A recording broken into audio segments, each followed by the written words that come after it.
criticism for the number of times that I've given way, and so I'm going to make progress, Mr. Speaker. It's the Second Amendment.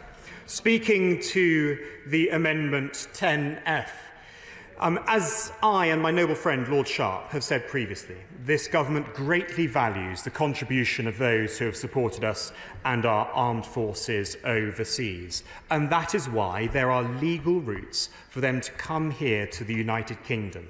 And there is already existing legislation, Mr. Speaker, including but not limited to the Illegal Migration Act, which the Secretary of State has a range of powers to consider cases and specific categories of persons. I have already made a clear commitment on behalf of His Majesty's Government that we will consider how removal under existing immigration legislation would apply. And that means that once this review of ARAP decisions for those with credible links to Afghan specialist units has concluded, the government will not remove to Rwanda those who received a positive eligibility decision as a result of this review where they are already in the United Kingdom. Just wait 1 minute, please. As of today. This is an important point, and it's a point that I emphasise today in front of this House. Yes, I give way to them, please. I thank the Minister for giving way. He may have read about my constituent today in The Guardian. A man who was originally Afghan, has British citizenship, served with our armed forces for 15 years. He and his family were called forward to the Barron Court Hotel, could not get there because there was an explosion, and have been in hell ever since. His young children and wife unable to join him here in the UK. He's not eligible for ARAP because he was a British citizen. The government has written to me suggesting that his children might apply to ARAP. I believe under 10-year-olds probably won't qualify. The ACRS scheme is in tatters, will not accept them, because the government is now trying to say, well, they were invited rather than instructed to go to the Barron Court Hotel. If he takes 5 minutes just to read the story of my constituent who gave so much of his life to support our forces in Afghanistan, he will understand why, when he stands at that dispatch box and says that there are legal, safe routes for those who are eminently eligible, it is simply not sustainable as an argument to make, and why this amendment matters. Well, this amendment is unnecessary. There is already existing legislation, as I have told the Honourable Lady, and I have tried to explain to this House. There is already existing legislation, including but not limited to the Illegal Migration Act. And I have confirmed that the government will not remove to Rwanda those who receive a positive eligibility decision as a result of this review. Mr. Speaker, this government recognises the commitment and responsibility that comes with combat veterans, whether our own or those who have shown courage and served alongside us. We will not let them down. Criminal gangs are determining who comes to the United Kingdom as vulnerable people are being lured into unseaworthy boats and risking their lives. Billions of pounds of taxpayers' money is being spent on illegal migration. Our resources and services are reaching their limits. We must put an end to it. We must pass this legislation and stop the boats. I urge this House once again to send an unambiguous message to the other place. The time has come for the Labour Lords to respect the views of this House and to let this bill now pass. The question is this House disagrees with Lords in their Amendment 3G. I now call Shadow Minister Stephen Kinnett. Thank you very much indeed, Mr. Speaker. Well, there's not really a huge amount more to be said about this sham, this con of a bill that hasn't already been said. The plan is as unworkable as it is unaffordable, and that's why Labour would instead repurpose the money that's being squandered and set aside for the scheme into a cross-border police unit and security partnership which would go after the criminal gangs upstream and restore order to our border. And we would create a new returns and enforcement unit to remove people from the country who have no right to be here, given that we have seen the return of failed asylum seekers collapsing by 44% under the Conservatives and the removal of foreign criminals decreased by 27%. Our plan will end the Tory boats chaos, fix our broken asylum system and restore our border security. The government's plan is, as the former immigration Minister himself described it, and a civil servant insider has admitted, it's to get a few symbolic flights off the ground ahead of a general election, regardless of the wider impact. It really is tokenism and posturing of the worst sort. I will be honest. I thank my honourable friend for making way on that and highlighting why this is just such a gimmick. Does he agree that when the Permanent Secretary said that there is no evidence it will work as a deterrent, and this plan will only account for just 1% of those crossing the channel?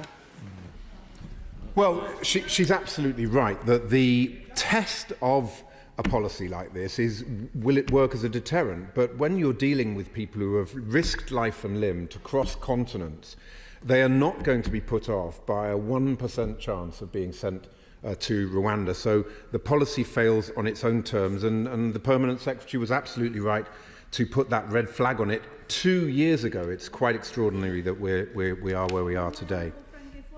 I will give way. I'm grateful to my honourable friend for giving way, and he's making an excellent speech. He spoke about tokenism of the worst sort.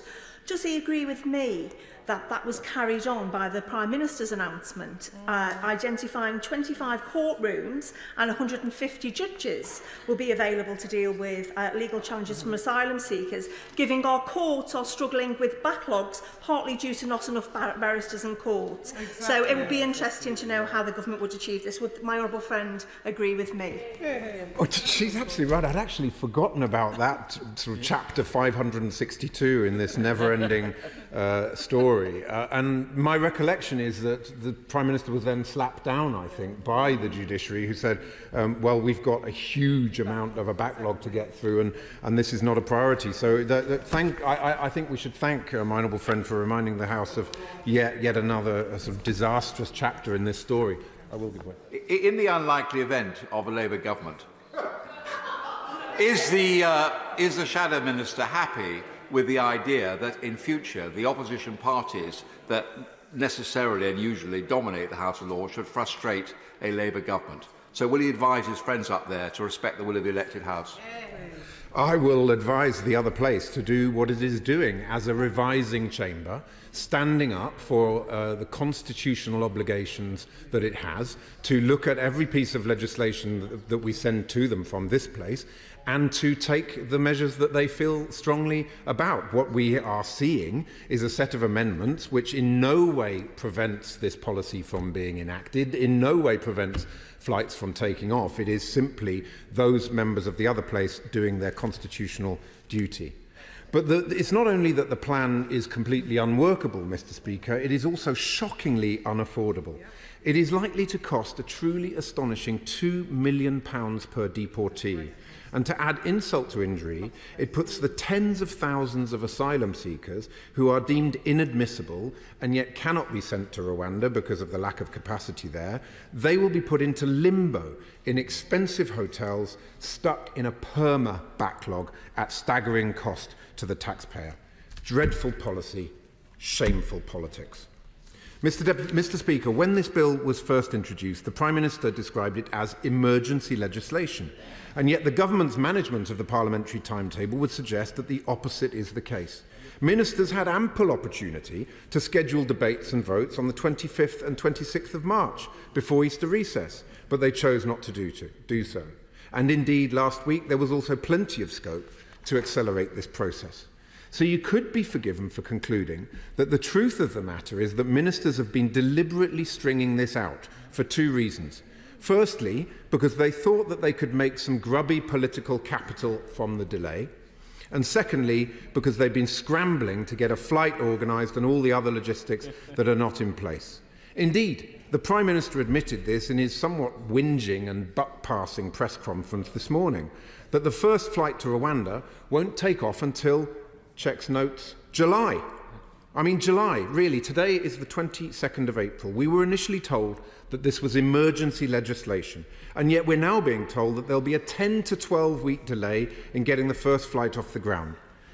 Madam Deputy Speaker, I don't know about what your definition of an emergency is, but a 10 to 12-week response time does seem to be a bit of a stretch.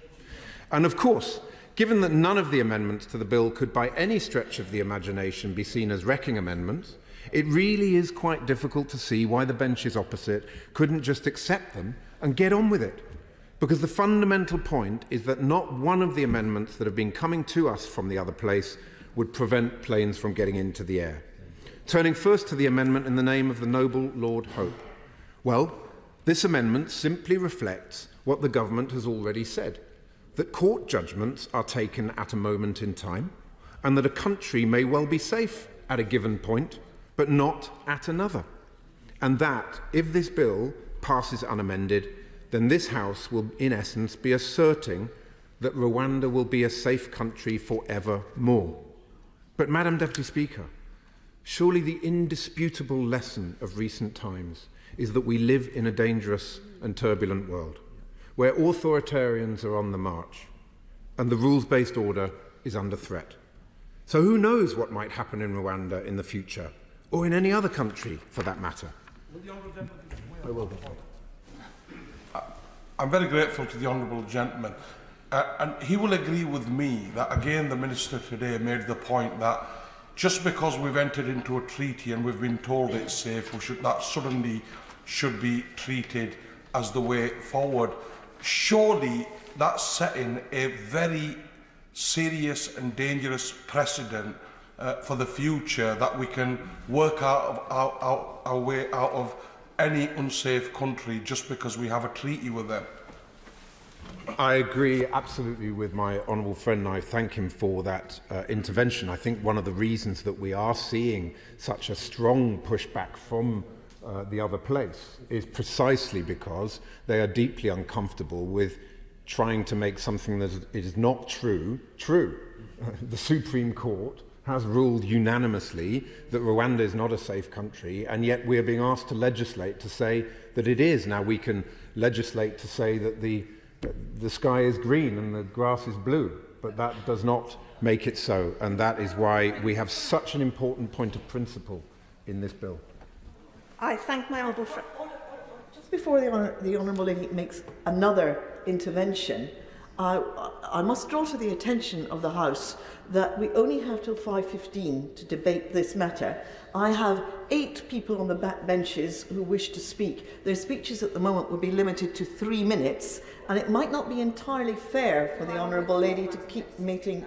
No, but please, Mr. Kinnock. Thank you, Deputy Speaker.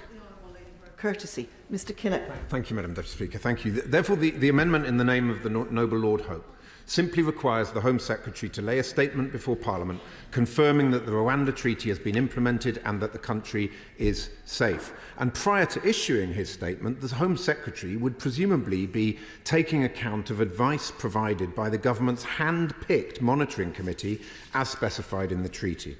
And of course, Lord Hope's amendment also allows the Home Secretary to lay a statement making clear that Rwanda is no longer safe should the situation on the ground in Rwanda change. This trust but verify approach is embedded in countless pieces of legislation that have made their way onto the statute book over the centuries. It is a perfectly fair, measured, reasonable and non-controversial proposal, and frankly it's simply bizarre and incomprehensible that the government is refusing to accept it. Turning now to the amendment in the name of the noble Lord Brown, frankly, I just don't know where to start with this one, Madam Deputy Speaker. It beggars belief that the government is still insisting on being able to deport Afghans who have bravely fought alongside British forces against the Taliban to Rwanda. It really is shameful that we are still debating what should be a given. We owe a debt of gratitude to the Afghans who stood shoulder to shoulder with our troops, and yet this government is seeking to trash our reputation as a country that honours its debts. What a disgrace. Ministers should hang their heads in shame. Now, over the course of the last few weeks, they've deployed a variety of spurious and mealy-mouthed arguments to defend their position. But the one they have most frequently used is that there are already safe and legal routes in place in the shape of the ARAP and ACRS schemes. But this is simply not the case, Madam Deputy Speaker. Operation Warm Welcome became Operation Cold Shoulder when the Prime Minister torpedoed both schemes and left these Afghans stranded. Shocking but true. Court documents show that in November 2022, the Prime Minister issued instructions to halt flights from neighbouring Pakistan for an entire year for Afghans who had already been granted resettlement rights in the UK, and only restarted them when the Pakistani government threatened to send these heroic individuals back across the border to meet their fate at the hands of the Taliban. Just let the content of those court documents sink in, Madam Deputy Speaker. The Prime Minister of the United Kingdom explicitly instructed the Ministry of Defence and the Home Office to stop assisting Afghans who had put their lives on the line for our country. What a disgrace. What a betrayal of British values. What a hammer blow to our moral standing in the world. But the noble Lord Brown's amendment is not only driven by a basic moral imperative, Madam Deputy Speaker, it is also driven by our national interest and by military logic, for the simple and obvious reason that the ability of our armed forces to recruit local allies to support us in the future will be severely constrained if this bill passes unamended. It should therefore not come as a surprise to anyone that our armed forces are outraged and repelled by the government's refusal to accept Lord Brown's amendment. Indeed, just last weekend, 13 senior military figures signed a letter to the Sunday Telegraph stating robustly that any brave men and women, and I quote, who have fought alongside our armed forces or served the UK government overseas must be exempt from removal to Rwanda. Madam Deputy Speaker, I therefore urge all those across the House to join with me in supporting these two amendments that are in front of us today. This whole process has been a farce, but if we can just pass these amendments, we can at least send a message that we are not a country that chooses to deport its military allies to a country on the other side of the world, and that we are a country that cares about whether or not we are sending some of the most vulnerable people on the planet to a place which is safe for them. At the very least, we owe that basic level of respect and decency to ourselves as a nation and to the people that this policy will affect. Unfortunately, respect and decency for anyone, whether it's in relation to our nation, to asylum seekers, or indeed to the British taxpayer, is not something that this Prime Minister and his government hold in any regard whatsoever. And that is why their time is up. They are not fit to govern. And I fear tonight that they will demonstrate that point in spades yet again. Thank you, Madam Deputy Speaker. As I've just intimated, there will be an immediate time limit on backbench speeches of 3 minutes. So, Jeremy Wright. Thank you very much, Madam Deputy Speaker. In view of the time, I want to focus what I say on the second part of Amendment 3G, subclause 8. And I think it is clear that Lord Hope has drawn attention to a flaw in the bill's logic. We all understand it's about parliamentary sovereignty, but if declaring Rwanda safe in the first instance is a matter for Parliament, then why is determining whether it remains safe not also a matter for Parliament? And yet this bill covers only the first determination of safety and provides no mechanism for Parliament to change its mind if circumstances change, save for primary legislation, which of course it would need government to introduce. Now, Madam Deputy Speaker, my quarrel with the noble Lord Hope's amendments has been that whereas the theme of this bill is parliamentary authority, the earlier forms of his amendments give effective authority on the safety of Rwanda to the Monitoring Committee, because their conclusion on treaty compliance would be determinative of the question of safety.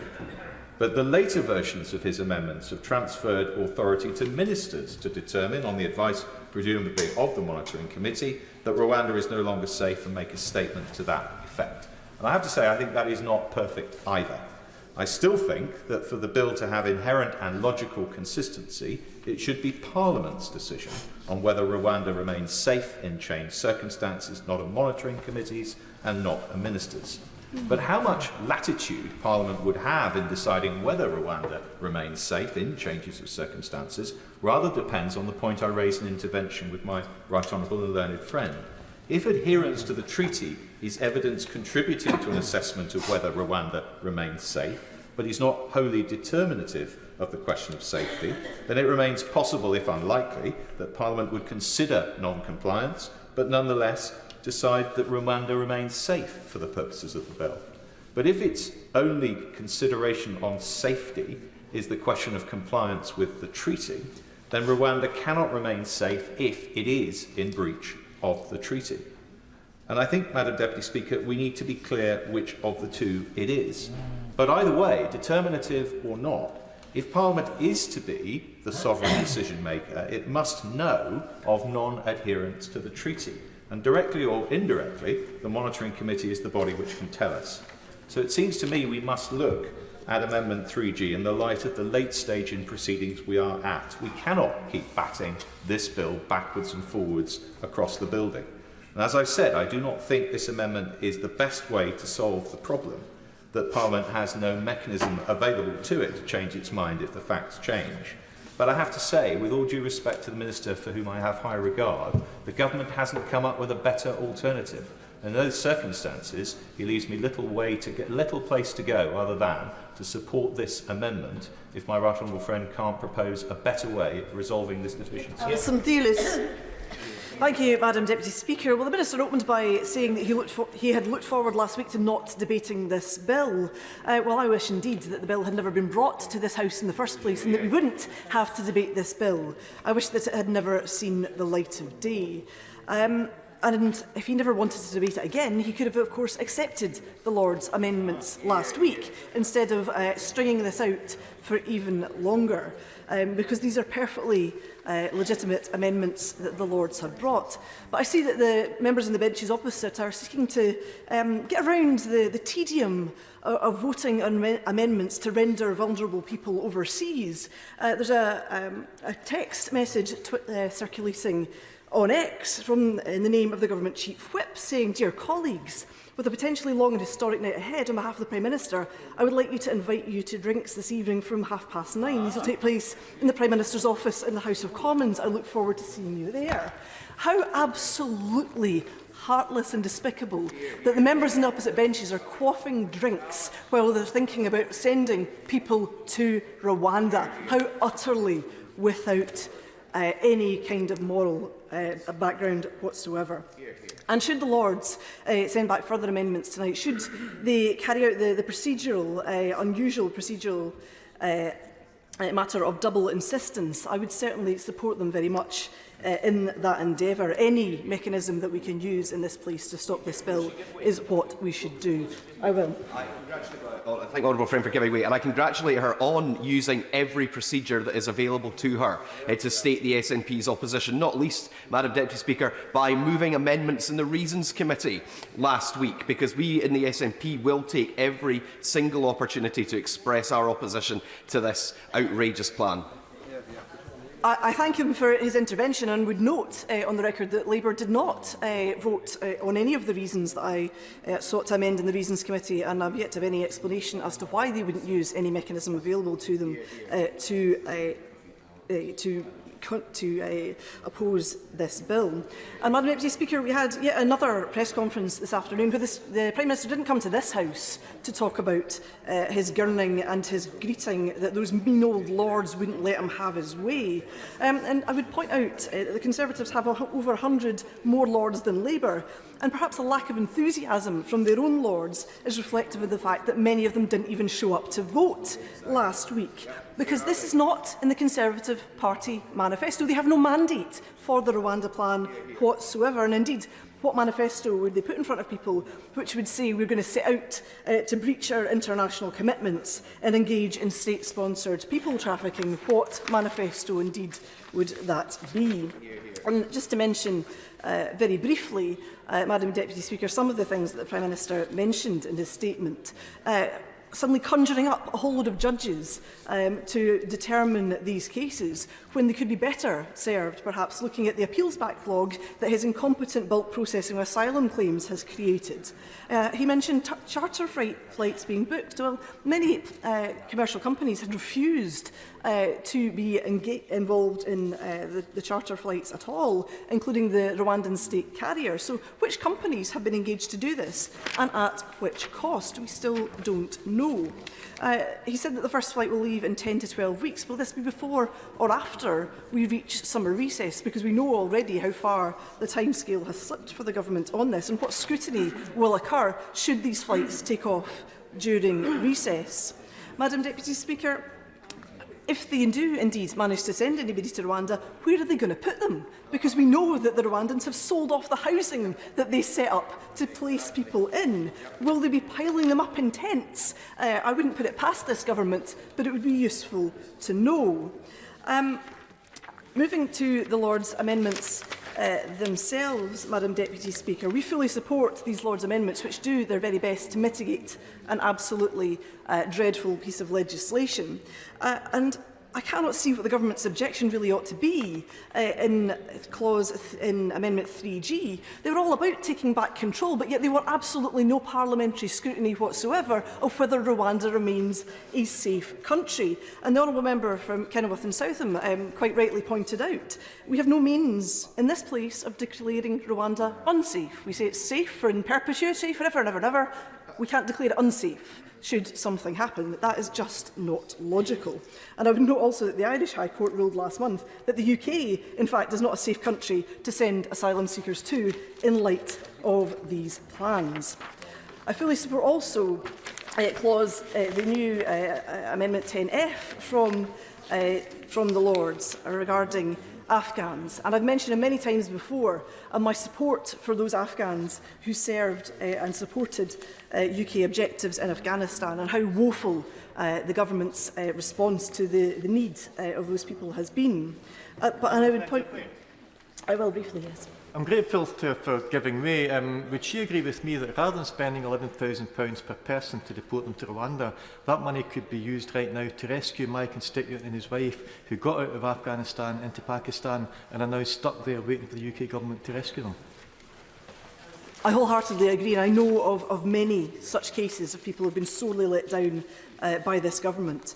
And we note that the figures that the government brought out this morning, that there has been an increase in small boat arrivals this past 3 months compared to last year. So it's hardly any kind of deterrent if people are still coming over in small boats in their droves. But I would note amongst them were 1,216 Afghans, an increase on the 1,098 that came in the same period last year. If he thinks the Afghan schemes are such a roaring success, why are so many Afghans being forced onto small boats just to get to safety? Many of them will have family in this country. Many of them will not have been able to avail themselves of the Afghan schemes he so talks up. And many of them will not have been able to use family reunion, which is an existing safe and legal route, which many people are not able to access. Madam Deputy Speaker, in light of time, I will not go further into the detail of some of the Afghan cases I wished to raise. But I will say this to this government.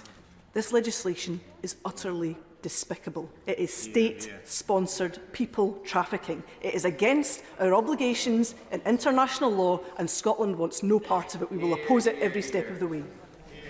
Tim Lawson.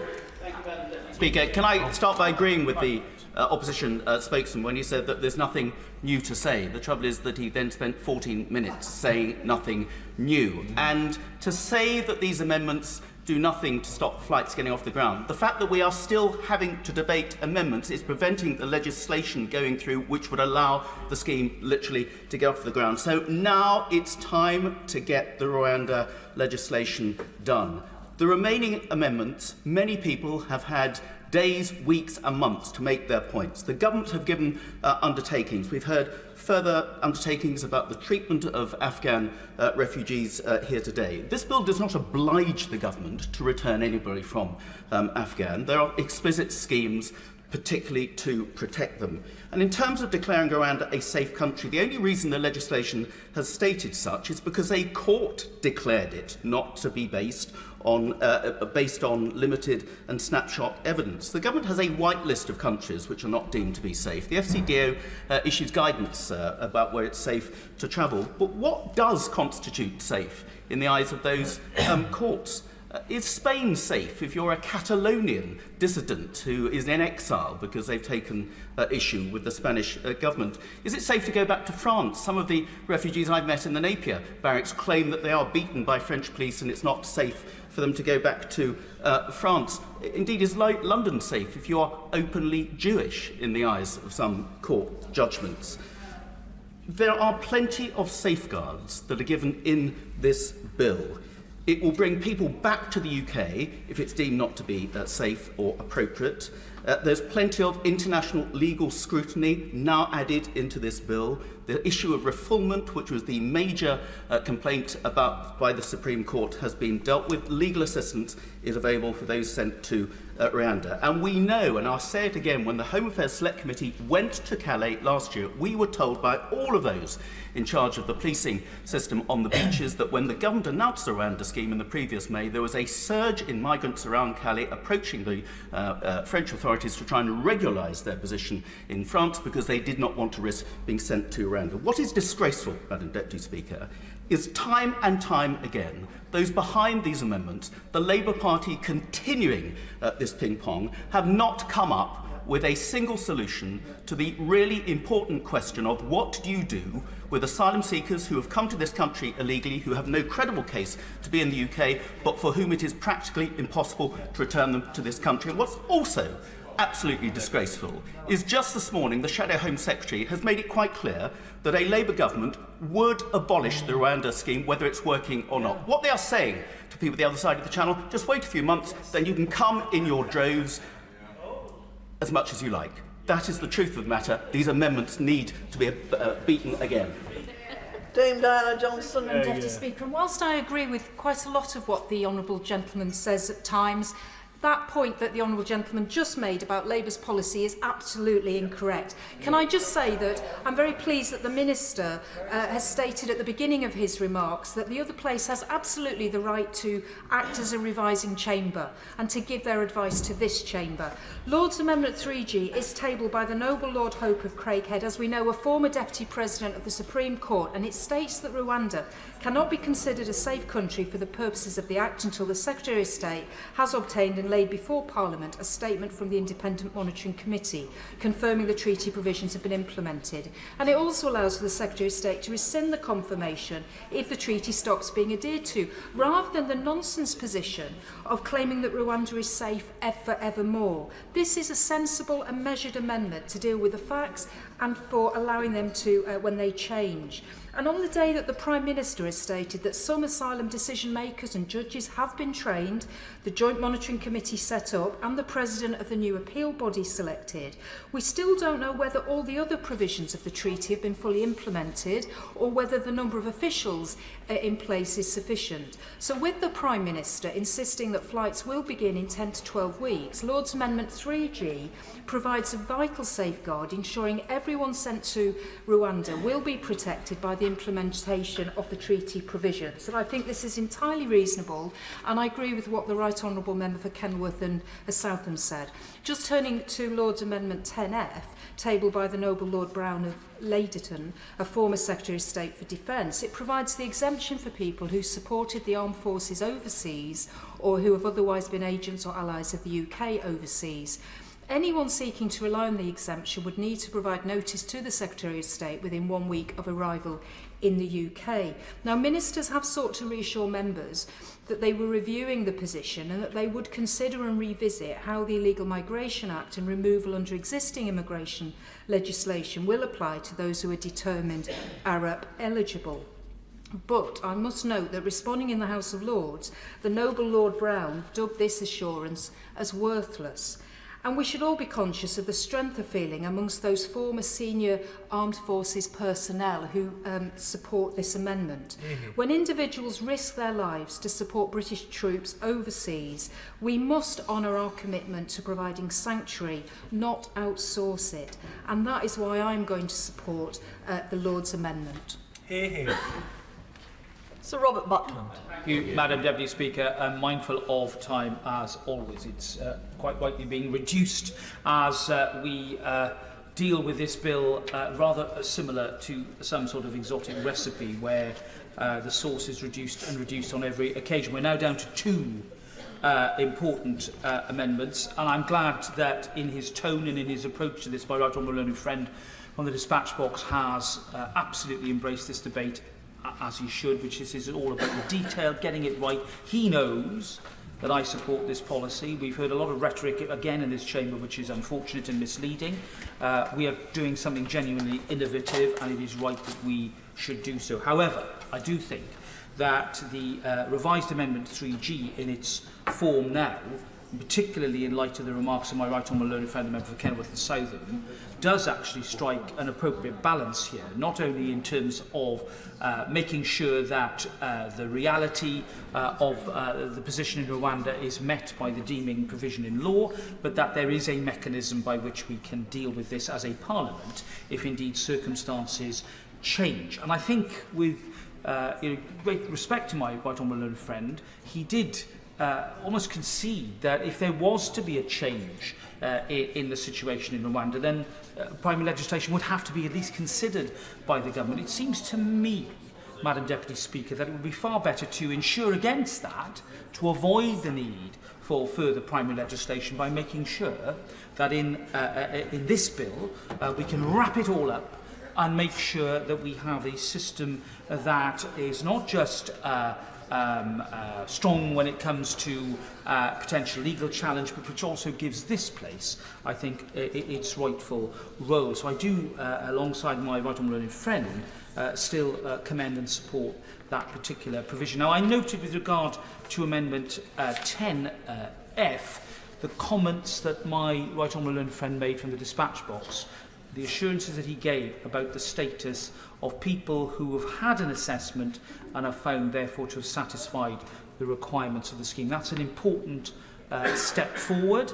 I don't take the view that we should regard these matters as worthless. I do regard it as having quite a lot of weight, and I'm grateful to him for that. I do think that making that very clear on the face of the bill would probably clear the matter up once and for all, and it may well mean, not that I mind being here till the wee small hours of the morning, Madam Deputy Speaker, but it may well mean that we can clear up this business once and for all. And I'm in the market for sorting this out now, so this bill can become law before it is too late this evening. That's why I would commend perhaps a little further movement on 10F by my right honourable friend. Sammy Wilson. Throughout this bill, my party, both here and in the other place, has given by and large support to the government, even though at times we've been sceptical and we have been concerned about how effective some of the measures are. But I've got to say, Madam Deputy Speaker, we draw the line when it comes to the Lord's Amendment 10F and the protection of people who have served with our armed forces in dangerous situations and now find their lives being put in jeopardy. And this amendment, I don't believe, the Minister has made the point time and time again that some of these amendments are wrecking amendments or attempts to create loopholes, etc. Let's look at the amendment. People who will be covered by this amendment, first of all, will have served this country. Secondly, as a result of that, their lives will be in danger. Thirdly, when they arrive in this country, they have within a week to immediately inform the authorities that they're here. And then that allows for their records to be looked at, for their claims to be verified, and for their connections with the armed forces to be ascertained. And lastly, if they haven't done that, then in any subsequent cases the courts can draw inference from it. So nothing can be more watertight than this particular amendment. And yet the government is refusing to accept it on the basis, well, there's already arrangements in place. Well, why is it, and my colleague from Strangford has raised time and time again in this House, and as of others, why is it that there are people who serve the armed forces in Afghanistan who find themselves in danger at present? They're on the run from the police in Pakistan. They're hiding because the police in Pakistan want to send them back to Afghanistan where they'll be in danger. Why? Because the system has not worked for them.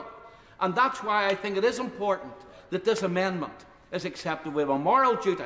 And as has been pointed out, if we're going to look to the future and recruit people in trouble spots to help the armed forces, then we have got a strategic duty. And I believe that if the Minister really wants to get this stuff through tonight, he's got a political reason for doing this. Because at least by accepting this amendment, he takes away another leg that the other House is seeking to stand on. when it comes to opposing this bill. And for all of those reasons, I hope that the Minister will accept this amendment to protect those who have served us, to get this bill through and to avoid any further delay. John MacDonald.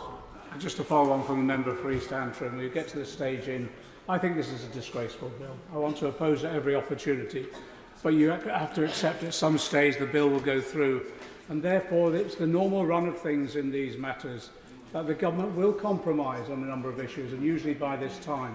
And for the life of me, I can't understand why we haven't reached that compromise so far, particularly on this particular amendment. I just want to make this particular point. It's exactly as the member for East Antrim said, if the system was working as it was at the moment, we wouldn't be finding the cases that we've got. I think the situation in Afghanistan in particular is deteriorating at the moment. I just give one example of a case I'm dealing with. There's a woman who is in this country now who campaigned for women's rights in Afghanistan. The Taliban are now arresting and torturing her family. And that's just because she stood up for women's rights.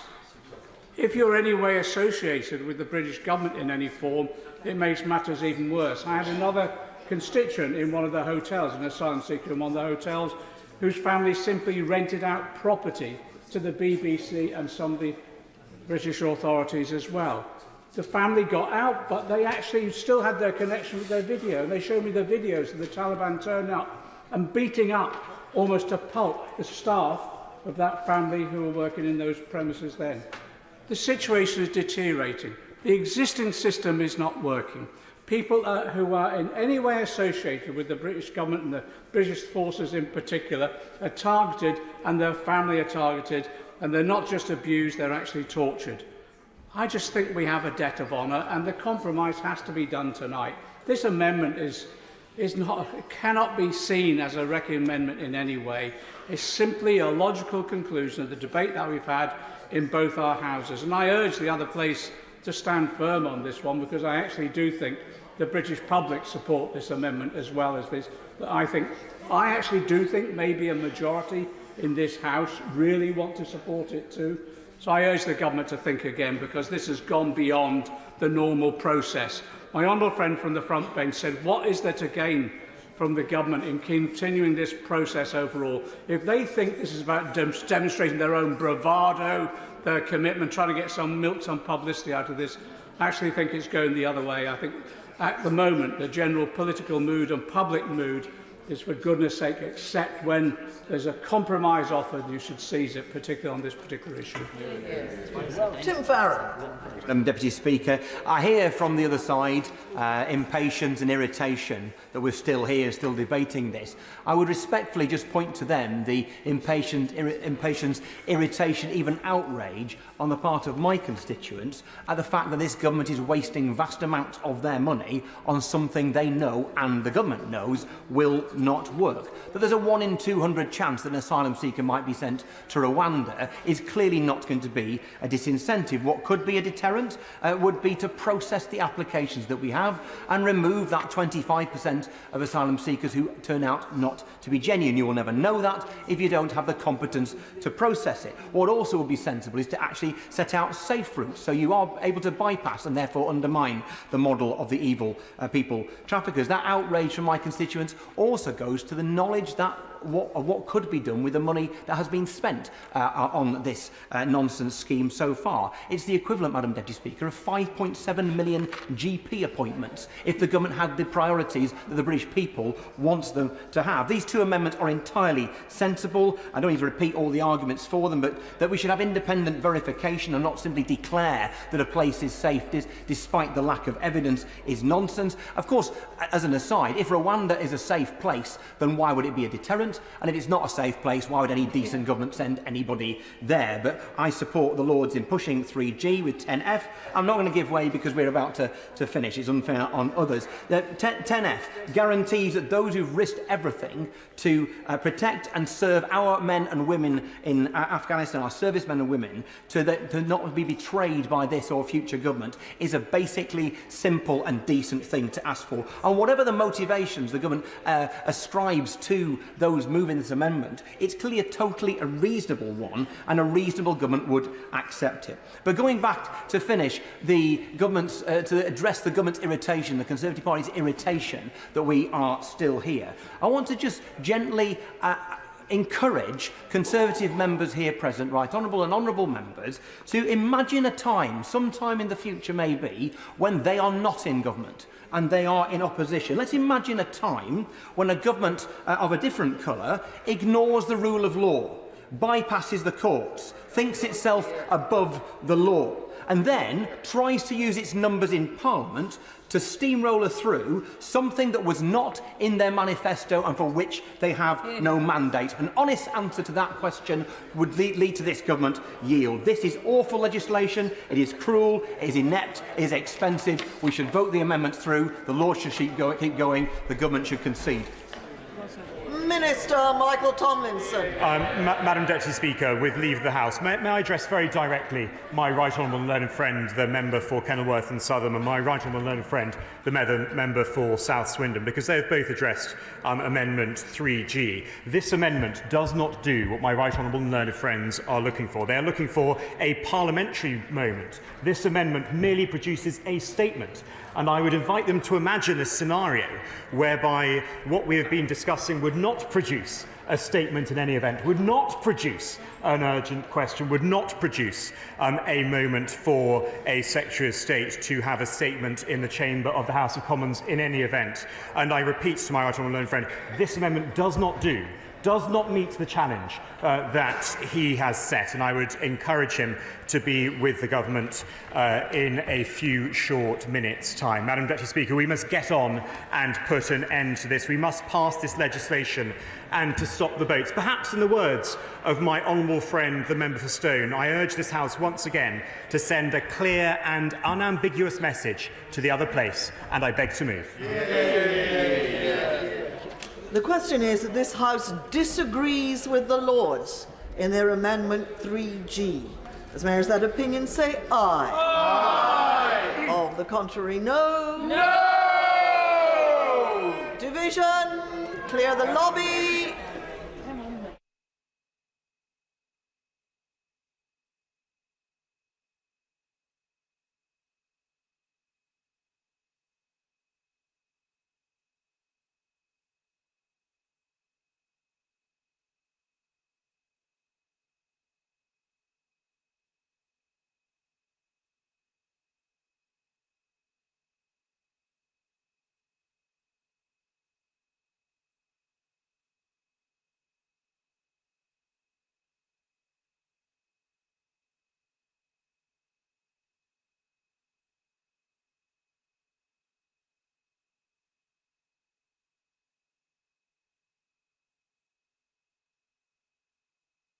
Order. The question is that this House disagrees with the Lords in their Amendment 3G. As mayors that opinion say aye. Aye. Of the contrary, no. No. Tellers for the ayes, Joy Morrissey and Mark Jenkinson.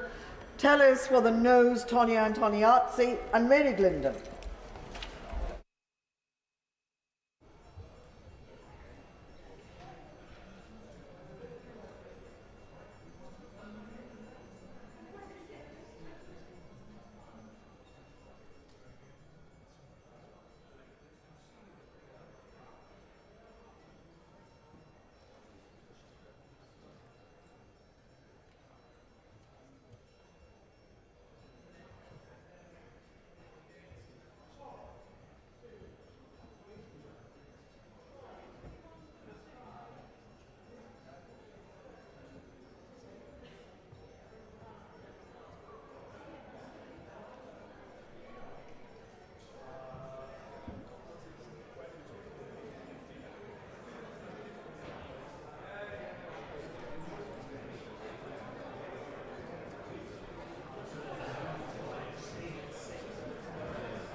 The ayes to the right were 306.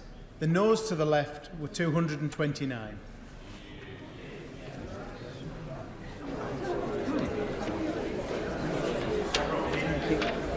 The ayes to the right, 306. The noes to the left, 229. So the ayes have it. The ayes have it. Unlock. Order. Under the programme motion of 18th March, I must now put the question necessary to bring to a conclusion proceedings on the Lord's messages. Minister, to move the motion to disagree formally. I beg to move. The question is that this House disagrees with the Lords in their Amendment 10F. As mayors that opinion say aye. Aye. Of the contrary, no. No. Division. Clear the lobby.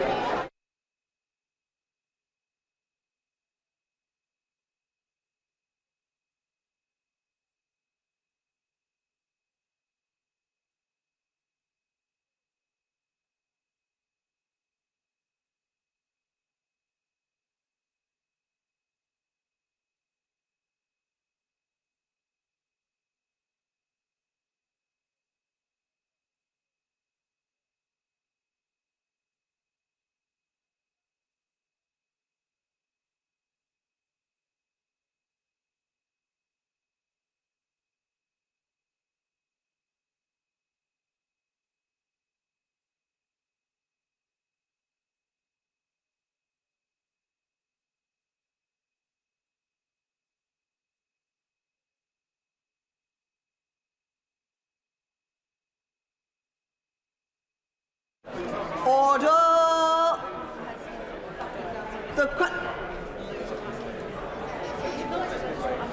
The question is that this House disagrees with the Lords in their Amendment 10F. As mayors that opinion say aye. Aye. Of the contrary, no. No. Tellers for the ayes, Joy Morrissey and Mark Jenkinson. Tellers for the noes, Tonya Antoniazzi and Mary Glindon.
Order!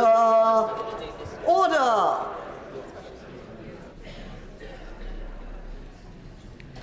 The ayes to the right, 305. The noes to the left, 234.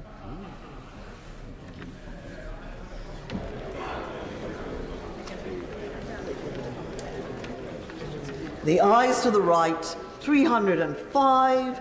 The noes to the left, 234. So the ayes have it. The ayes have it. Unlock. Minister to move that a committee be appointed to draw up reasons. I beg to move that a committee be appointed to draw up reasons to be assigned to the Lords for disagreeing to their amendments. That Michael Tomlinson, Scott Mann, Kieran Mullen, James Sunderland, Stephen Kinnock, Colleen Fletcher and Alison Thewlis be members of the committee. That Michael Tomlinson be the chair of the committee. That 3 be the quorum of the committee. That the committee do withdraw immediately. The question is that a committee be appointed to draw up reasons to be assigned to the Lords for disagreeing to their amendments 3G and 10F. That Michael Tomlinson, Scott Mann, Kieran Mullen, James Sunderland, Stephen Kinnock, Colleen Fletcher and Alison Thewlis be members of the committee. That Michael Tomlinson be the chair of the committee. That 3 be the quorum of the committee. That the committee do withdraw immediately. As mayors that opinion say aye. Aye. Such enthusiasm. Of the contrary, no.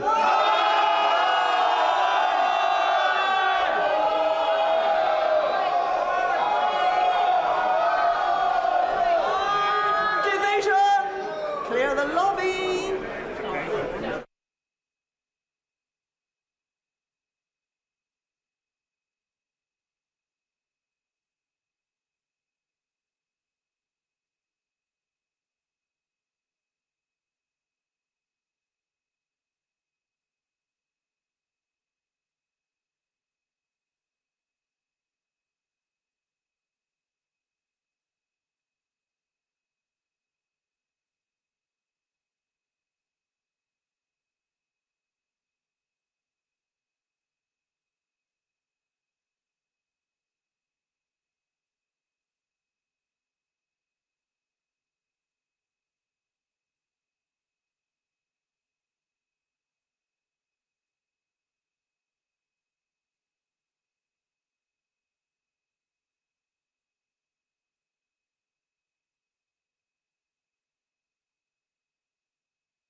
The question is that a committee be appointed to draw up reasons to be assigned to the Lords for disagreeing to their amendments 3G and 10F. The remainder of the motion I have already put to the House. As many as are of that opinion say aye. Aye. On the contrary, no. No. Tell us for the ayes. I've got it.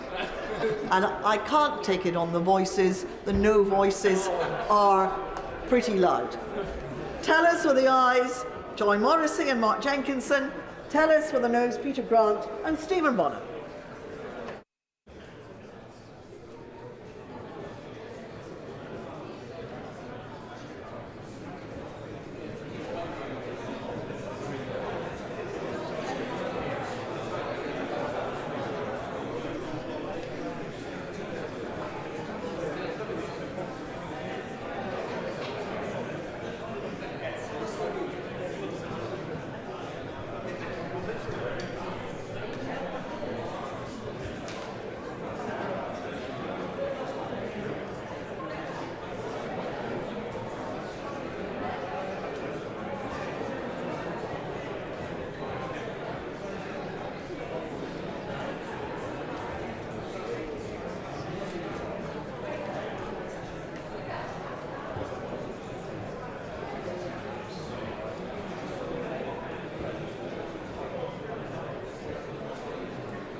Order! Order! The ayes to the right were 309. The noes to the left were 37.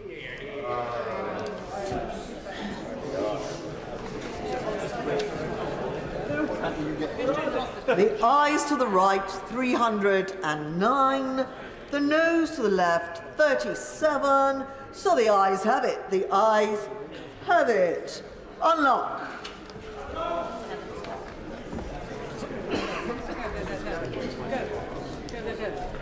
That concludes consideration of the Lord's message of 18th April relating to the safety of Rwanda Asylum and Immigration Bill. Just for clarity, I should say that the result of that division means that the House has decided that the Reasons Committee should be appointed. And I would normally say at that point that the committee do withdraw immediately. Oh, they've probably already gone. The House may be called upon to consider a further Lord's message later today, if necessary. And so we come to motion number 2 relating to business of the House today. Minister to move. I beg to move. The question is as on the order paper. As mayors that opinion, say aye. Aye. Of the contrary, no. I think the ayes have it. The ayes have it. And we come now to motion number 3 on the Digital Markets Competition and Consumers Bill carryover extension. I call the Minister to move the motion. Malik. The question is the motion on the Digital Markets Competition and Consumers Bill as on the order paper. As mayors that opinion, say aye. Aye. Of the contrary, no. The ayes have it. The ayes have it. And so we come to motion number 4 on the Renters Reform Bill carryover extension. I call the Minister to move the motion formally. Formally. The question is the motion on the Renters Reform Bill as on the order papers. Mayors that opinion, say aye. Aye. Of the contrary, no. I think the ayes have it. The ayes have it. And so we come to motion number 5 on the Economic Activity of Public Bodies Overseas Matters Bill carryover extension. I call the Minister to move the motion formally. Formally. The question is the motion on the Economic Activity of Public Bodies Overseas Matters Bill as on the order papers. Mayors that opinion, say aye. Aye. Of the contrary, no. No.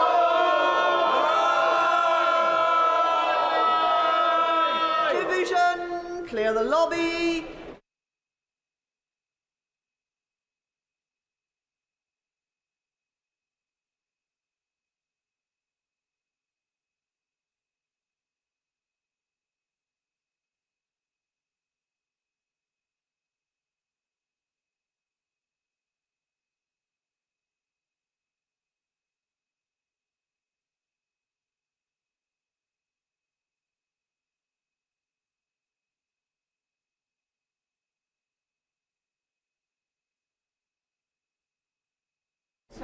Order! The question is the motion on the Economic Activity of Public Bodies Overseas Matters Bill as on the order paper. As mayors that opinion, say aye. Aye. Of the contrary, no. No. Tell us for the ayes, Joy Morrissey and Mark Jenkinson. Tell us for the noes, Peter Grant and Stephen Bonner.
Order! Order! The ayes to the right, 304. The noes to the left, 222.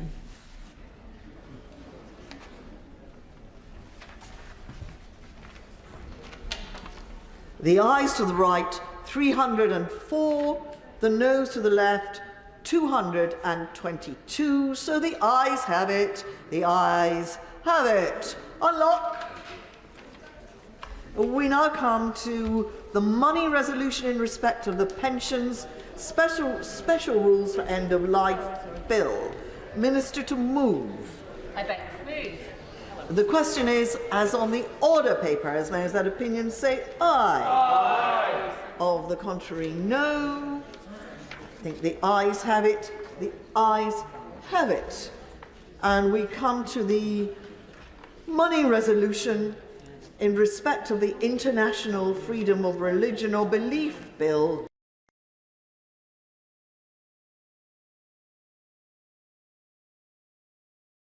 On collective enfranchisement claims from 25 to 50%, as mentioned by the noble Baroness Lady Taylor of Stevenage, and consequently oppose the proposal of the Right Reverend Prelate, the Lord Bishop of Manchester and the noble Lord Moylan to vote against Clause 28.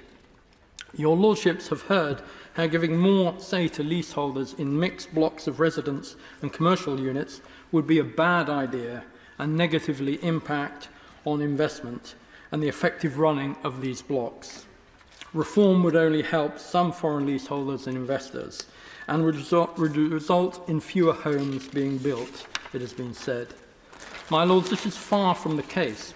I have lived in 2 blocks of mixed developments. One was controlled by a residents' right to manage company with a NatWest bank in the basement, and another contained a number of commercial units and was 100% controlled by the freeholder. I can say categorically that the right to manage block was run better and with cheaper service charges.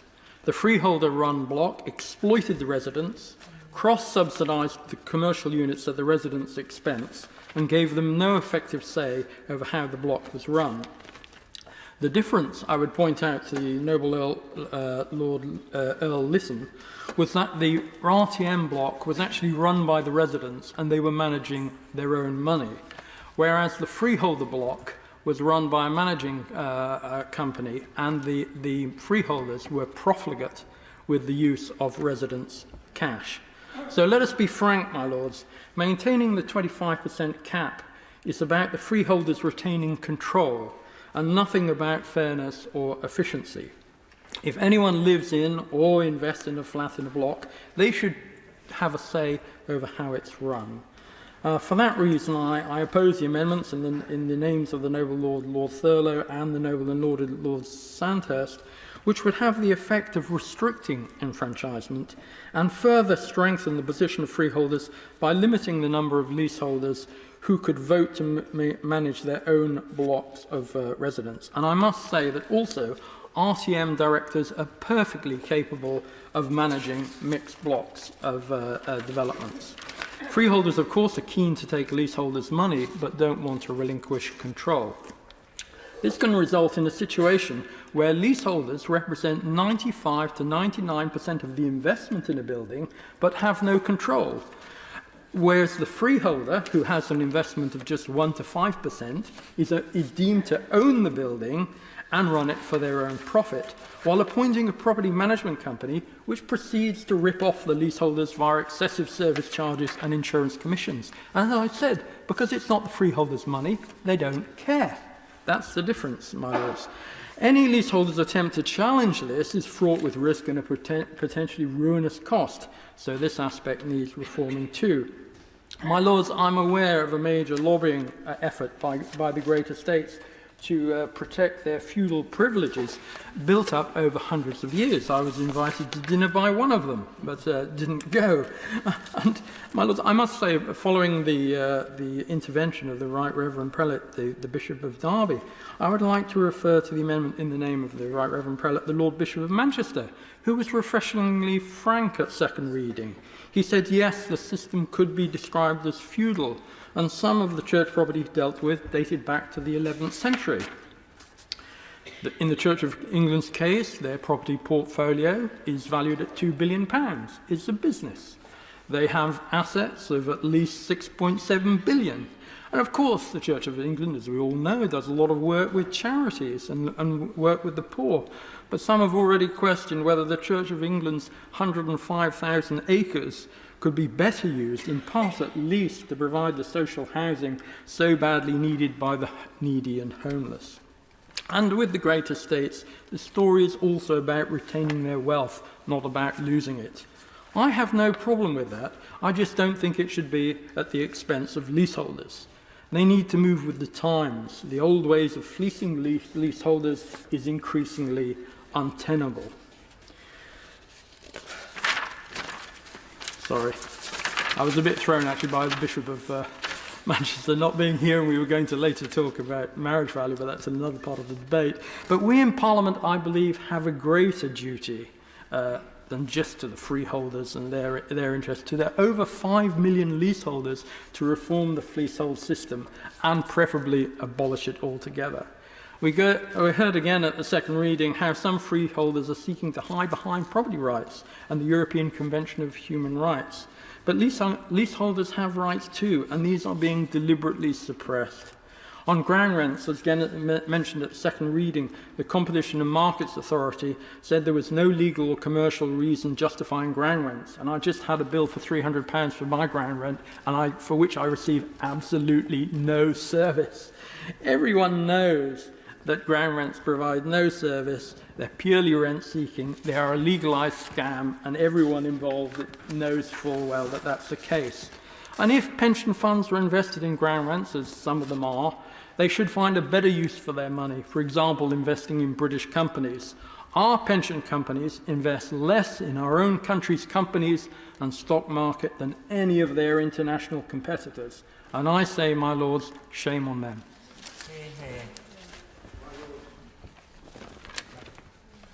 My Lords, Noble Lord Truscott, having sort of mentioned my name, although I haven't spoken yet in this particular group, I'd just like to say that, of course, he represents one viewpoint, and the Noble Lord Thurlow and the Right Reverend Prelate and the Bishop of Manchester and Noble Lord Sandhurst represent another, and of course they are portrayed as often being mutually exclusive, but in property terms that isn't necessarily the case.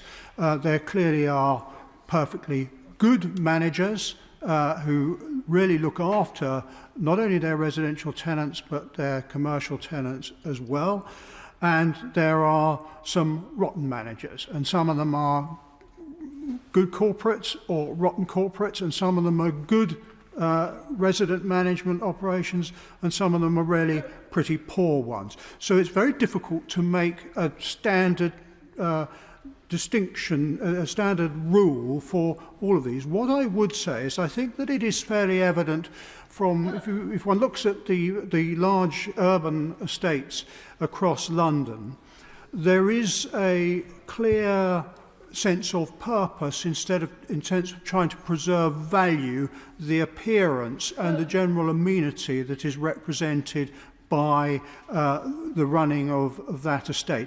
And that inevitably comes at a cost, but hopefully it not only helps the commercial activities but also helps the amenity of the residents. So let us look what happens if things start going wrong and getting fragmented. Well, the first thing that would happen is there becomes a distinction, if one's not very careful, between the purposes of long-term management in the views of the residents and the purposes of long-term management in the views of what I might call the commercial operator, the commercial landlord. And under the purposes of this bill, if the enfranchisement of a 50% commercial ownership block goes ahead, there will be an enforced leaseback to the original freehold owner. So straight away you've got an enforced leaseholder whose business model wasn't quite hypothecated on that basis, but is nonetheless obliged to take this on, but doesn't necessarily anymore have to have the primary amenity and, if you like, visual appeal functions that might be relevant to the residents. And I've seen this happen in historic high streets where ownership has become fragmented in this way, and you tend to find that when a shop becomes vacant, if there are difficulties in the letting market, it'll be let to a charity shop or a slot machine operator or a tanning shop or some other type of operator, because the person who has that needs to move it on quickly. There isn't that fat on the bone in terms of having the larger estate, nor is there the fat on the bone to take on some assignee, as I have had to deal with in the past, who really runs a rather low-grade sort of business, but is well funded, and therefore you have to try and work out whether you can afford to fight an appeal or fight a case on an assignment of a lease in order to see that person off, in order to see that particular trade off. And if you can't, there is a general deterioration of the area. It might be a fast food takeaway that opens late at night. The police might be around every now and again. There might be people congregating there because it is late at night. And that sort of thing affects residents. And if one's not careful, things like the emptying of bins and deliveries of incoming goods to a retail operation can start being operated at times which aren't actually that helpful to the interests of residents who once might have been part of this overall concern.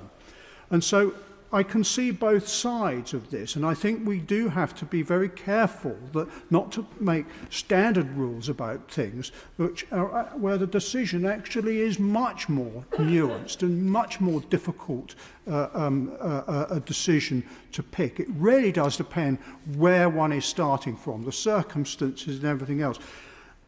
As I said earlier in this debate, my interest is in consumer protection. I do not want to see degraded environments. I want to see environments that are lively, that are looked after, where everybody has confidence in them being managed. Fragmented management very, very seldom achieves that. So I think there is an issue, as I said earlier, about management being a slightly different issue to the ownership as such. And I think it's a big issue we've got to address, because this isn't going to be dealt with by a local authority. It has no function there, and beyond the planning functions of a change of use or licensing for some premises that needs licensing, it has very few powers of control. So the overarching control, if it is the sort of thing that needs that overarching control, and it may well be that there's an argument for saying that ecclesiastical environments or heritage environments, and indeed possibly some other environments, need those overarching controls, then we just ought to be very careful that we aren't chucking out that baby with the bathwater and ending up with a slow process of attrition, which actually suits nobody, and ends up degrading the value not only of the freeholders who can look after themselves by and large, but more particularly a slow process of attrition of the area and its appeal, which of course is ultimately to the detriment of residents. And I would really not want to go down that road without being very clear what we're doing and making sure there's some way we can pick up on processes of deterioration before they take root. Marlo, do you mind? Thank you. My Lords, as this is my first intervention today, did speak at second reading. I really just want to say that I regret that this is yet another bill that was heralded with robust rhetoric from the Secretary of State, which has now come face to face with reality, and I regret some of that reality is from those with vested interests, and therefore we are getting a watered-down bill, and it's certainly on these benches we believe it is a missed opportunity. But, Minister, that said, turning to this enfranchisement group, Amendment G16, we on these benches absolutely support the government in that amendment. We need to see as many restrictions on leaseholders' ability to enfranchise removed by this bill. After all, they have bought a home and should be able to easily and affordable, to use the government's own words, extend their lease and buy their freeholds. Turning to Baroness Taylor's Amendment 17, perhaps no surprise that we would also support this amendment, insofar as it would allow the Secretary of State to give more leaseholders rights to collective enfranchise. And we note the detail of the lady's reasons. However, the power cannot and must not be used to narrow the qualifying criteria or to exclude more leaseholders from freehold purchase. We are pleased that it would be subject to the affirmative resolution procedure, as this includes public consultation and the involvement of both houses. However, we do know that cohorts of leaseholders will still not even qualify to buy their freehold under this bill. For example, MPs at the Public Bill Committee in January heard from experts and campaigners that there really is currently a problem with leaseholders in mixed-use buildings. And from our debate today, I'd say we have a problem with mixed-use buildings that needs to be sorted out. Even though the government is admirably using this bill to try to liberate leaseholders in mixed-use blocks by, as we've said, moving the 25 rule on non-residential premises to 50 and introducing mandatory leasebacks on commercial space to slash the cost of collective enfranchisement. But, and I find this a strange one, they have not lifted the restrictive regulations in the 1993 Act that means shared services, such as a plant room, would disqualify leaseholders from buying out their freehold. Apparently, there is even a regulation stipulating that the mere existence of pipes, cables, or other fixed installations connecting residential and commercial premises in a mixed-use building would block leaseholders from buying their freedom. My Lords, this means that many leaseholders who would otherwise stand to benefit from the changes on mixed use will be blocked from securing collective enfranchisement and from being in control of their buildings.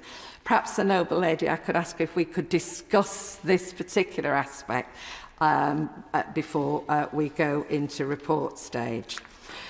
Turning to the three, well, I'll just call them tricky amendments.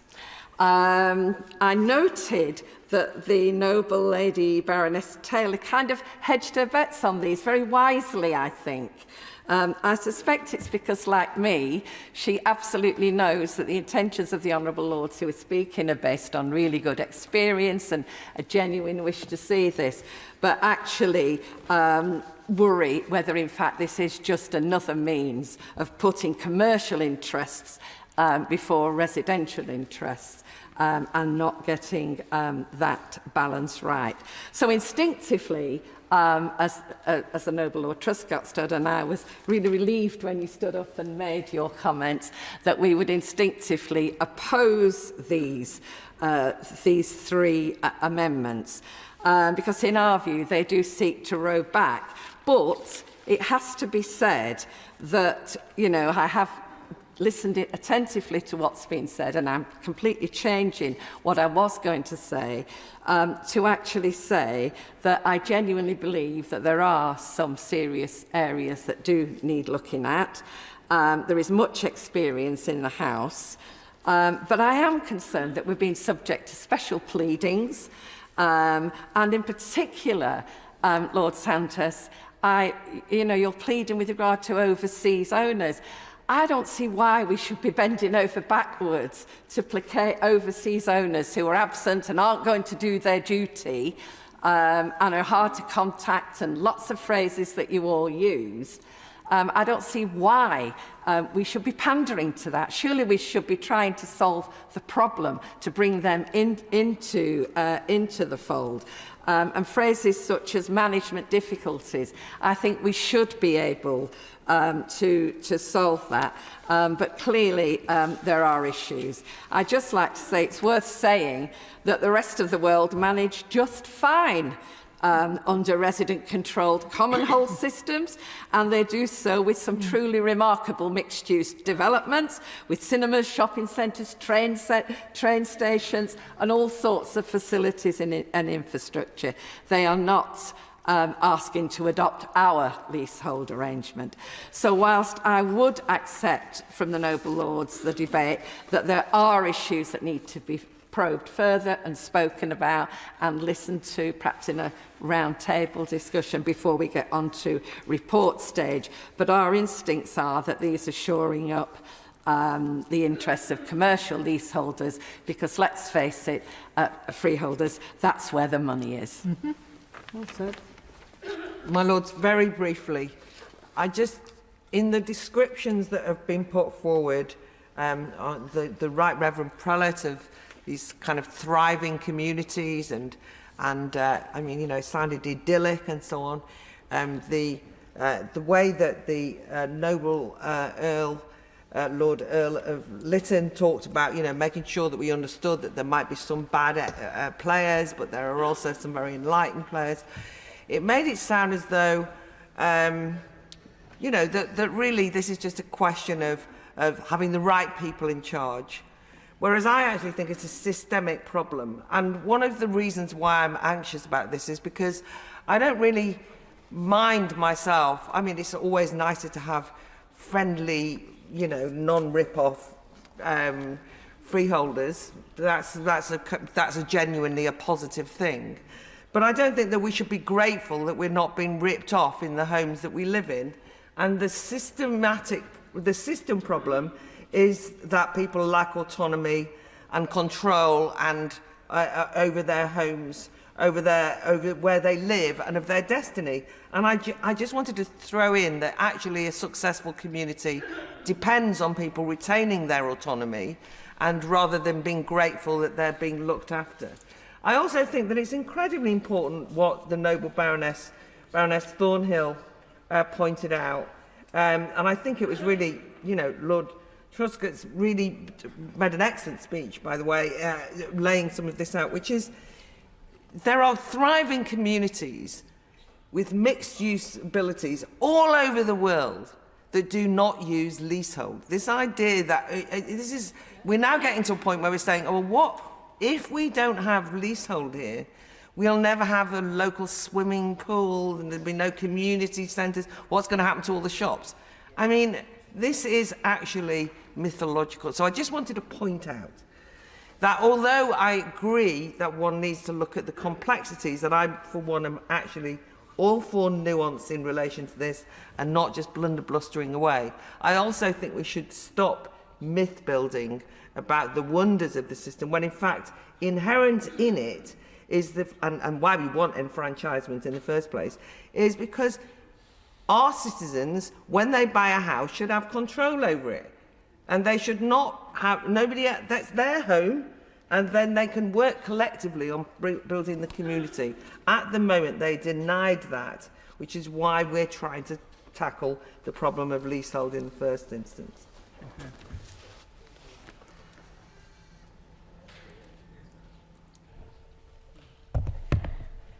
My Lords, I thank all noble lords for their contributions, and I would like to start by thanking especially the noble Baroness Taylor of Stevenage for Amendment 17, which seeks to amend the description of a premises that are excluded from the collective enfranchisement rights where leaseholders would otherwise qualify.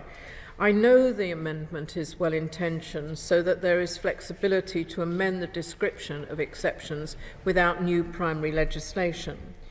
The amendment introduces a broad power for ministers to change fundamental elements of the structure of the regime, which are substantive areas of policy.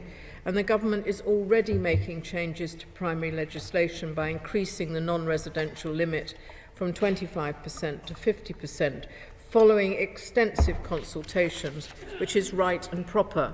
The powers in this amendment would affect the very core of the regime and how it is structured, rather than amending mere procedural changes, and to make sure that stakeholders have certainty as to how the law will work in practice, changes to fundamental structure of statutory regime should be clear and stable. And while the intention behind the amendment is noble, the government is not able to accept it, as it is not proportionate or reasonable for the proper functioning of the regime. It would be a sweeping power to change the fundamental structure of the enfranchisement regime after it has been improved by Parliament. This amendment would introduce uncertainty into the new system, meaning that both leaseholders and landlords would need to second-guess whether changes may be made at relatively short notice, introducing volatility to the regime, and this could potentially lead to undesirable outcomes, such as potentially undermining confidence in the long-term investment decisions for mixed-use premises, or lead to irregular design of floor space in anticipation of future changes. And I want to make it clear that the Law Commission has spent years considering qualifying criteria and have assessed different options in their consultation process before putting forward their recommendations to increase the non-residential threshold to 50%. It could also remove rights of leaseholders or landlords in a proportionate way and create unnecessary uncertainty and divergence likely to complicate the overall regime, with consequential effects on the behaviour of different stakeholders in different ways. And therefore I hope that I've convinced the noble Baroness that the amendment is not proportionate, and it is therefore withdrawn. I'd also like to thank my noble friend Lord Sandhurst for the Amendment 17A, which would exclude long leases held by overseas companies from being qualifying tenants for the purpose of collective enfranchisement. My Lords, the Government's aim is to improve leaseholders' tenure and address the historic imbalance of power between freeholders and leaseholders. And the bill does not confirm different rights on leaseholders by how their leases are held. The government does not think that implementing such a definition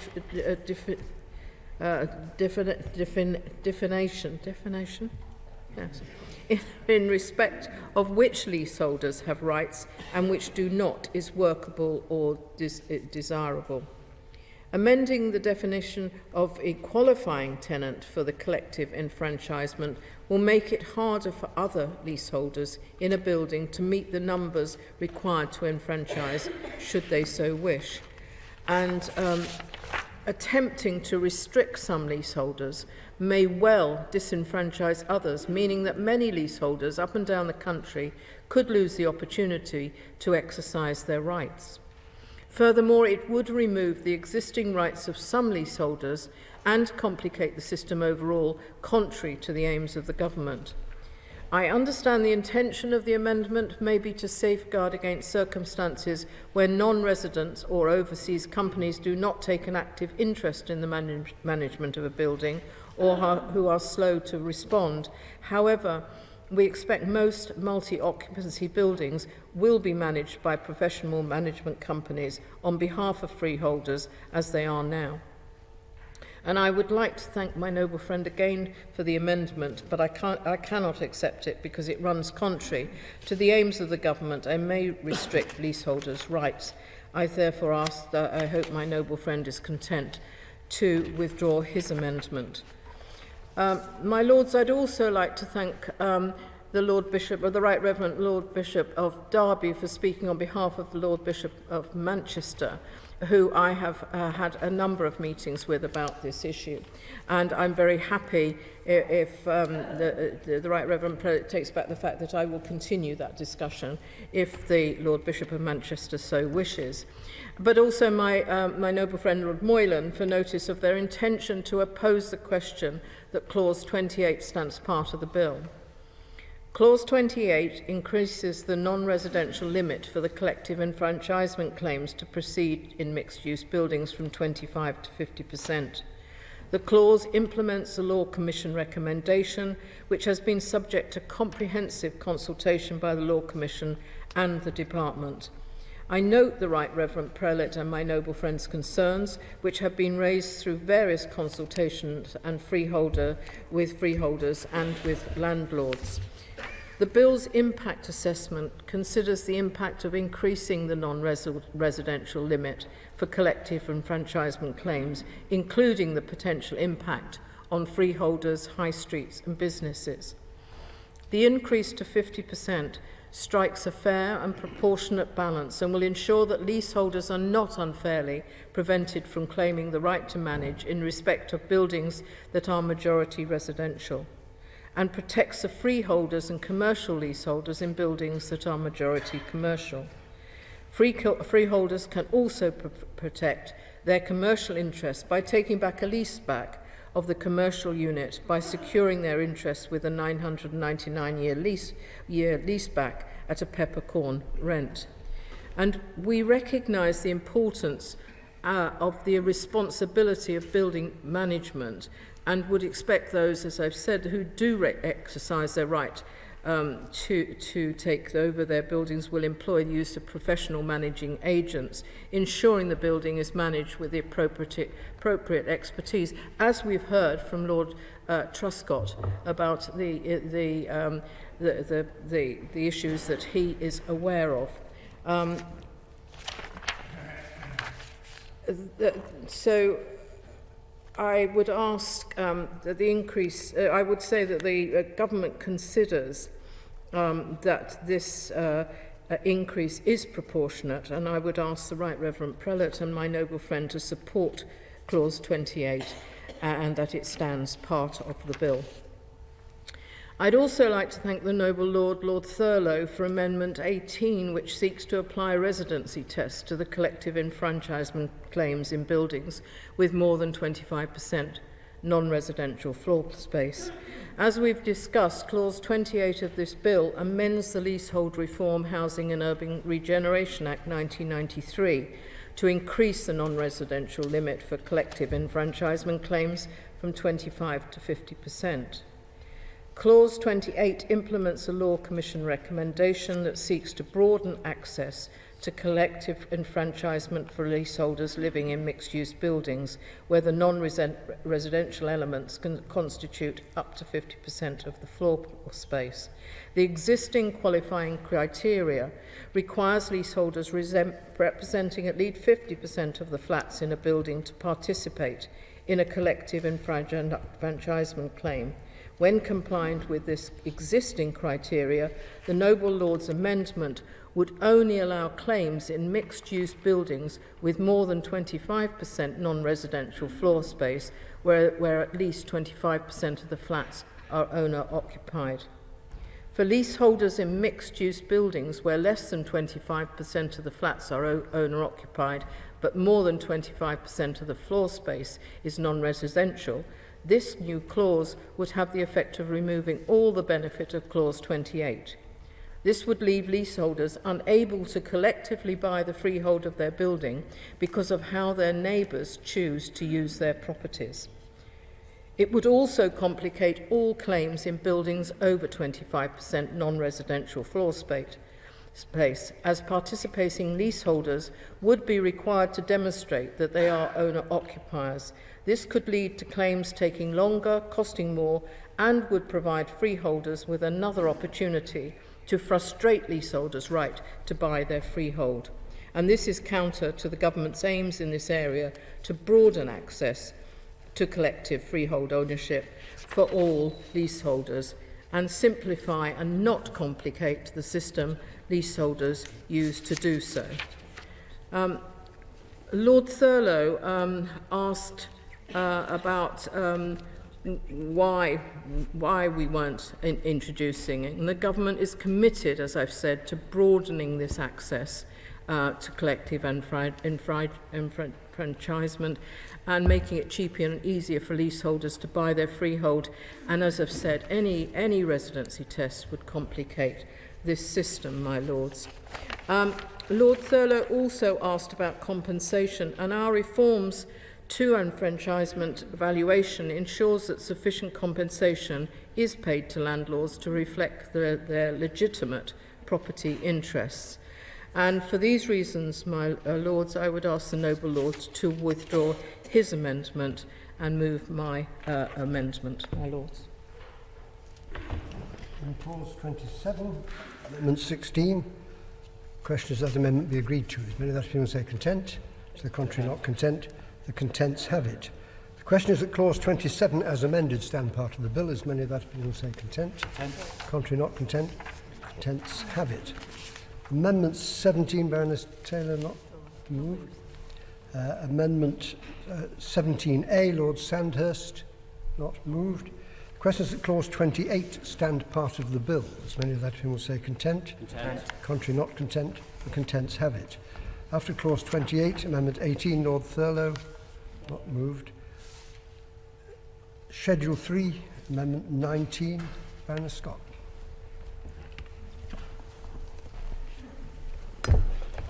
My Lords, before I start, I wish to declare that my wife is an employee at the Crown Estate as set out in the Ministerial Register of Interests.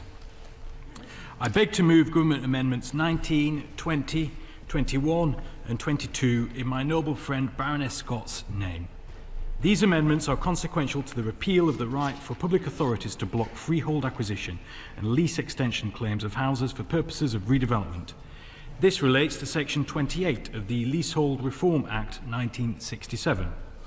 Removing this blocker will allow more leaseholders to enfranchise.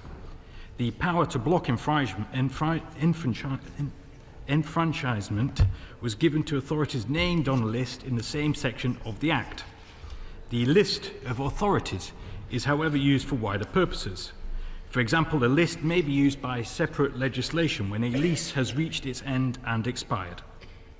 When this happens, the listed public authorities could apply to the courts to seek possession for the purposes of redevelopment. These amendments preserve the list and its use for wider current law as it is moved into sections 29 and 38 of this bill. Turning to Government Amendments 25, 30, 31, 32, 33, 34, 35, 36, 37, 38, 39, 40 and 49 in the name of my noble friend Baroness Scott. Government Amendment 32 addresses the enfranchisement valuation procedure regarding chained leases. That is where successive long leases of a house are treated as one single long lease.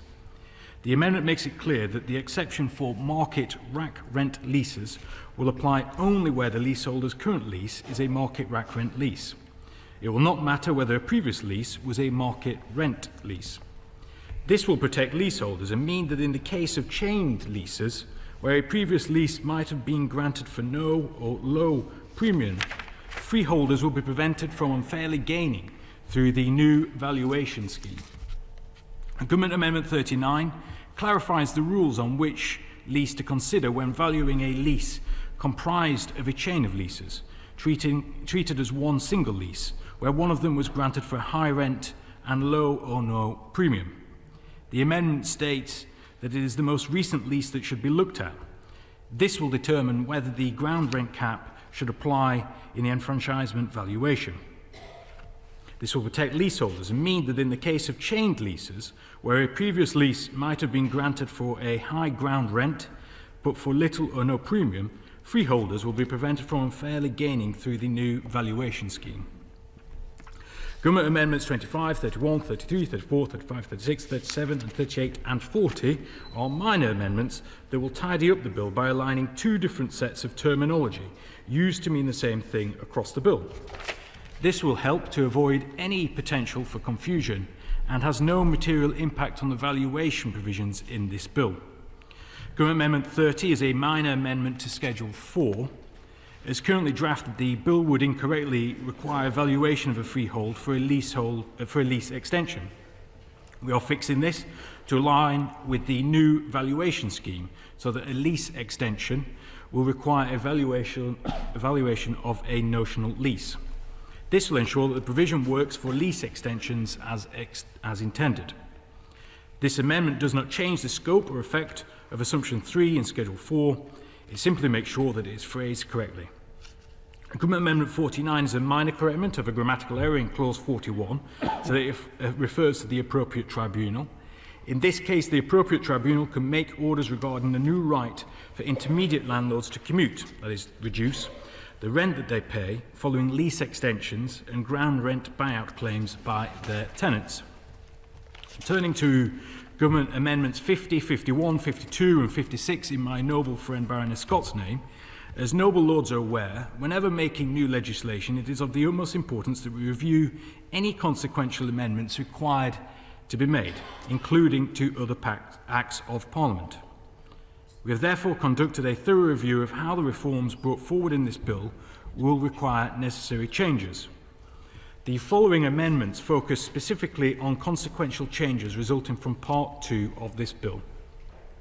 Government Amendment 52 is a minor and technical amendment which reflects the movement of material from Section 175 of the Housing Act 1985 into the new Section 7A of the 1967 Act. This amendment preserves a part of the current law which deals with a number of exemptions for the valuation of a freehold acquisition under Section 9(1) of the 1967 Act, which will still be available under a preserved law claim. This will make sure that the bill retains the current restrictions and will remove any potential for unintentionally expanding the number of tenants who qualify for a Section 9(1) valuation and consequently for a preserved law claim. Right to buy tenants who qualify for enfranchisement rights will be no worse off, and they benefit in the same way from the new valuation scheme as with other leaseholders. Government Amendment 53 inserts a new clause which acts as a paving amendment to introduce a new schedule. This new schedule brings together the consequential amendments to other legislation. As a result of this new schedule, Government Amendments 50 and 51 remove consequential amendments to the Housing and Planning Act 1986, which are currently contained in Schedule 8. These are now addressed in the new schedule. Government Amendment 56 inserts the new schedule entitled Part 2 Consequential Amendments to Other Legislation. This new schedule is extensive and brings together the consequential amendments across 19 other acts into a single place. None of the amendments make separate substantive changes, but rather the new schedule allows this bill to mesh with and integrate seamlessly with other legislation. So to summarise, these consequential amendments will remove provisions which will become obsolete as a result of other changes made by the bill, enable freehold acquisition claims of houses under Section 9(1) of the Leasehold Reform Act 1967 to continue to operate as they do currently, whilst making sure that provisions in other legislation do not override our new valuation scheme.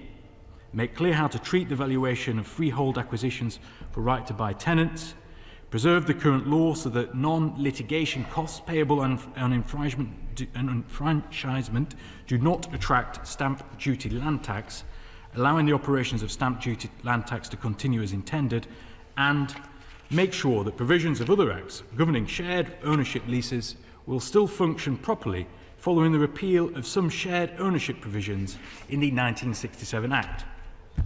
Turning to Government Amendments 88 and 89 in my noble friend Baroness Scott's name, these are tidying up amendments to align the terminology in Clause 77 with the terminology used elsewhere in Part 5 of the Bill. And finally, my Lords, it is with sincere thanks for bearing with me and for your patience that I turn to Government Amendment 90 in my noble friend Baroness Scott's name. This is a clarificatory amendment which seeks to deal with any potential confusion over the extent to which the bill applies to event fees. As noble Lords may know, some leases require the leaseholder to pay a fee on certain events, such as the sale of the premises or a change of occupancy. These so-called event fees are common in specialist housing for older people. How event fee terms are drafted varies from one lease to the next, as does what the money is used for. This amendment is not concerned with the regulation of event fees. The government has committed to making event fees fairer and more transparent and will implement agreed Law Commission recommendations when parliamentary time allows. There is a risk in the current drafting of the bill that the specific nature and purpose of event fees may be regarded as an administration charge under Clause 81 of the bill. This would in turn mean that they are subject to the test of reasonableness, which we do not consider appropriate for a fee of this nature. This amendment therefore sets out a definition of an event fee and makes it clear for the avoidance of doubt that any event fee is not to be regarded as an administration charge. My Lords, I beg to move. Amendment proposed, Schedule 3, page 151, line 13. At end, insert the words on the marshalled list. I just rise to thank my fellow East Lancastrian noble Lord the Minister for introducing those technical tidying up and clarification amendments. My Lord, I just want to, I think I've spoken at great length ad nauseum about many of these amendments. I too would like to thank, I apologise to everyone, but I too would like to thank and say how much of a pleasure it is to follow my long-lost brother from East Lancashire, Lord Khan. I beg to move. The question is the amendment be agreed to. As many of that opinion will say content. Content. Contrary not content. Contents have it. Does the government wish to move amendments 20, 21 and 22 to the schedule en bloc? Question is amendments 20, 21, 22 be agreed en bloc. As many of that opinion will say content. Content. Contrary not content. The contents have it. The question is that Schedule 3 as amended stand part of the bill. As many of that opinion say content. Content. To the contrary not content. The contents have it. Clauses 30 to 35 stand part of the bill. Is the government content to move those en bloc? Move en bloc. Question is that clauses 30 to 35 en bloc stand part of the bill. As many as of that opinion will say content. Content. To the contrary not content. The contents have it. My Lords, I will now adjourn the House during pleasure to until we are ready to consider the message from the Commons on the Rwanda Bill. The time the House will resume will be displayed on the Annunciator. I beg to move that the House do now resume. It's necessary that it's not the House, this is the committee, that we resume the House before doing that. Sorry, Speaker. Would you like to move that? Yes, I beg to move that the House do now resume. Question is the House is now resume. As many of that opinion say content. Contrary not content. The contents have it.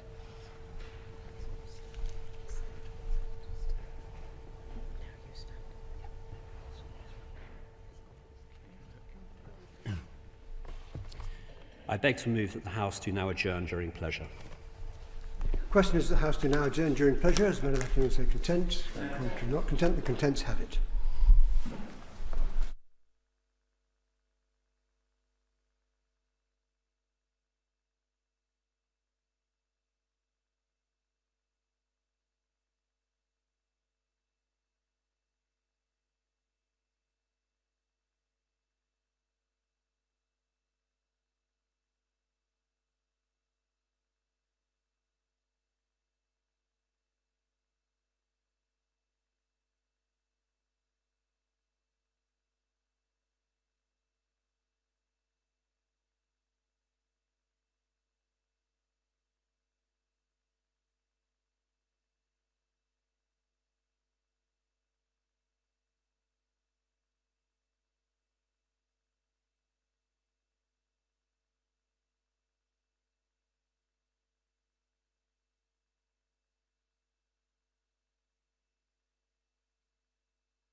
Lord Speaker.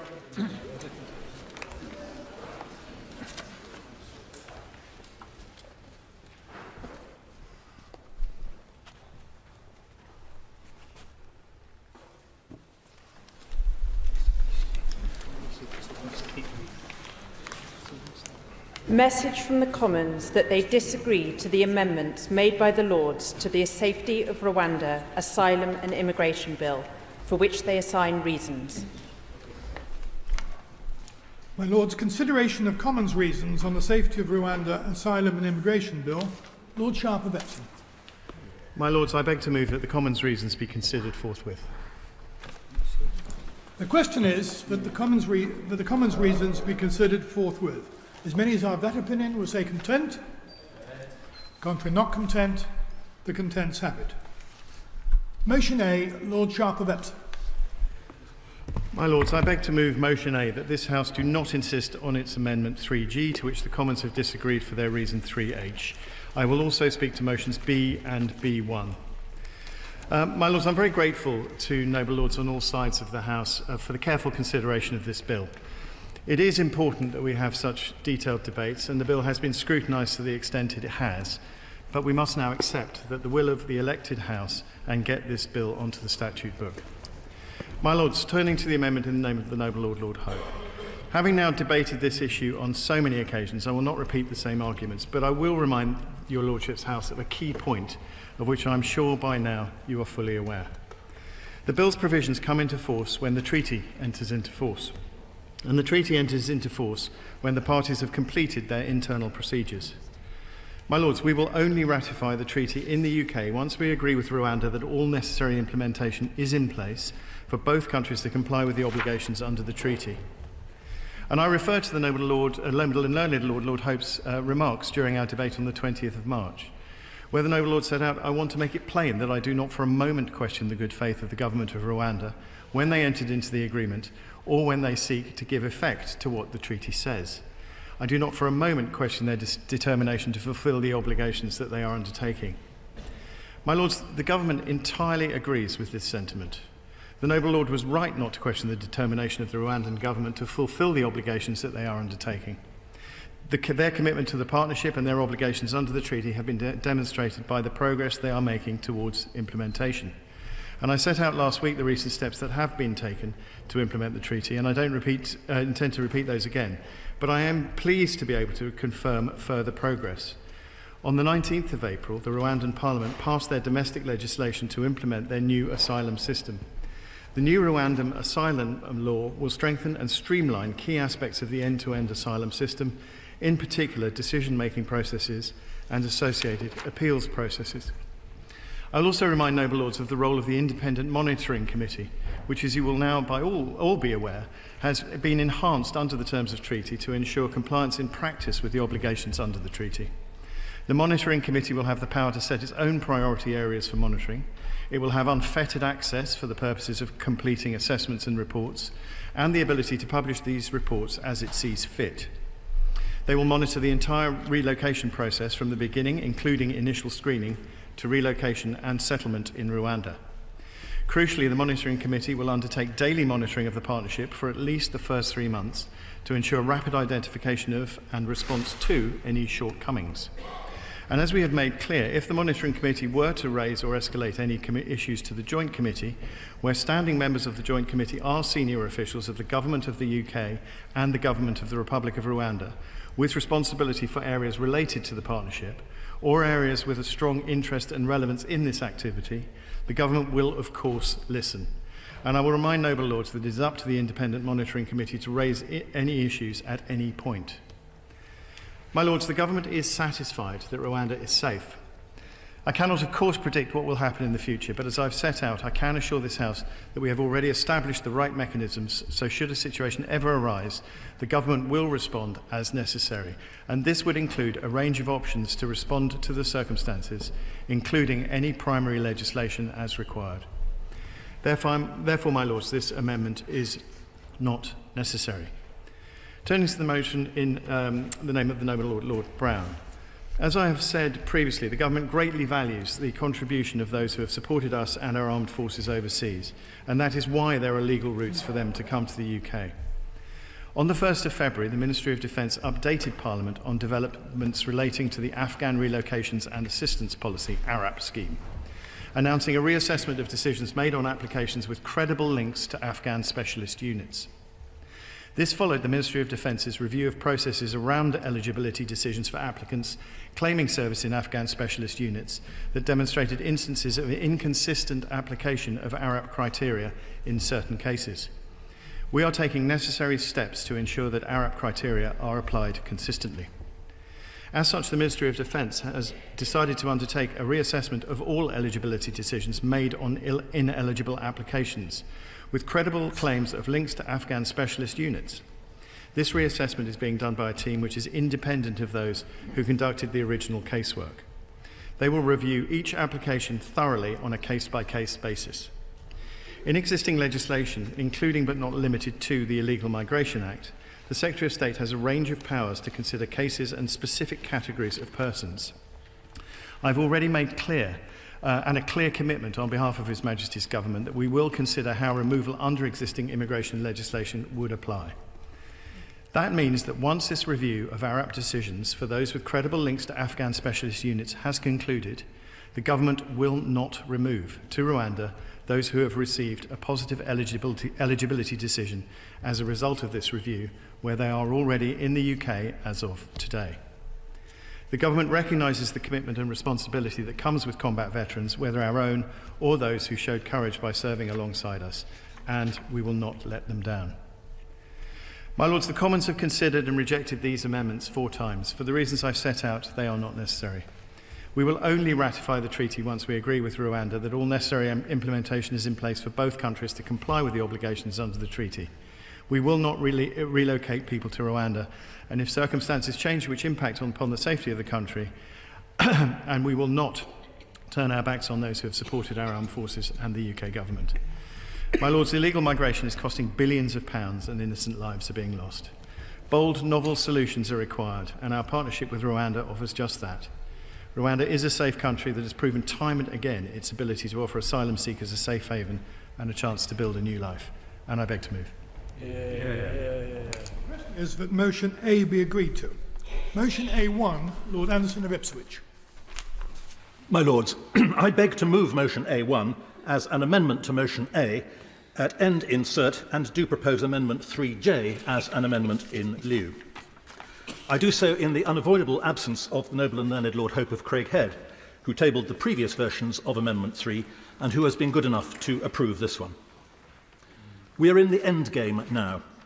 We will, this week, have a law that provides for the offshore processing and settlement of asylum seekers in Rwanda. Its benefits remain to be seen.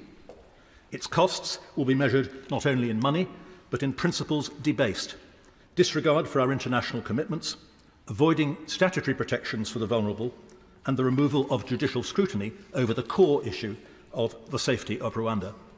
That is now a fact, and there is nothing more we can do about it. But there is a further principle, as precious as any of those, to which we can still hold fast. One might call it the principle of honesty in lawmaking. I presume on your Lordship's patience this evening, because we have it in our power to reinstate that principle without damaging the purpose of this bill or delaying its passage any further. We are concerned with the safety of Rwanda both in the present and in the future.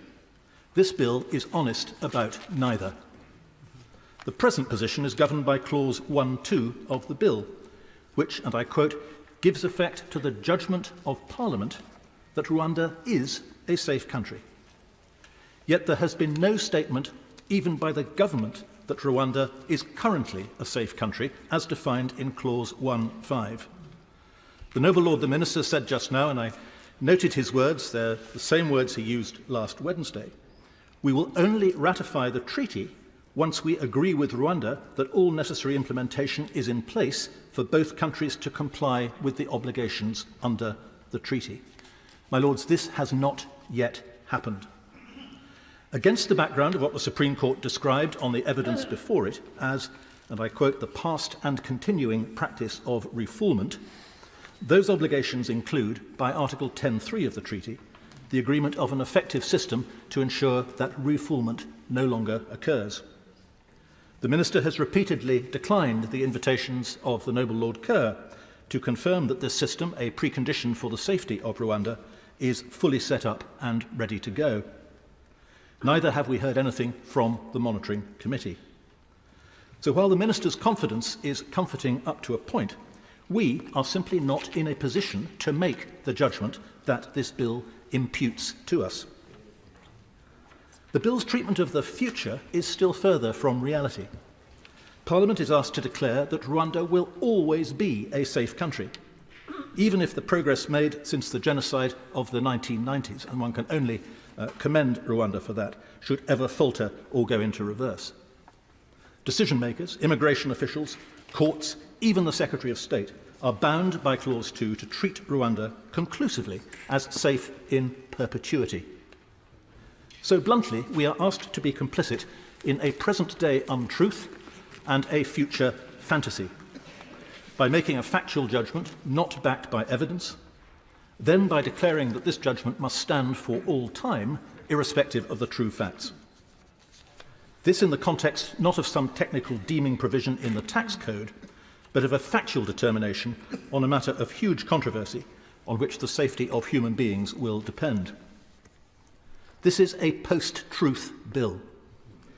To adapt a phrase we have often heard from the Noble Lord Norton of Louth, it takes the culture of justification, which is the trademark of this House, and replaces it with a culture of assertion. It takes hopes and rebadges them as facts. It uses the sovereign status of this Parliament as a shield from scrutiny, and it makes a mockery of this bill. My amendment addresses first the present and then the future. The first part, subclause 1.7, requires the Secretary of State to tell us when, in his judgment, Rwanda is safe. It is this statement, not the judgment we are supposed to be reaching tonight, that will determine when the flights may lawfully begin. He has the detailed evidence on this. We, despite our best efforts, have had only scraps. In previous versions of the amendment, this ministerial statement on the safety of Rwanda has been conditional on a favourable opinion from the government's own monitoring committee, established under the treaty, which we are told is already operational and which is ideally placed to assess the evidence. It has been objected on previous occasions that the monitoring committee should have no more than an advisory role. Lord Hope and I have listened and revised this amendment, which now provides only for the monitoring committee to be consulted. The statement on safety would be purely for the Secretary of State. The Noble and Learned Lord Faulkner asked the Minister last Tuesday to confirm that, and I quote, "Before the government are satisfied that Rwanda is a safe country, they will seek the views of the monitoring committee." No such assurance was forthcoming. I cannot say why not. Perhaps we will get an assurance this evening. Failing that, this amendment would write one into law. The second part of my amendment, new subclause 8, deals with the future. Lord Hope pointed out the problem in these terms. No provision is made anywhere in the bill for what should happen if the facts change and everyone can see that Rwanda is no longer safe. Sir Jeremy Wright, Sir Bob Neill and Sir Robert Buckland, none of them lefty lawyers the last time I checked, have made the same point in the Commons debates. The Minister indicated last week that if the government thought Rwanda had become unsafe, there might be some unspecified parliamentary occasion to mark that development. But of course, no such occasion, other than the passage of a full Act of Parliament, could do the trick. That, I think, was effectively acknowledged by the Minister in the Commons this afternoon. This assumption of perpetual parliamentary infallibility is an embarrassment and a nonsense. Fortunately, there is an alternative which presents not the slightest threat to what the government is seeking to achieve. New subclause 8 would give the Secretary of State an untrammelled power to decide in the future that Rwanda is no longer a safe country. Such a decision would release all decision makers, including himself, from a legal fiction that makes the law look like an ass and those who make it asses. So, my lords, there is a speedy and effective way to reinstate the principle of honesty in lawmaking. To quote the parting words of Sir Robert Buckland, who rebelled this afternoon alongside Sir Jeremy Wright, sort this out now. I persist in the hope that reason may yet break out in the Minister's response. If it does not, I propose to test the opinion of the House. I beg to move. Yeah. The original question was that motion A be agreed to. Since when motion A1 has been moved as an amendment to motion A, at end insert the words as printed on the marshalled list. The question, therefore, is that motion A1 be agreed to. Lords, I rise to speak to motion B1 and amendment 10H in lieu. My Lords, I've given a great deal of thought in recent times to the question of what courage and strength looks like. So I ask myself today, is it a desperate and unpopular Prime Minister threatening to keep some of us septuagenarians up all night if we do not bow to his will? Or is it putting yourself and your family in mortal peril by fighting totalitarianism alongside British forces with no idea of how that struggle will end? I know which I consider to be brave and strong, and I believe that the overwhelming majority of your lordships, like others of whatever age or political persuasion up and down the United Kingdom, agree.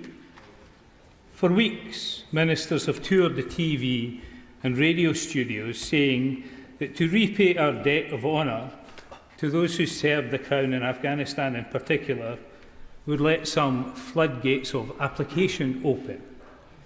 Well, my Lords, if the concession I seek would open such floodgates, creating oceans of impostors, this would only be as a result of the government's own incompetence and lack of preparation.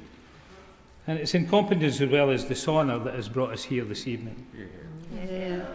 In the summer of 2021, the former Foreign Secretary, Dominic Raab, told us in a statement to the Foreign Affairs Select Committee that Her Majesty's Government was developing a plan for the evacuation of our exposed allies and agents from Afghanistan. If you'll allow me a moment to get this part of my script, I'll read the exact words to him. He told the Foreign Affairs Select Committee in July 2021 the government were planning for the possibility of an evacuation of British citizens and those who were quite rightly entitled to think that we had a moral obligation to secure their lives. I remember, in fact, post-Operation Pitting, asking if someone would share that plan to me to see if the plan included the very reality that those who were sent to help people evacuate left before those who needed to be evacuated could be. My Lords, later we were told by the Prime Minister, with a statement repeated in your Lordship's House. The statement was repeated in your Lordship's House, and I read now from the Hansard of Tuesday the 7th September, where the statement in its full is set out. Later, the Prime Minister, Boris Johnson, in this statement, told your Lordships that the Taliban must ensure safe passage and that Her Majesty's Government would keep ongoing evacuation plans under review in respect of just such people. In fact, he said this: "Let me say to anyone to whom we have made commitments and who is currently in Afghanistan, we are working urgently with our friends in the region to secure safe passage. And as soon as routes are available, we will do everything possible to help you reach safety." That's the words of the Prime Minister that were repeated here. And in fact, when this particular statement was repeated in your Lordship's House, we were then told also that this plan had been in existence for most of that year and that it had been reviewed in January and was repeatedly reviewed in order that the chaos that we saw at the Kabul airport would not happen, but it did. My Lords, you would have thought, with all of that planning behind, all of that information, with the fact that we had recruited the triples, that we had trained them, and that we paid them out of the embassy in in Kabul, you would have thought that the 2,000 people who made them up, who were the most at risk, who had been working for us in harm's way, would have been known about, recorded and evacuated, and it would be the simplest thing in the world to triage anybody who claimed to be of that group out of the process of Arab. But that's not how it turned out.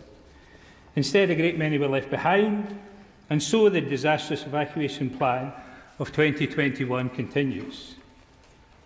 My Lords, the government created this problem that has caused at least 9 of those who fought for us to be executed by the Taliban, because promised safe passage never appeared. Her Majesty's government told us even last week that there would be no concession in respect of those people who had come here because they were frightened of their lives and were entitled to be frightened of their lives and to find a way of getting here if there was no safe passage. So why no concession for so long? I'm asked this question every day. Every day since I started debating this issue, I'm asked by many people, including many Conservative politicians, why no concession? Why have they not been able to work something out with you, they say to me. Why the delay? Either they have no confidence in their ability to implement this plan and are seeking in some way to delay it that's not their responsibility, or they just want the theatre of delay to their flagship bill to blame Labour, the Lords, the courts and so on. Today, they finally bring a concession, having offered and then withdrawn it last week. They refuse to put it in the face of the bill.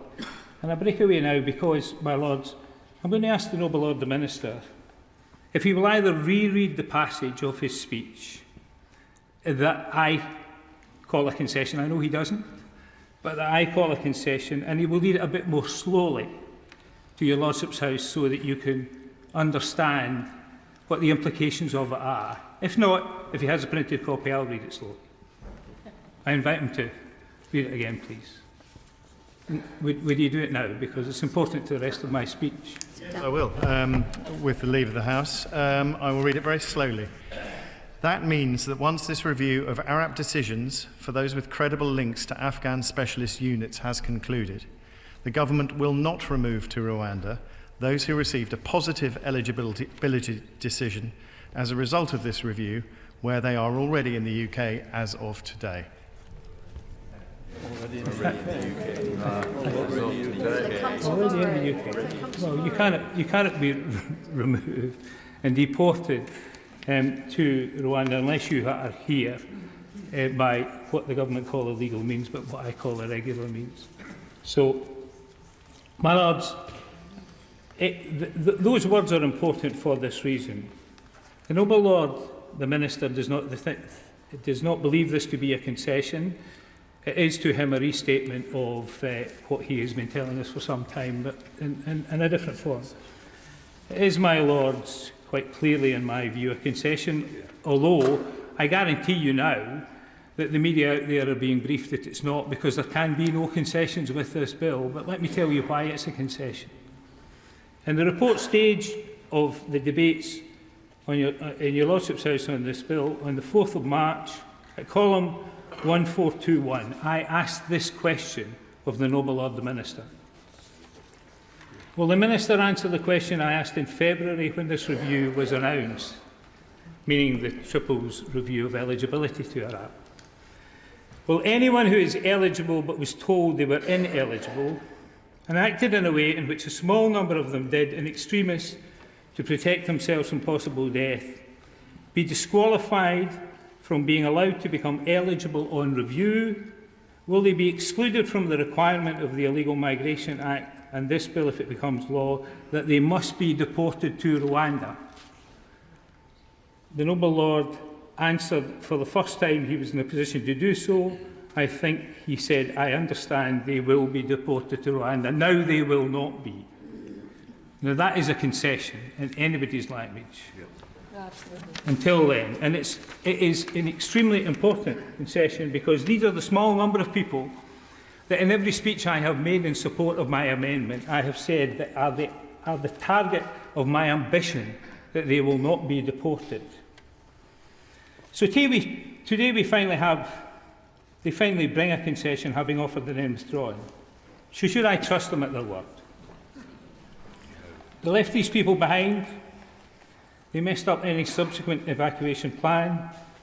This is a third opportunity competently to do the right thing. Why should I trust them now? I'll tell you, my lords, why I am minded to consider doing so, although I haven't yet made up my mind. Because we, my lords, are now part of a grand coalition, including noble and gallant lords, many very senior politicians and officials who have secured this country for years, who have put their names to this, veterans, campaigners, and so many voters of all persuasions and traditions across our nations, and we will not be silent until today's promise is honoured by this government or the next one. Finally, my lords, what does this ignominious history tell us about the Rwanda policy as a whole? There were no safe routes for those heroes to whom we owe a debt of honour. Still less are there safe routes for any other genuine refugees worthy of the promise of the Refugee Convention, also paid for in courage and strength in an earlier war so many years ago. So while I may not press my motion this evening, I look forward to the day when a Labour government repeals this immoral and unlawful excuse for legislation in total. Yeah. My Lords, it's a privilege to follow the noble Lord, Lord Brown of Ladyton. His persistence, his clarity and his determination have, in my view, led to a meaningful concession, and it is a concession, by the government on a very important issue. To those who say that your Lordship's House has not behaved in a legitimate and constitutional way in relation to this bill, we can at the very least point to the concession that's been made to the noble Lord, Lord Brown, as justification for still being here debating this bill tonight. I stand principally to speak in favour and in total support of the absolutely admirable speech given by my noble friend Lord Anderson in favour of Amendment A1. I will return briefly to Amendment A1 in a few moments, but before I do, I wish to place on the record something that concerns me very much about the fact that we are debating this matter at all today. And I do so with appreciation for the characteristically gracious and considerate words spoken by the Government Chief Whip. When she spoke earlier this afternoon, I wasn't in the House because I didn't know she was going to say it, but I have been able to watch it on that splendid organ, Parliament Live TV. I speak as a religiously confused person, born with 100% Jewish blood, but brought up in the Church of England by convert parents. I note that there may well be some Jewish peers in the House today. Others I know are absent on the grounds of conviction and conscience, for today is the first day of the Passover festival of Pesach, one of the Jewish religion's most sacred holidays, a day when Jewish families gather together with their friends sometimes, I should have been at one such event tonight, around a dinner table to pray, to eat, to sing, and to retell the story of the Exodus with the help of a narrative liturgy called the Haggadah. For those who have been to such an event, to such a Seder, it is a joyful experience and brings home to one the importance of the first day of Passover. I am told that strong representations were made, not least by the Labour Party, through the usual channels to avoid the final stages of the Safety of Rwanda Bill being heard today. The Jewish community, although it places great importance on the first and indeed the second days of Pesach, would have been willing to be here tomorrow or any other day this week. And unfortunately, that was refused. I've tried very hard to think of a legitimate reason for that refusal. If this debate had taken place on Tuesday or Wednesday or Thursday or Friday or next week, it would not have made any material difference to the government's position.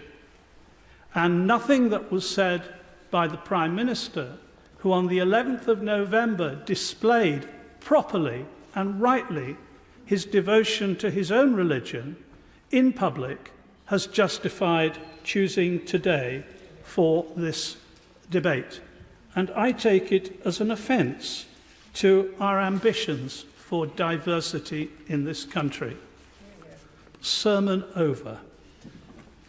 I now turn to the government's inexplicable, in my view, refusal to accept Lord Hope's amendments and what are now my noble friend Lord Anderson's amendments. All they would require was for a very small piece of verification to take place in Parliament. A piece of verification that either Rwanda is a safe country or that it's not a safe country. And surely it is right that if there is to be the kind of fiction spoken of very eloquently by my noble friend, there should be that verification in Parliament. At the moment, even if the Secretary of State became aware that Rwanda is non-compliant, the bill as it stands would mean that it would still be deemed compliant. Is there anybody in this House who doesn't honestly think that that is nonsense? And then we have the rhetoric that has been behind this. Even this morning, the Prime Minister talked about stopping the boats and claimed that the worldwide publicity that this bill has received has resulted in stopping the boats. Well, he's not been reading the same newspapers and watching the same websites as me, I'm afraid, my lords. In the last 2.5 months, the number of people on those boats has increased over the previous year. He chose to give the figures for an earlier period in his extraordinary press conference this morning. And what that adage, "stop the boats," has become is just an idle boast. And I would say to the government, it's time to stop the boasts, because this is not stopping the boats. Then we've discovered in recent days, do you remember, my lords, that picture of then Home Secretary Suella Braverman sitting, watching admiringly, looking admiringly on some quite nice-looking houses which had been built in Rwanda for the refugees to come from the United Kingdom. And now we learn they've been sold, or a lot of them have been sold. My lords, if you tried to book a holiday and the travel agent said to you, it's a beautiful island, but there is no property for you to stay in and we're not sure you can get there, you'd think that travel agent was mad. But that's a fair metaphor for the government's behaviour on this bill. And then there's the question of the aircraft. Well, we heard this morning from the Prime Minister that apparently there is a contract with a carrier, and I hope that the noble Lord the Minister, who has treated this House with enormous care and respect on this bill, I really do admire the way he's dealt with it, I hope that he will continue to do so by telling the House some detail as to whether there really is a contract, because I'm afraid, given the fictions that there are around at the basis of this bill, at the root of this bill, I'm not sure that I believe that there is a contract, what sort of company it's with, and whether there are pilots who have declared that they're willing to fly the planes carrying these refugees, because I am far from sure that that is the case. And then would the Minister take the trouble to get someone to go and explain to the Prime Minister that it is deeply insulting to the jurisdiction that brings so much foreign money into the United Kingdom to describe the European Court of Human Rights as a foreign court? It's not a foreign court. It's an international court. I'm sure that the government somehow or other might be persuaded to get that into their heads, but it really is causing enormous difficulty for those of us who try to defend our jurisdiction to hear ministers telling that untruth too. And perhaps the Minister would care to tell us how many times the United Kingdom government has relied on the European Convention on Human Rights in international cases and in cases in this country. When I was a part-time judge, I used to sit in the administrative court, a great privilege for any part-time judge. And I'm absolutely certain that the number of times the European Convention was relied upon by government lawyers appearing for their client, the government, is beyond normal counting. And finally, I would ask your lordships just to reflect for a moment upon the cost of this whole bill. We've now had some accurate numbers from the relevant government accounting organisation. We were told in this very chamber that a maximum of 300 people were going to Rwanda at a cost which at that time, a couple of weeks ago, was estimated at something between 550 and 600 million pounds. I commented at the time that we could send them to the Ritz Hotel in Paris for a couple of years and still have some change. I have been corrected, to be honest. I'm not sure how much change there would have been. But it is an enormous sum of money to deal with a very small number of people.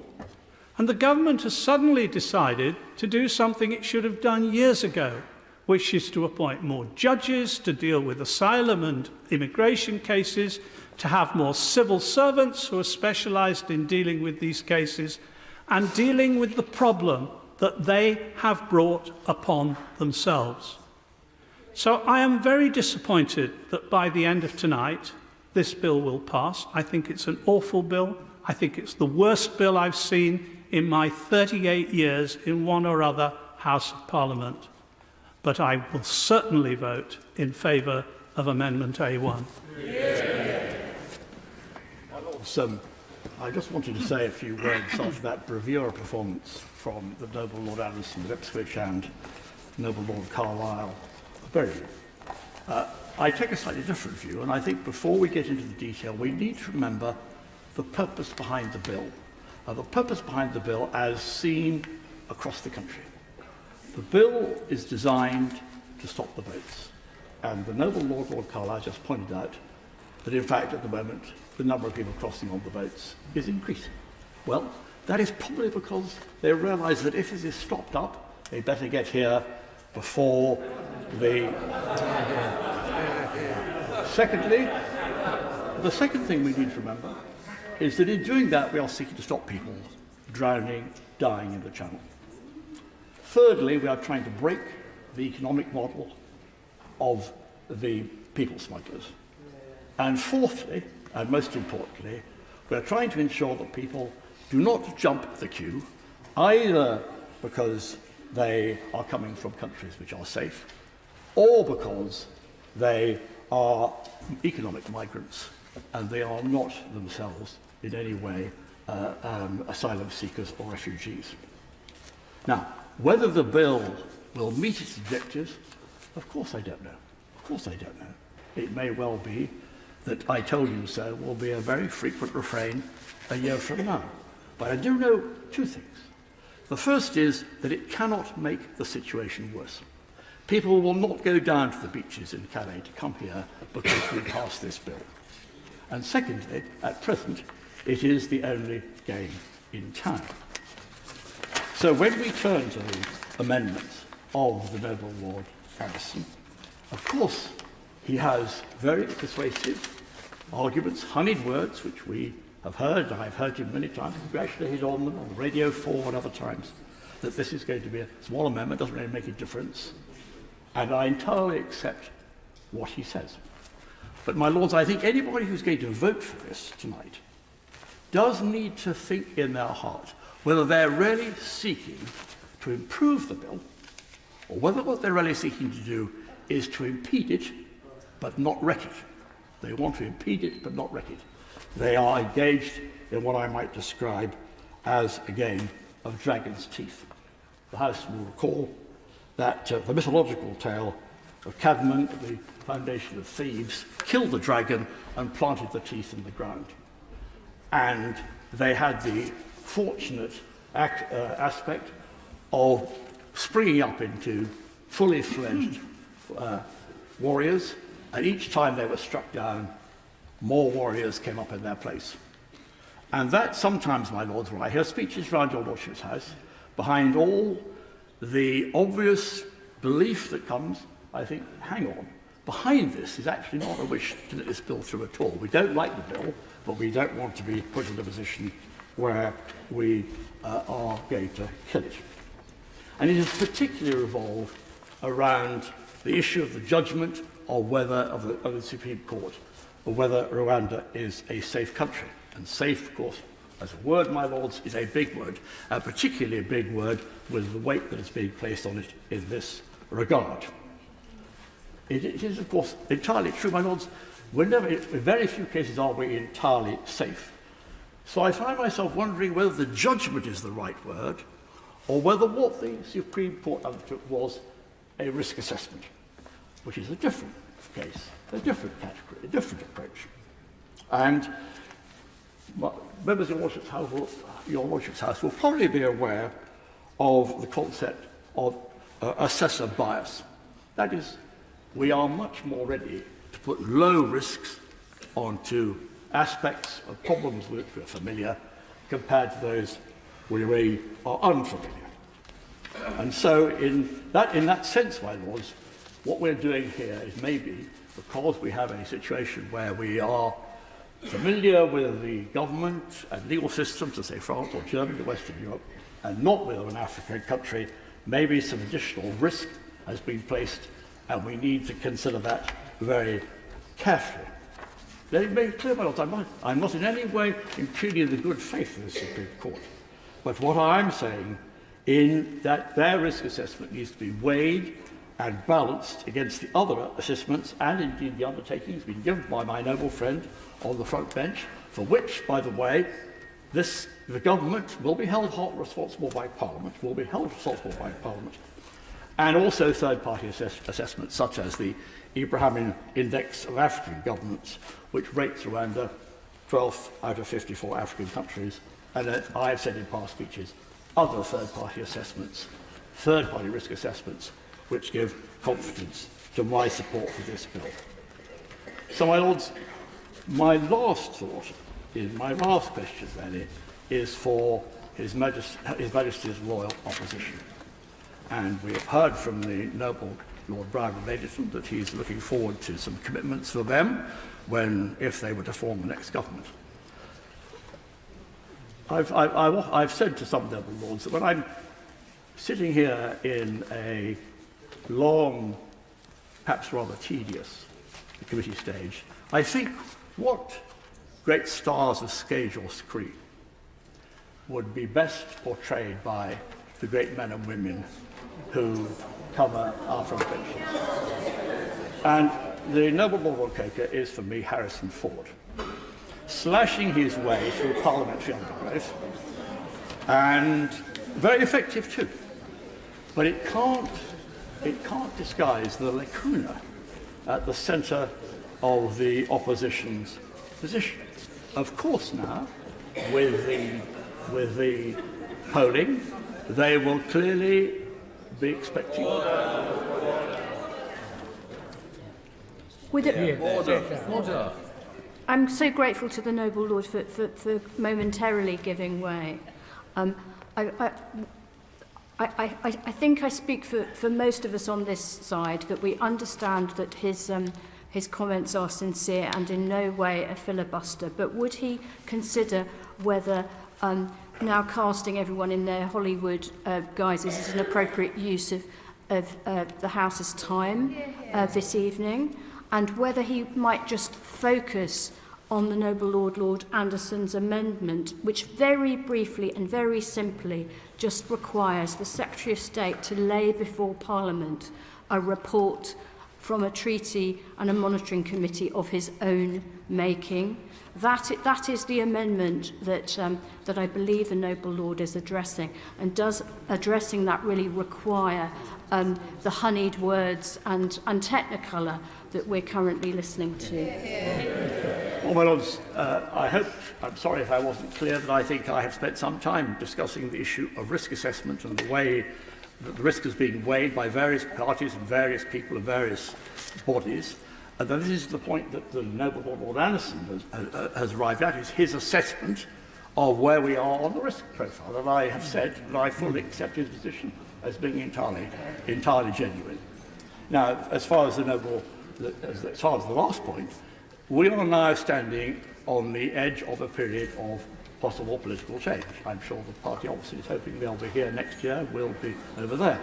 And it is not unfair, my lords, in those senses, for us to ask the opposition whether tonight, as we come to this very critical point, the point that everyone agrees is critical, the Noble Lord Coker can tell us whether, if this bill works, whether they intend, and they were to form the next government, they would continue to use this bill, or they would scrap it.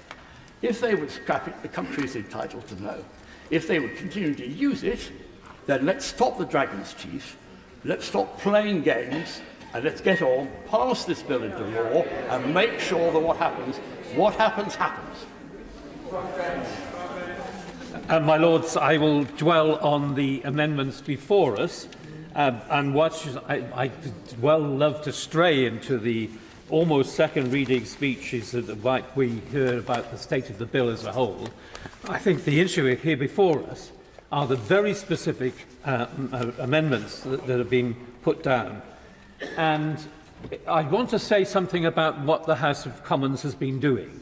And other people have been calling this House the responsible body for making it delay. The delay is not caused by this House. We could have been dealing here on other days earlier than this. It is at the choosing of the government in the other House how this bill plays through this House. And therefore, I think we cannot be accused of not doing our job properly, because that's what we are doing. And it's been the government who's been slowing down the business in the Commons for whatever reasons they feel are acceptable to them. And this House is doing the proper job. Certainly we are with these amendments before us today, because the reasons we are debating for pressing these very important safeguards on this House and on this Parliament are so important. We are asked to declare, as it is in the Act which we're debating, we are asked to declare that Rwanda is safe for refugees and for asylum seekers. Yet when asked whether the policy on refoulement, the most principal policy which was pointed out by the Supreme Court, we asked when the policy on refoulement is to be put in place, and the government could not give any answer at all. So I ask the government tonight, what assurances has the government give that this policy on refoulement and the appropriate training and systems to support will be in place in the next 10 to 12 weeks? And 10 to 12 weeks is important given the statement of the Prime Minister this morning. And second protection, of course, of the amendment by the Noble Lord Anderson, of course, is for the future. The future, which is, as this bill stands, binds a Secretary of State in perpetuity. I now turn very briefly to the Lord Brown's amendment, and I listened very carefully to the repetition which he asked us to do. And it seemed to me that there was one very specific group of people who will not be subject to the concession as called by Lord Brown will work for them. And that is for people who have a justifiable claim, who are at this moment outside of the United Kingdom. That is a very specific group of people, some of them who are in Pakistan, who are threatened with being sent back to Afghanistan based upon an experience of the bill of a similar sort that we are debating tonight. And my belief, and I hope the belief of this House, and certainly the belief of these benches, is that those people who are allies must have a record somewhere. There must be a record if they were an ally of ours. Somewhere they were employed either by the British forces, somewhere they were being paid for out of British funds, somewhere they would be on a company record for who supplied those services to the services of the United Kingdom's forces.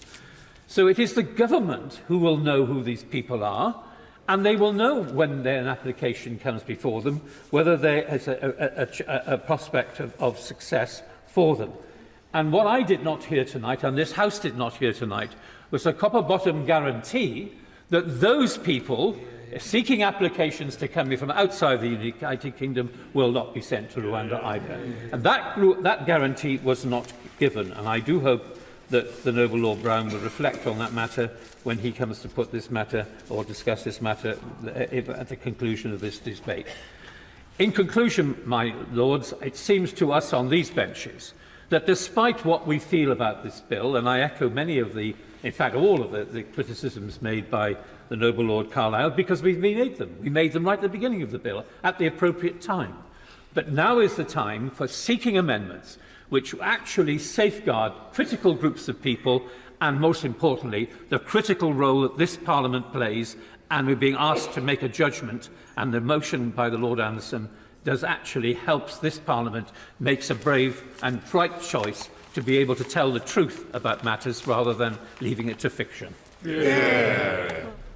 My Lords, can I start by saying to Lord Hodgson straight away that he asked me what we would do if we win the next election, and I emphasise if we win the next election, we will repeal the bill. We've been quite clear about that. But that's not what we're debating here this evening. We're debating the bill that we have before us, and in particular the two amendments that A1 and B1.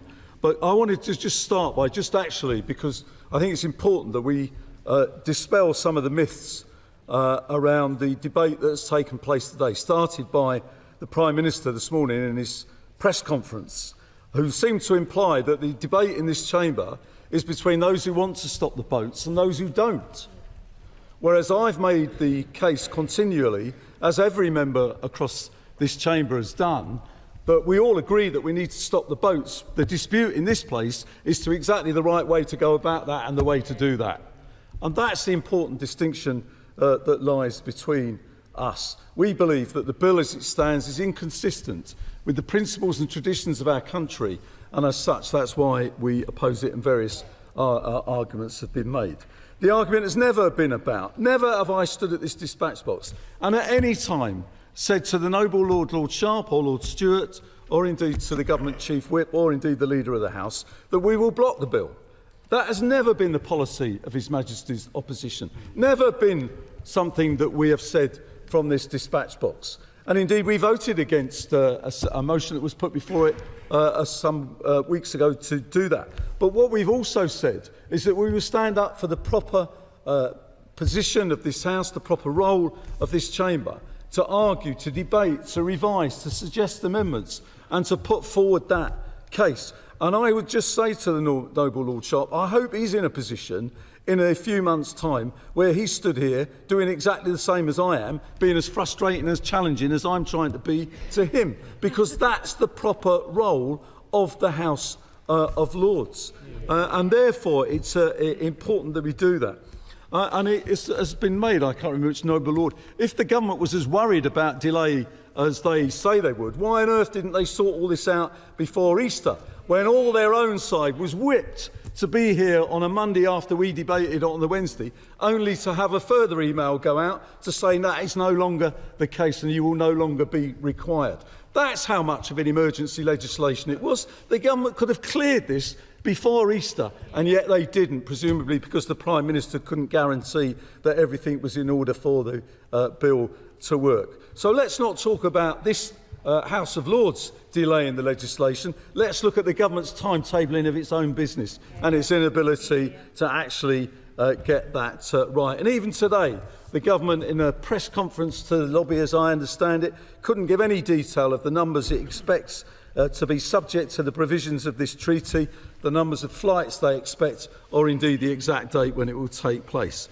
Never either has it been an argument about the questioning about the integrity of this chamber. I do not believe there is a single member of this Parliament, whether it's in the other place or in this chamber, or indeed of any of the journalists who report our proceedings, who have not got proper integrity. And I would not have gone on the radio, as a government minister did this morning, and accused this House of bordering on racism with the way that it debated the Rwanda treaty. That is a shocking, appalling comment to make. I don't believe that's what Lord Sharp says. I don't think anybody in here has actually been bordering on racism in anything that they've said. I've heard detailed argument, detailed positions espoused by many, but nobody in here, or indeed I believe in the other place, or anybody who reports on these proceedings has been anywhere near racist or racism. There is a legitimate difference of view, but we should not resort to those sorts of things being said. I also object, and I do object to this, and the Prime Minister did it again this morning when he suggested that those of us who opposed the Rwanda Bill before us lacked compassion, that somehow there wasn't anybody who wasn't opposed to the drownings, who wasn't opposed to some of the appalling things that we see. Of course we're all opposed to that. There isn't a single individual in this chamber, in the press, in the other place, who doesn't abhor some of that which takes place. But that is the context within which we have been debating this. So we're quite right to turn round and say that we are quite right to look at what Lord Anderson is saying, what my noble friend Lord Brown has said. It's not just about Labour peers. Again, the Prime Minister goes on, and we hear other people. Labour is blocking this. Labour peers are blocking. We haven't got a majority in here to block anything. We have to have the support of crossbenchers, Tory peers abstaining or disappearing, the Liberal Democrats voting with us, everybody else. It's not about Labour peers, it's about people, Greens, sorry, Baroness Jones. It's about being at a wedding, you know you're going to miss somebody out. And you go through all the aunts and uncles, all the relatives, and you see the glower of Aunt Mabel from the back. Not that that's you, Baroness. Where have you gone? You're not sitting in your... Thank you. But no, seriously, and the Greens, of course. But look, let me just say this. It's about all of us who believe that the bill is wrong, standing together. And that is why it's important. And if Lord Anderson chooses to put his amendment A1 to the vote, of course we'll support that. And we're pleased to support it because it's a sensible amendment. It doesn't block the bill. It simply says to the government, let the monitoring committee that you yourself have set up say to the Secretary of State, who can then make a statement to Parliament saying Rwanda is safe. But it also gives the government a get-out clause by saying in the future you can actually, just the Secretary of State, presumably on the advice of the monitoring committee, can say that Rwanda is not safe. Whereas in the bill at the moment it's compelled to, whatever happens, to believe it is safe. Perfectly sensible amendment A1. Let me come to my noble friend Lord Brown's amendment. And I do think it's a meaningful concession on the part of the government. I do. And I think that is a really important statement to make. And let me say this to all those who are listening. When they question why it's important sometimes that the Lord stands firm, why it's important that sometimes the Lord challenges the government of the day, whatever government there is, why it says to the government, you've got this wrong and you need to think again, why tenacious Lords, and in this case, the brilliance of my noble friend Lord Brown in what he's done. The reason is because sometimes the government gives way, and that's what's happened. If we hadn't have pushed this last week, this concession would not have happened. If we'd have given way 2 months ago, this concession wouldn't have happened. So far from this being about the Lords blocking anything or delaying anything, it is the Lords performing its proper constitutional function and bringing about change from the government. And that is what it's about. And it's done in a way, frankly, which actually gets the government itself out of a bind, because we know that many on the government, not only from their own backbenches, but on their front bench, including many in this chamber, they themselves thought what the Prime Minister, one presumes, was saying was wrong. and they needed the Prime Minister to change his position. So the strength of what was proposed in this chamber by my noble friend Lord Brown forced the Prime Minister, and we presume that he supports all of this, forced the Prime Minister to change his mind and to come forward with that concession.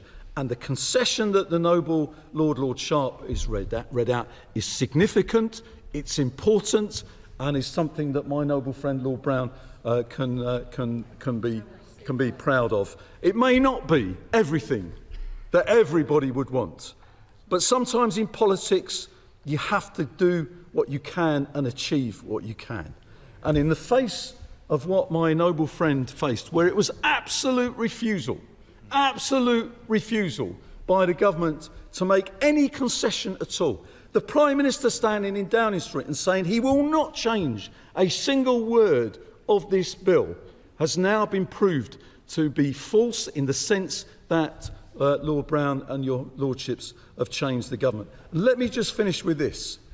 The importance of this cannot be understated, because what your lordships have done in forcing the government to rethink, with the support, to be fair, of the front bench, right across the front bench there, means that people who fought with our country, stood shoulder to shoulder with our armed forces, who would have been subject to deportation to Rwanda, will now be exempt from the provisions of that bill. That is a significant change in what the government was saying, and it will mean that some people, either who would have had their rights ignored, or frankly who will be coming to this country in due course through the Arab scheme, would have died, would have not been able to survive. And that is the significance of what Lord Brown has achieved with the support of your lordships. It's your lordship's house at its finest. The government forced to concede in a way that it should have done before, but we should not underestimate the fact that the government has made an important concession, and as such we welcome it. Well, my lords, as ever, can I thank all noble lords who've contributed to this relatively short debate. I will deal with the points in order of how they were made, and I'll start with the noble Lord Anderson, if I may, and with whom I'm afraid I'm going to have to respectfully disagree. I do not believe we have debased our principles. I believe we've upheld them. We've upheld the principle of the integrity of our sovereign borders, the principle of not ceding our immigration policy to criminal gangs, the principle to safeguard lives and deter, of course, dangerous and illegal channel crossings. That is the point of this bill, has always been the point of this bill, and it deserves to be restated. My lords, going back to my opening remarks, things have progressed since we were last discussing these matters, and I shall repeat them for the record. On the 19th of April, the Rwandan Parliament passed their domestic legislation to implement their new asylum system. The new Rwandan asylum law will strengthen and streamline key aspects of the end-to-end asylum system, in particular decision-making processes and associated appeals processes. I'm very grateful to my noble friend Lord Hodgson for reminding us of Rwanda's high standing in the international league tables. But I think things could not be clearer. There has been significant progress towards many of the things that the noble lord is actually asking for. And that, of course, includes with the monitoring committee, and I'll repeat this too. If the monitoring committee were to raise or escalate any issues to the Joint Committee, where standing members of the Joint Committee are senior officials of the Government of the UK and the Government of Rwanda, with responsibility for areas related to the partnership or areas with a strong interest and relevance in this activity, the government will, of course, listen. And I would remind noble lords that this is up to the independent monitoring committee to raise issues at every point. My lords, the future is not fantasy, as has been alleged. As is well known, the government is satisfied that Rwanda is safe, and we have acknowledged that we can't predict what will happen in the future. But as I also set out, we can assure the House that we have already established the right mechanisms, so should a situation ever arise, the government will respond as necessary. And I repeat, this would include a range of options to respond to the circumstances, including any primary legislation as required. My lords, we don't regard this as the noble and learned Lord Carlisle asserted as inexplicable. We regard this amendment as unnecessary. My lords, turning to the noble Lord Brown's amendment, I'm not going to get into the semantics of what this is or is not. What it actually is the right thing to do. I would say to the noble Lord German, in his remarks, he seems to have missed the entire point of the bill. The simple answer to his question is do not come here illegally. There will be no possible pull factors. There is a safe and legal route available to those in Afghanistan who have served and can prove their eligibility under ARAP, and over 15,000 people have already availed themselves of it. My lords, the noble Lord and noble and learned Lord Carlisle raised the issue of Passover, and I heard what he said very carefully.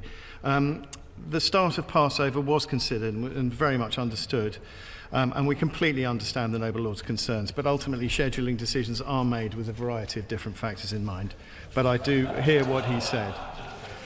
My lords, I will also go back to the fact that stopping the boats is not an idle boast. It's actually in the introduction to this very bill.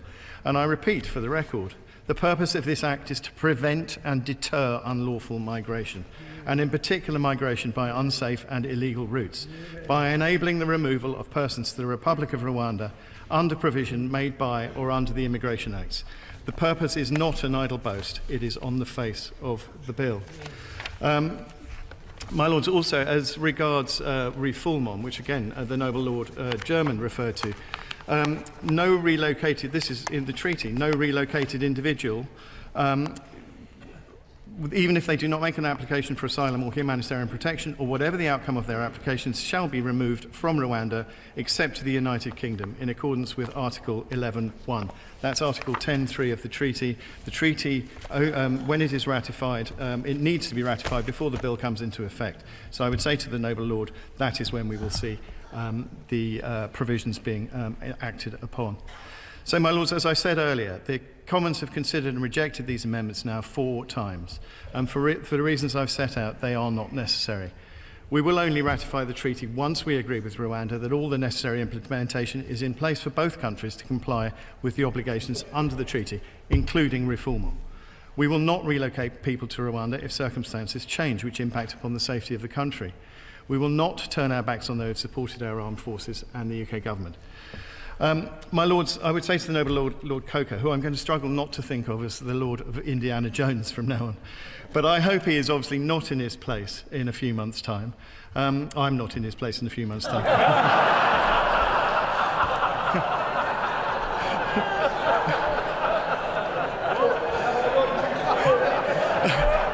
Couldn't read my own writing, my lords. But I of course respect his right, which he frequently deploys to make my life difficult, and he does. My lord, seriously, illegal migration is costing billions of pounds, and innocent lives are being lost. Bold, novel solutions are required, and our partnership with Rwanda offers just that. Rwanda is a safe country that has proven time and again its ability to offer asylum seekers a safe haven and a chance to build a new life. I beg to move. Before the noble lord sits down, would he deal with one piece of nitty-gritty? Would he tell us a little bit more about the contract that apparently has reached with an airline? I would say to the noble and learned Lord, no, I won't. That's about an operational matter. We are discussing the amendments in ping-pong. I thank all noble lords who have spoken to my motion A1. 2 short points, if I may, in response.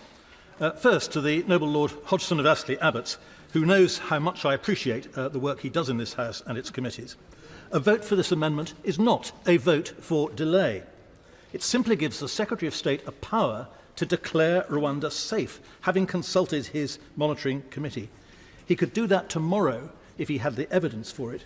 And if he does not have the evidence for it, how can he expect us to do it tonight?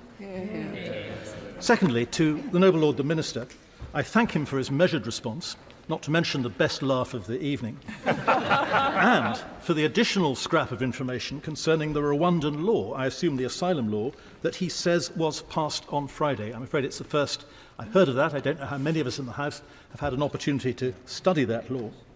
But he knows that these scraps fall very far short of the comprehensive picture that we would need if we were seriously to make our own judgment that Rwanda is safe, and that the concerns identified by the Supreme Court and by our own International Agreements Committee in great detail only in January have been satisfied. My Lords, in a less frenetic political environment, this common sense amendment, or something very like it, could, I am sure, have been hammered out between sensible people around a table. Sadly, that does not appear to be the world that we are in. I'm afraid I see no alternative to pressing motion A1 and to testing the opinion of the House. The question is that motion A1 be agreed to. As many of that opinion will say content. The contrary, not content. The question will be decided by a division, and I'll advise the House when voting is open. Voting is now open. Clear the bar.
The question is that motion A1 be agreed to. As many as are of that opinion will say content. To the contrary, not content. Not content. The contents will go to the right by the throne, the not contents to the left by the bar.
The question is that motion A1 be agreed to.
There have voted content 240, not content 211.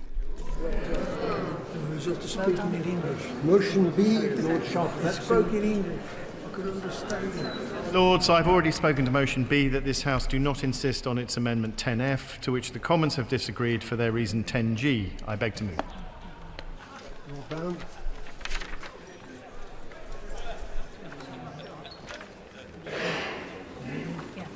So I should say the question is that motion B be agreed to. No. Lord Brown. I'm not moving. It's a motion. I'm not moving. Not move. You've got to withdraw it. You've moved. The question is that motion B be agreed to. As many as are of that opinion will say content. To the contrary, not content. The contents have it. We move now to a question for short debate, and I think we should have a brief moment while members take their places.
Question for short debate. Support for parents considering separation. Lord Farmer. My Lords, I thank all noble Lords contributing to what I consider an important debate this evening. I won't soft-pedal why we are discussing these issues today. Parental separation is an enormous and egregious problem, the scale and ramifications of which few seem ready to acknowledge. Parental separation is a recognised adverse childhood experience. By the time British children turn 14 years old, 46% no longer live with both their natural parents. Family breakdown is a major risk factor for children and young people's poor mental health. Children who experience it are significantly more prone to anxiety and depression. Also, Institute of Psychiatry research also found greater susceptibility to severe mental illness such as schizophrenia. The IFS's Deaton Review on Inequality reported that between 1971 and 2019, the percentage of births outside marriage ballooned from 8% to 48%. Half of all births take place in inherently less stable cohabitating couple families, or to parents living apart from the outset. Professor Matthew Goodwin dryly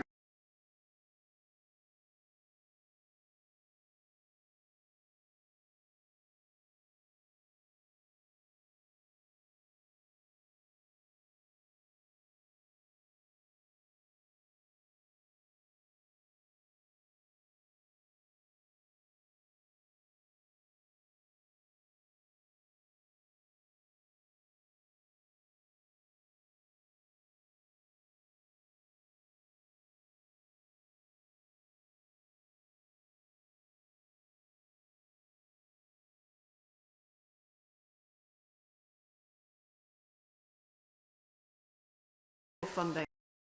If urgent action is not taken, I share Rainbow's concerns that more seriously ill children and their families will be denied choice and control over the palliative end-of-life care. So in conclusion, Madam Deputy Speaker, I would ask the Minister to not change a single atom of Loros or indeed Rainbow's Children's Hospice, because they both provide excellent, excellent care. However, please work alongside them as much as you can and get the ICBs in particular to deliver on that funding that was already mentioned by my colleague earlier on. Thank you. Bob Seeley. Madam Deputy Speaker, I won't take up too much of your time. I want to thank my honourable friends from Hastings and Rye and Darlington for organising and securing this debate. It's actually a very important one, and I'm hugely grateful that they've done it. And I think it's very clear from the amount of people who've taken part in this debate, the affection that hospices hold, not only in our hearts but also the hearts of our constituents. And I have great respect for that, both on the Isle of Wight and throughout the country. And clearly they comfort people in times of extraordinary difficulty and death, not only for those people who are dying, but also for their families.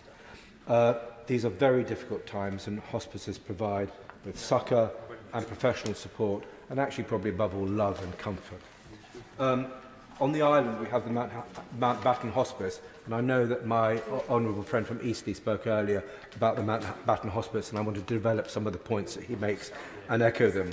So we have the Mountbatten Hospice in Newport. It is one of our most cherished institutions on the island. I thank all those people. I'm going to have a few thank yous now. I want to thank firstly all the people who work there in our Mountbatten Hospice and support it for the fantastic work they do caring for people in the Isle of Wight. And I also want to pay special tribute to the head of our hospice, Nigel Hartley, one of the most impressive people we have on the island, and actually one of my favourite islanders. He was a concert pianist before he started looking after people in the London Lighthouse Clinic in the relatively early days of the AIDS pandemic. And he learnt to care for people at that time before moving eventually to the island and bringing a unique sense of occasionally eccentric but organised, highly competent and very loving leadership to that institution. And I think we are hugely lucky on the island to have somebody like Nigel. On their behalf, I want to raise just a few issues and get some clarity from the Minister. And I know I'm not the only one saying this, but for backbenchers, there's clearly strength in numbers. And many of the issues that I have are issues that have been raised as well, but I want to put them on the record. I don't want the NHS to take over hospices. We need to respect the charitable status of our hospices, because it's something that gives them strength. They are so directly related and engaged in our communities. But we do need the NHS to pay its way in relation to our hospices. And in the last 2 years, Mountbatten on the Isle of Wight and indeed in Eastleigh, the Mountbatten Hospice, the two of them, have had cash increases from the NHS of under 2%, if I understand correctly the figures, but also under 3%. Their costs have gone up much higher. We are putting our hospices under very considerable financial pressure. So we're having to dig deeper into fundraising, or we're having to make cuts or look at ways of making cuts. This is not acceptable. We are not asking for the NHS to step in, but we are asking for the NHS to pay its way, and if it is using the hospices, to give them sufficient funding, because otherwise the burden of looking after the NHS responsibilities, for want of a better term, is falling very heavily on people, whether it's in folks in Eastleigh, in my honourable friend's constituency, or indeed on the island. And in fact, we have our major fundraising for the Isle of Wight, for the Isle of Wight Hospice, for the Mountbatten Hospice on the 12th of May. Walk the Wight, fantastic event. Last year it raised £460,000. But running a hospice is expensive. And when you're dealing with inflation, below inflation increases from our ICB, that is problematic. And I would raise one other issue as well from our ICB. My right honourable friend, the member for Eastleigh, and I had 2 conversations with the ICB last week. One just on the Isle of Wight Hospice and the Eastleigh Hospice, Mountbatten Hospice. And one was a shared conversation with Hampshire and Isle of Wight, Hampshire colleagues and myself, talking about the work of the ICB. It's in special measures. We were told that somehow this was a very good thing, that it was in special measures, but clearly there is pressure on their expenditure, there is pressure on their budgets, and actually there's pressure on their, how shall we say, management decisions in relation to their budget. And what I'm really concerned about is that when you have ICBs in special measures, hospices, cutting funding to hospices is seen as a quick win as opposed to acute services, which are hugely expensive, which we know, but also potentially to primary care as well. And yet, effective spending in primary care actually eases pressure on acute services, but also effective spending on hospices paying their way. So I'm not talking about taking over the system, but actually giving a little bit more funding, near inflation increases for those hospices, enables the hospices to perform a hugely important moral duty, medical duty, but also a duty to those people, not only who are dying, but also the families in their support of them, not only in the hospice, but increasingly now for my Mountbatten Hospice, and I suspect it's the same for the Honourable Member for Eastleigh, but actually looking after people as they near death in their own homes. So on behalf of my hospice, I'm asking, please, can we make sure the ICB that covers Hampshire and the Isle of Wight is doing its job effectively, doing its job properly, because I think it is fair to say, without being ungenerous towards these people, some of us have our concerns, and some of us have real concerns about some of the decisions being made. So can we make sure the ICB is managing its affairs well, but in doing so is also giving the support to the hospices, both in Eastleigh but also in Newport and the Isle of Wight, which our hospice, the Mountbatten Hospice, so badly needs. Thank you. Chris Loder. Thank you, Madam Deputy Speaker. It's a pleasure to contribute this debate. I'd like to note that Dorset is well represented here, with my honourable friend and neighbour from South Dorset also here in the debate. Madam Deputy Speaker, in West Dorset there are few other charities that are so cherished by local people as Weldmar Hospice Care. The Weldmar Hospice in Dorchester must be one of, if not the most, respected and cherished hospices in West Dorset and Dorset as a whole. Most of my constituents will have had a family member or will have known someone who Weldmar has looked after at the end of their life, and it is the reason why the hospice is so dearly loved, not just in Dorchester or even just in West Dorset, but across the county. The Weldmar nurses looked after my own aunt in her final days some 15 years ago, and I'm eternally grateful to them for all they did for her and continue to do for friends of people who I know that are taken care of, not just in the Dorchester Hospice, but through the community nursing team too. Weldmar is Dorset's largest independent charity and has provided specialist end-of-life care since 1994. Over the last 3 decades, they have looked after 24,882 patients, both in the community and in their specialist inpatient unit in Dorchester. The care is free of charge, and last year alone, 1,745 families benefited from this vital care and support with Weldmar. This is undoubtedly why the community feels so passionately about our hospice, and with it, the innovations and fundraising, the successes that the incredible team at Weldmar have with its work to raise money. But in order for Weldmar to sustain itself, as is the case with so many hospices, it needs to raise £27,200 every single day to keep these services running, and this is on top of the NHS income. In January 2024, the APPG on hospice and end-of-life care published a report on government funding for hospices. The report found that despite statutory guidance, ICB commissioning of hospice services, and I quote, is currently not fit for purpose, and the value they provide to individuals and the wider health system is at risk. The government announced additional funding for hospices during the coronavirus pandemic, and in a Westminster Hall debate on the 17th of January this year, my honourable friend the Minister set out some of the wider financial support available for hospices, to include the energy bills discount scheme, eligibility for a reduction in VAT from 20% to just 5%, and in 2022, the NHS England released £1.5 billion in additional funding to integrated care boards to provide support for inflation. It is my opinion, Madam Deputy Speaker, that palliative and end-of-life care needs a much greater priority within the Integrated Care Partnership Strategy 2, as it is in many areas. We want to make sure that we sustain Weldmar and other provision long into the future, but that we can also consider and support more end-of-life care. In places like Lyme Regis and the areas where it is so far to travel to a hospice, they would greatly benefit from additional provision.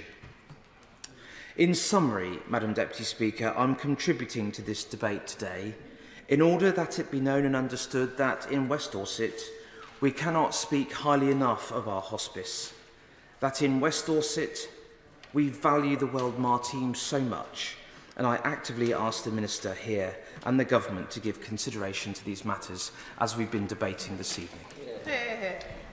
Richard Drax. Deputy Speaker, can I congratulate my honourable friends, the members for Hastings and Rye and Darlington, who sits beside me, and it's a pleasure to follow my colleague from West Dorset. Can I start by thanking all those who work in the hospices? They do a remarkable job, and we should be very grateful for all they do. In 2003, when I was reporting for BBC South Today, I was sent to the official opening of Julia's house in Corfmullen, Dorset.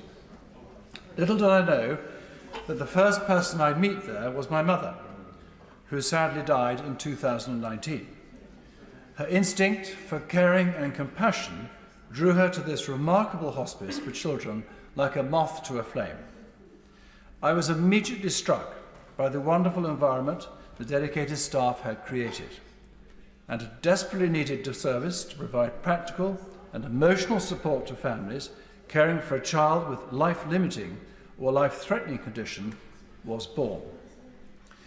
Julia's House is one of more than 200 adult and children hospices that care and support about 300,000 patients a year, Madam Deputy Speaker. They work hand in hand with local health and care services, taking the pressure off the NHS. Hospices, as we've heard, are mainly funded by charity. On average, around 2/3 of the income for adult services is raised through fundraising. For children, and alarmingly, that figure is 4/5. In 2022, the Health and Care Act introduced for the first time, as we've heard again, a legal duty for integrated care boards to commission palliative care services that met the needs of the local population. However, a recent report, and again we've heard this in the Chamber, and I make no apology for repeating myself or repeating what colleagues have said, a recent report by the APPG on hospice and end-of-life care, co-chaired by my honourable friend from Darlington sitting right here beside me, found that despite this legal requirement, funding from ICBs varied significantly across the country. Today, the sector is under significant financial pressure. Hospice UK estimates the sector is on track for a £77 million deficit for the financial year in 2024. Nowhere is this more real than at Julia's House. The Chief Executive, Martin Edwards, said that over 90% of the annual running costs were met by fundraising. The government's contribution remains low at only 8%. This over-reliance on people's generosity, which is enormous, will see Julia's House face a budget deficit of £1 million this year. If the member from the SNP can refrain, I'd be grateful. This dire situation is exacerbated by the ending this year of a share grant of £25 million from NHS England. Julia's House cares at its 2 sites for 176 families across Dorset and Wiltshire. Mr. Edwards said they were coping with children and with more complex needs, requiring more staff and putting more pressure on budgets. The care provided is intensive, Madam Deputy Speaker, with a family being supported for up to 5 years following the death of a child. As you might imagine, palliative care comes with all kinds of issues, not least medical, emotional and financial. Who do you turn to for help and advice? How does the patient wish to be cared for, and who supports the carer? This is where a remarkable charity called Lewis Manning Hospice Care comes into play. The Chief Executive, Claire Galley, told me their team comes to your home and in effect responds to the needs of the patient and family by signposting them to relevant services, from treatment to transport. Importantly, it is the need of the patient which is most significant. So, for example, if their wish is to die at home, everything possible is done to ensure that that happens. Importantly, this free service is proactive rather than reactive, anticipating what the patient and family want, reducing crisis at the end of life, and saving the NHS a lot of money by freeing up GPs' time and negating the need for a hospital. A pilot scheme being run in a part of Dorset has already saved the NHS £140,000 in April alone. Imagine if this scheme was rolled out across the country, Madam Deputy Speaker, it would save the NHS millions. Let me conclude. There is no doubt there is a need for more government funding for hospices, independent, fiercely so, as they are. But the funding disparities, as we've heard from every speaker virtually, must be looked at. Yes, I hear the government say it's another call for money, and there are many other demands.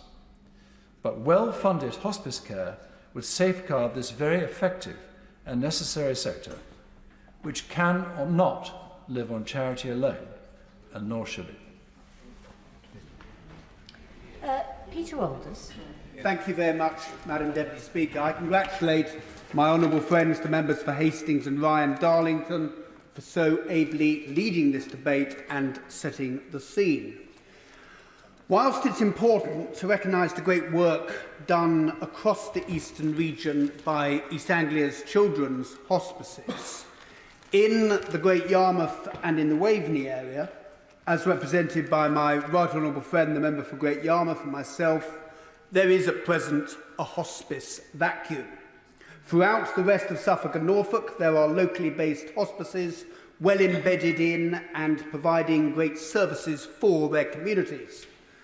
The good news, Madam Deputy Speaker, is that plans are being carefully prepared to fill this vacuum and this void. A local partnership is evolving to build a local hospice led by St Elizabeth Hospice and including the local NHS, councils, a community interest company, volunteers and fundraisers. To be successful, to open the hospice and then to run it, national government must join this partnership. And I hope that my right honourable friend, the Minister, who is currently not in her place, in her summing up, will accept this invitation. Madam Deputy Speaker, the Waveney and Great Yarmouth areas desperately need a hospice. We have an ageing population, pockets of deprivation, and as Chris Whitty has highlighted, there are acute health inequalities in coastal communities which a hospice can help level out and remove. As I've mentioned, a well-researched case for the hospice has now been prepared, though it is important to recognise the work done by so many over the years in supporting those in need of end-of-life care and their families. The late Margaret Chadd, who founded East Coast Hospice, had the vision of building a hospice on land bought at Galston. Roberta Lovick, who founded the Louise Hamilton Centre, from which such great support is provided to patients with life-limiting conditions and their families, to the James Paget Hospital, where the Louise Hamilton Centre is based, and to East Coast Community Healthcare, the Lowestoft-based community interest company, who in partnership with St Elizabeth operate 6 specialist beds in Beccles Hospital, as well as providing care in both people's homes and in care homes. Madam Deputy Speaker, building on the work of these local people and these local organisations, a framework is now emerging through which a local hospice can now be built. The cornerstone of this is, of course, as we've heard, the Health and Care Act of 2022, which sets out the legal requirement for ICBs to commission palliative and end-of-life care. The Norfolk and Waveney ICB have responded by carrying out a review of palliative and end-of-life care. This was completed last autumn and highlights the need for 9 urgent and 6 medium to long-term actions. Last March, St Elizabeth Hospice merged with East Coast Hospice and straight away set about conducting a feasibility study into the viability of building up hospice facilities on the Galston site. This study has just been completed, and the conclusion that has been reached is that a hospice should be built in stages, and expressions of interest are now being invited from architects. Madam Deputy Speaker, this is an exciting landmark for which so many people have strived for so many years. St Elizabeth are confident that they can successfully fundraise for hospice capital appeal. However, it is with the ongoing revenue cost of providing core clinical services for a full inpatient unit, as well as outreach community services, that national government support is required. The Norfolk and Waveney ICB, and indeed all ICBs, need central government support and a fundamental rebalancing of national policy so that they can meet the projected growth in demand for palliative care. Madam Deputy Speaker, it is good news that after so many false dawns over so many years, we now have a coherent and well thought through plan for filling the hospice void in the Waveney and Great Yarmouth area. Whilst we should be sanguine, we should also be realistic. We are not even at the starting point as the rest of England, as we've heard from those other colleagues who actually have a hospice up and running. We don't. And that is why the government need to join the partnership that has evolved and support the Norfolk and Waveney ICB so that they can commission hospice services on a long-term, multi-year basis. And I urge the government to join us on this exciting journey. Thank you. Steve Double. Thank you very much, Madam Deputy Speaker. And it's becoming a bit of a habit of me being the warm-up act for the wind-ups, but I gather I'm not going to get that honour this evening. It's a great privilege to be able to speak in this debate, which clearly is heartfelt by many members across the House, and I congratulate my honourable friends who secured this debate. The subject of hospices, I think, is one of those that most of us hope we never really get to experience firsthand in our lives. But when we do experience them, because a loved one needs their care and support, you realise just how important and how valuable they are. And I'm incredibly proud and privileged to have 2 exceptional hospices in my constituency. Mount Edgecombe Hospice, that is part of Cornwall Hospice Care, that was opened in 1980 and was Cornwall's first hospice. It's recently been rated by the CQC as outstanding, and in particular highlighting the caring and personal nature of the service provided by the staff who are responsive to the needs of the patients. And I didn't need the CQC to tell me that, because my family and I know that firsthand because back in 2007 my mother died of cancer at Mount Edgecombe Hospice. She lost her second battle with breast cancer, and the care and support that we received as a family was absolutely outstanding, and I want to place on record my huge thanks to them. But I'm also greatly privileged to have Little Harbour, which is part of Children's Hospice South West in my constituency, that opened in 2011. And they provide some of the very best facilities found in any children's hospice in the country, with state-of-the-art facilities there. And having visited it a number of times myself, I can testify that the atmosphere there is truly amazing. And you cannot be helped but be moved by that place. They support children and young people up to the age of 21, including the youngest babies who need their care. And again, at that hospice, the CQC praised the hospice staff for their personalised care and support. And I think that reinforces the very important point that it isn't just the bricks and mortar or the equipment that these hospices provided. It is the staff there and the volunteers that work there that actually make our hospices the amazing places that they are. We're very lucky in Mid-Cornwall to have these two excellent examples of some of the 200 hospices that we have across the country. Both are supported by amazing people, volunteers, fundraisers and donors who play such an important part in ensuring that those hospices can continue. And it isn't just the care that the hospices provide to the people who are sick. We've heard many times in the chamber today about the wraparound care that they provide to families, to friends, that is so important and valuable. And it's clear that the role of hospices... I will briefly, yes, okay. Thank my honourable friend for giving way. He's making a very moving and powerful speech. And he recalls for me my experience at Chestnut Tree House, which provides hospice care for children across Sussex.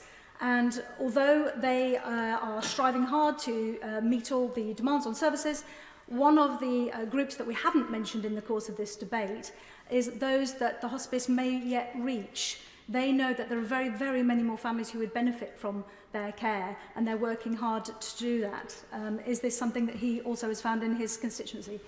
I'm very grateful to my honourable friend for that intervention, and she makes precisely the point that I'm coming on to make, is that it's very clear in our country that there is going to be a growing need for hospice care as we go forward. We feel this incredibly acutely in Cornwall, where we have seen more than our elderly population has grown by more than 50% in the last 10 years.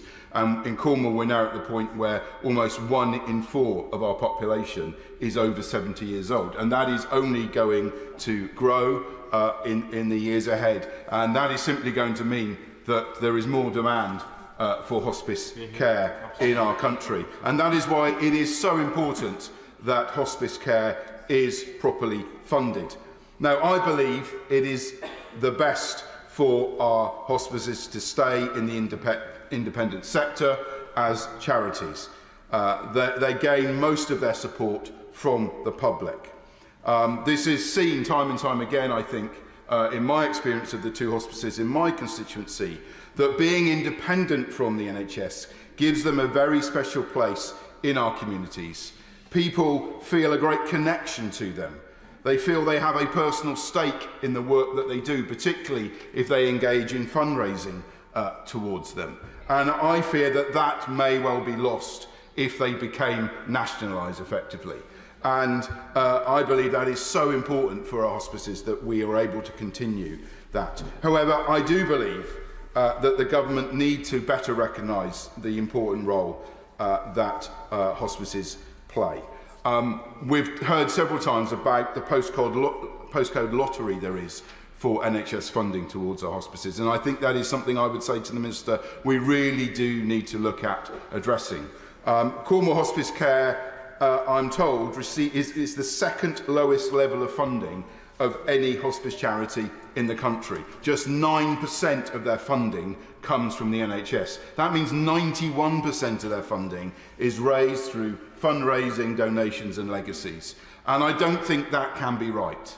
That I'm all for donations playing a significant part in the funding of hospices, but I believe, particularly in Cornwall, that the NHS should be stepping up and providing more funding to our hospices.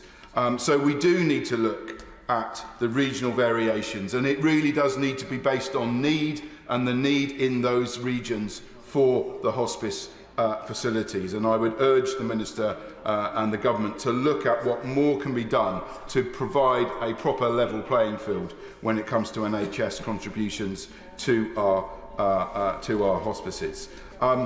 We've all heard again that the last few years have been really difficult for our hospices, with the growing pressures on costs rising and demand rising. And I do think that one of the things we could really do for the hospice sector is provide more certainty of funding going forward, to provide multi-year funding settlements so that they can plan far better. They know at least what funding is coming from the NHS, so that they have that certainty and can plan accordingly. So, in summing up, I just want to place on record again my huge thanks to every hospice in our country and the incredible work they do, both the paid staff, the volunteers and the fundraisers who work so hard and are so generous in providing this vital service to our communities, and particularly to the two that I represent in my constituency. And I really hope that there's been a real consensus across the House this evening that whilst we value and we celebrate all the work that they do, we do think that more needs to be done to provide them with a fairer level of funding going forward, so that they can continue to play the vital role that they play for our communities. Yeah. James Sunderland. Madam Deputy Speaker, I'm humbled to be called in this debate, and can I please commend the members for Hastings and Rye, and also Darlington, for bringing this debate to the House this afternoon, and also the Minister who sat through, shown amazing resilience with what's been a long evening. What I've noticed this evening about this debate is that members that have spoken sort of fall into broadly two camps. So there are those who've had personal experience of hospices, family members who have suffered and needed the facility, and those speeches have come across amazingly, real pathos, real depth, and I commend all of the members that have spoken so personally about their journeys, and also perhaps members like me who have not had personal experience of hospices but recognise the importance of what they do. And if I may, in the time that I've got, I just want to talk about two hospices in my constituency which I think are very important. The first one is that Thames Valley Hospice, as it was first known, was officially opened by Her Majesty the Queen in November 1987 in Windsor at Hatch Lane. And that's been serving my constituents and others in Berkshire since that time, showing amazing strength of character in supporting so many people. And my contention this evening with the Minister in her place is the fact that, as we've heard, we do need to refine funding models for hospices. It's been said before numerous times this evening, but in my view the NHS does need to cop up a bit more support. And in my view also it's about timing, because Thames Hospice, I know, awaiting its funding settlement for 24-25 with barely 2 weeks to go, is still waiting for that decision from the ICB. So it's about funding, it's about how much can be funded by the taxpayer, but also it's about getting funding notified up front, and that's really important because it means that they can plan ahead for the year.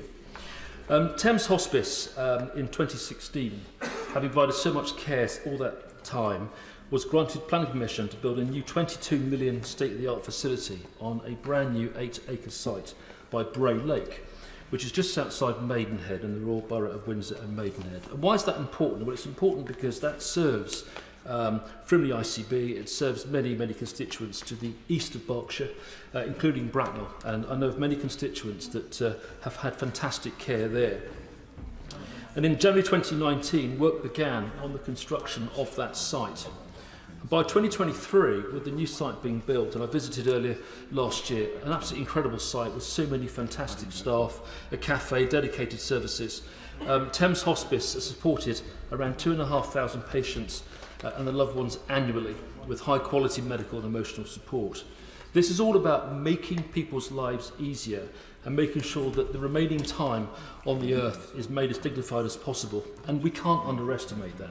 We cannot put a price on that, we can't put a value on that, which is why we have a responsibility, in my view, to fund it properly. As for the future, by 2030, 15 million people in the UK will be over 65 years old. We also know that the number of young people with life-limiting neurological conditions has increased by 64% over the last 10 years. That's a really serious figure. And also the incidence of cancer in people under the age of 50 has risen by 79% between 1990 and 2019. Just think about that. These are really serious figures. And what does that mean? It means that the demand for hospice services is only likely to increase over time.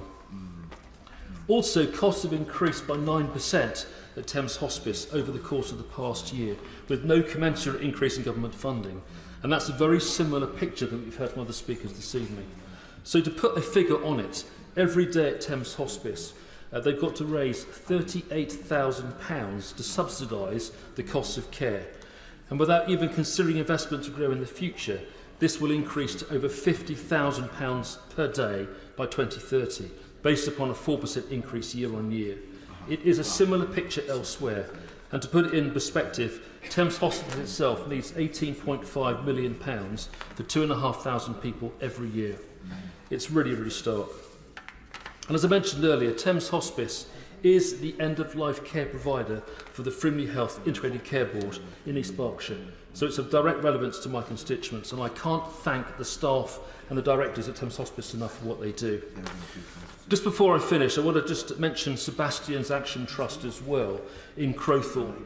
Why is that important? It's important because it provides palliative care for children aged between 0 and 18, and it also supports their families.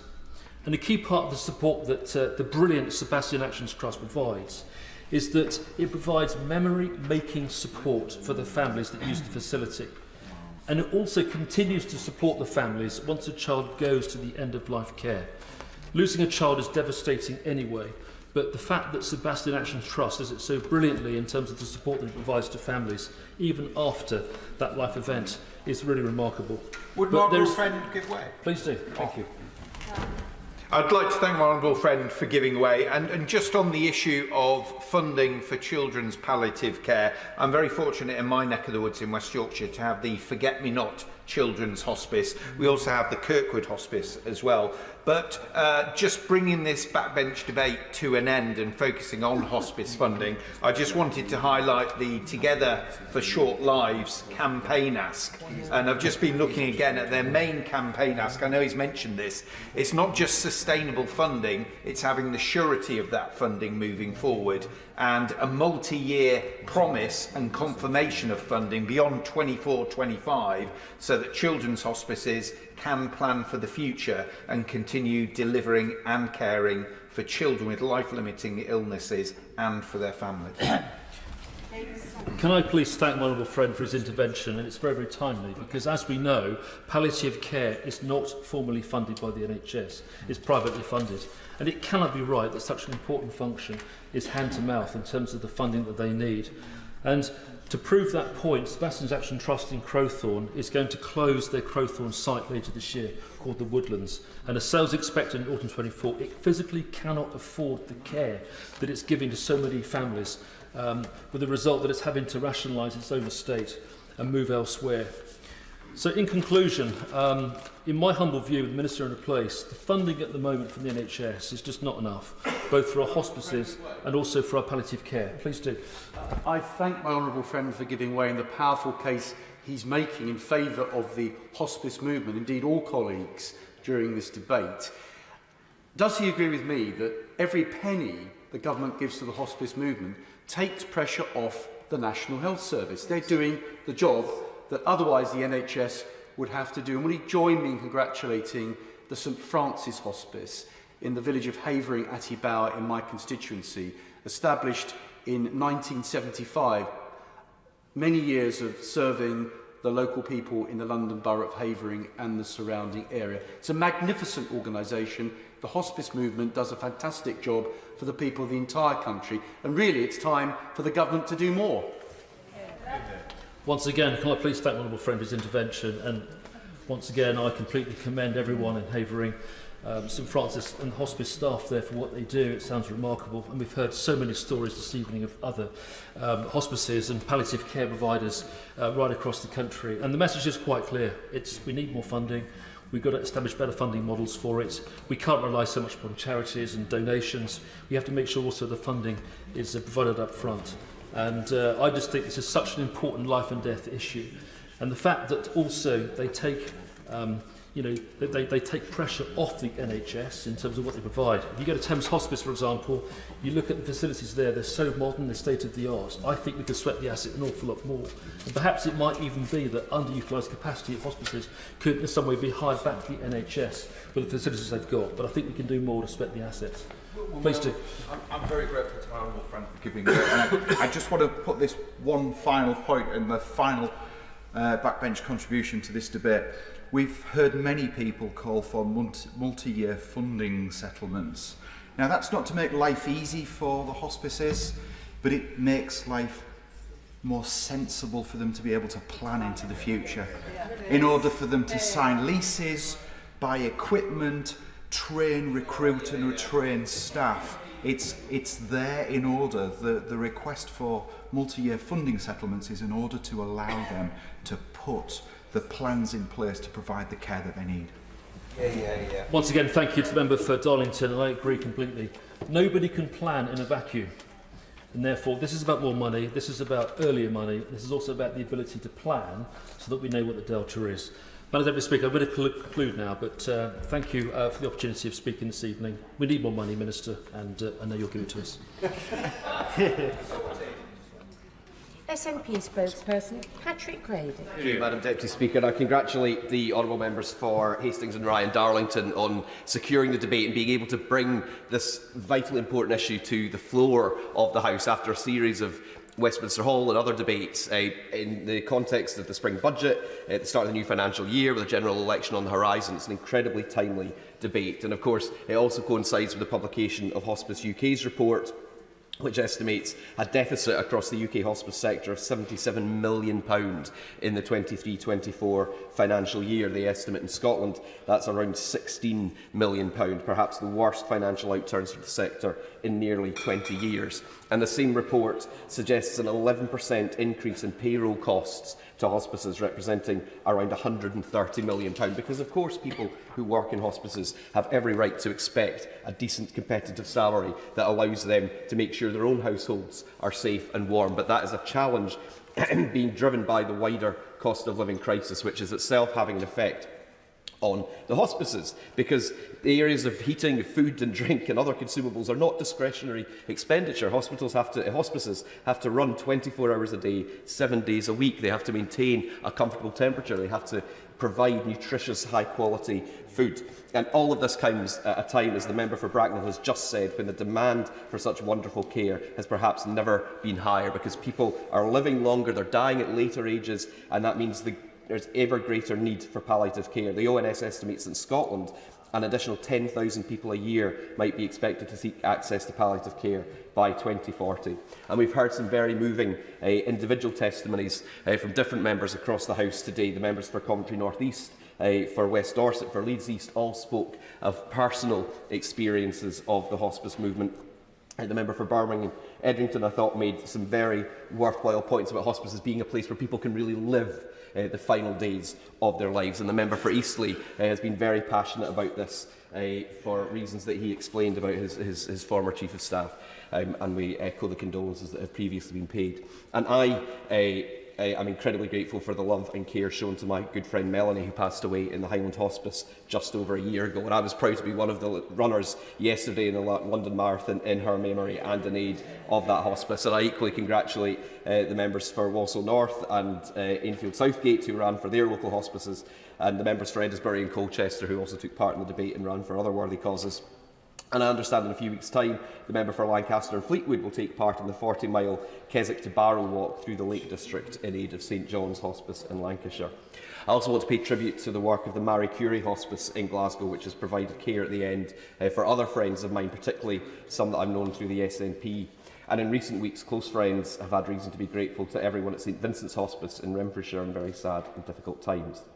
And I think those personal experiences are what help to inspire that incredible generosity that allows the hospice movement to continue its work. As we've heard, 2/3 of adult hospice income comes from such voluntary fundraising, while at the same time, as the Sue Ryder charity estimates, the hospice sector is actively saving the NHS £600 million a year by freeing up bed space or even avoiding hospital admissions in the first place. And the member for South Dorset gave some examples of exactly how that can work. So it does seem, from all this evidence that we've heard today, that the current model for hospice funding is increasingly unsustainable. Some have even used the word existential. Now, healthcare is devolved, and so it's not for the Scottish National Party to determine how the Secretary of State, the Minister or their shadows on the opposition benches prioritise their spending decision.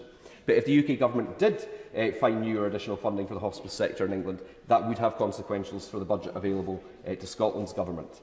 The current 2024-25 budget for Scotland does provide over £19.5 billion for NHS recovery, health and social care, and that is a real terms uplift despite the austerity that we're facing.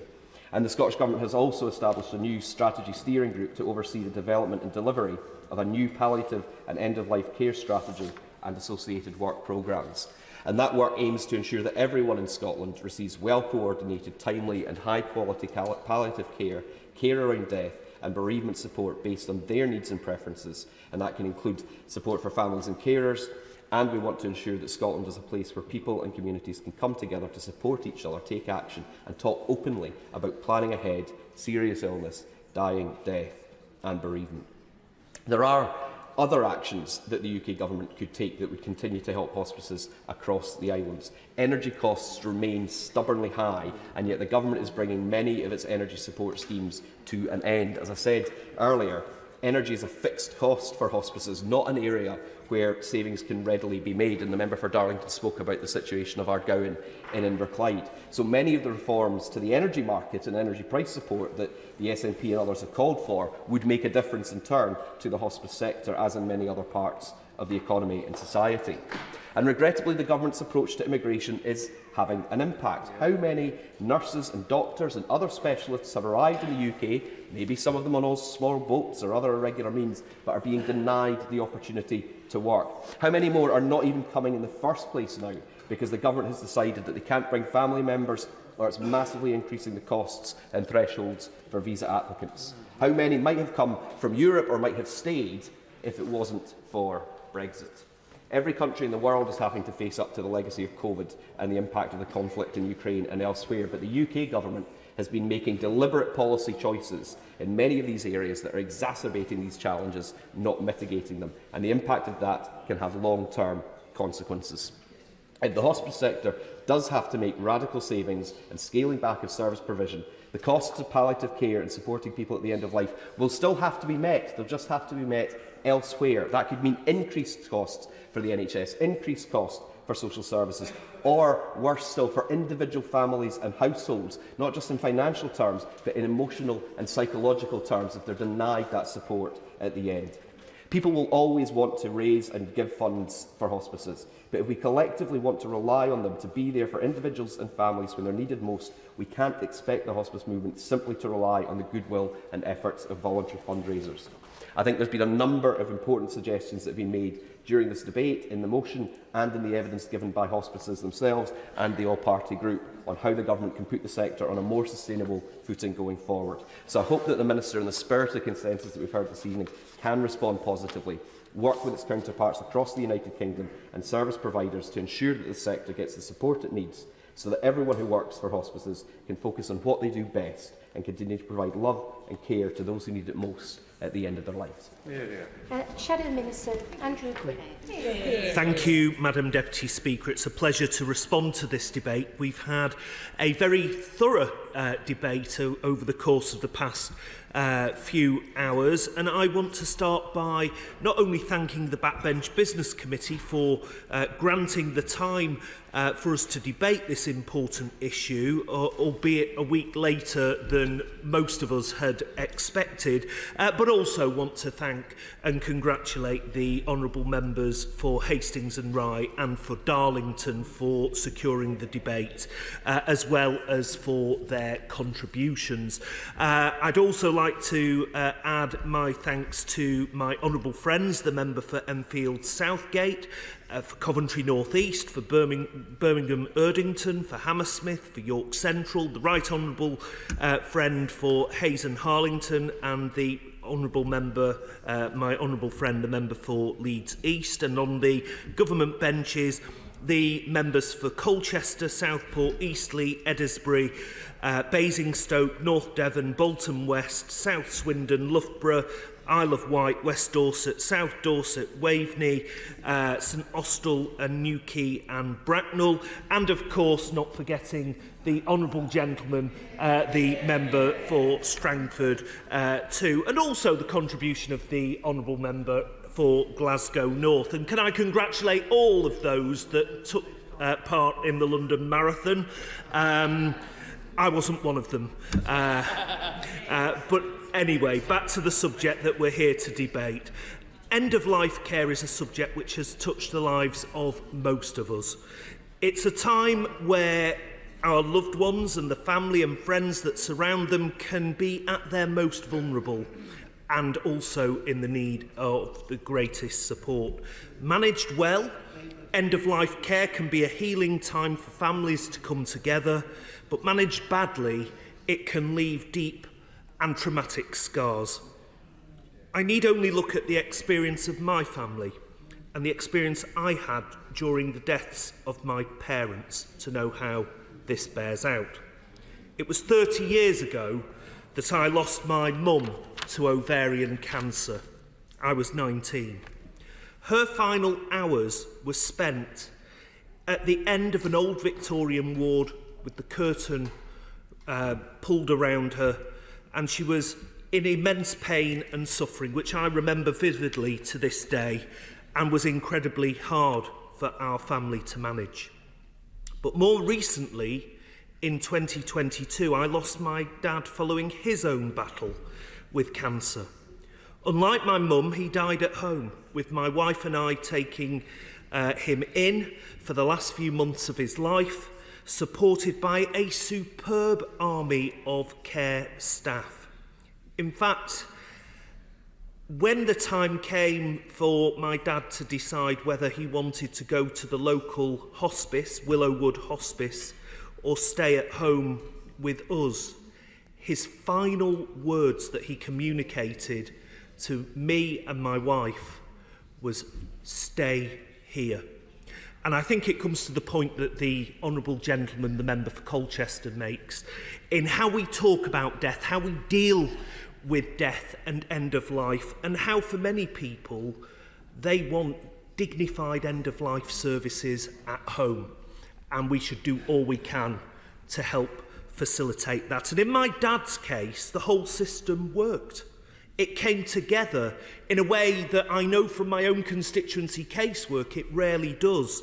But from the hospital, social services, Macmillan, Marie Curie, the GP, the pharmacy, the district nurses, and Willowwood Hospice, everything worked together seamlessly, and my dad passed away in comfort, peacefully, and surrounded by those who loved him most in the world.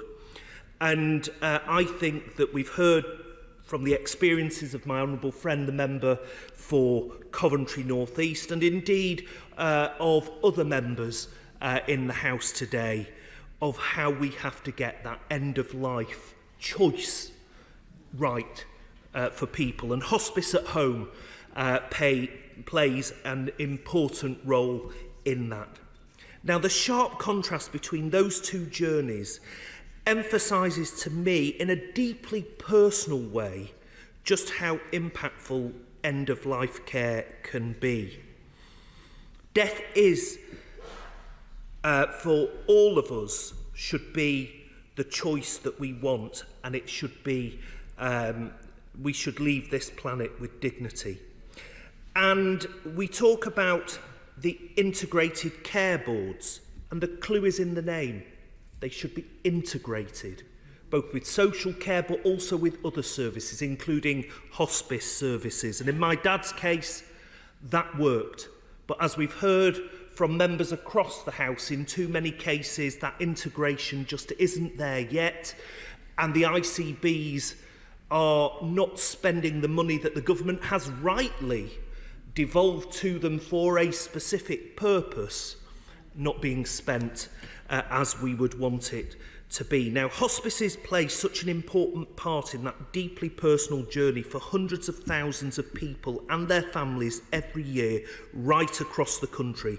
Working in partnership with existing local systems, hospices ensure people receive the care that is most appropriate to them, considering all their needs. And I want to pay particular tribute to one of my local hospices, Willowood Hospice in Ashton, Tameside. The tireless work and dedication of their staff was a vital support when caring for my dad in his final days. They showed hospice care at its best, and they have my immense gratitude for all they continue to do. But they, like so many others, find themselves in a perilous financial position. Willowood faces a structural deficit of £750,000 this financial year. Without finding a way to plug this gap, their services will have to be reduced. And there is real pressure on all hospices to generate their own income, with Hospice UK estimating that as much as 2/3 of income for adult hospices is generated through fundraising, with some like Willowood having to raise 80% of their funds themselves. Many hospices do incredible fundraising work, with armies of volunteers finding ever more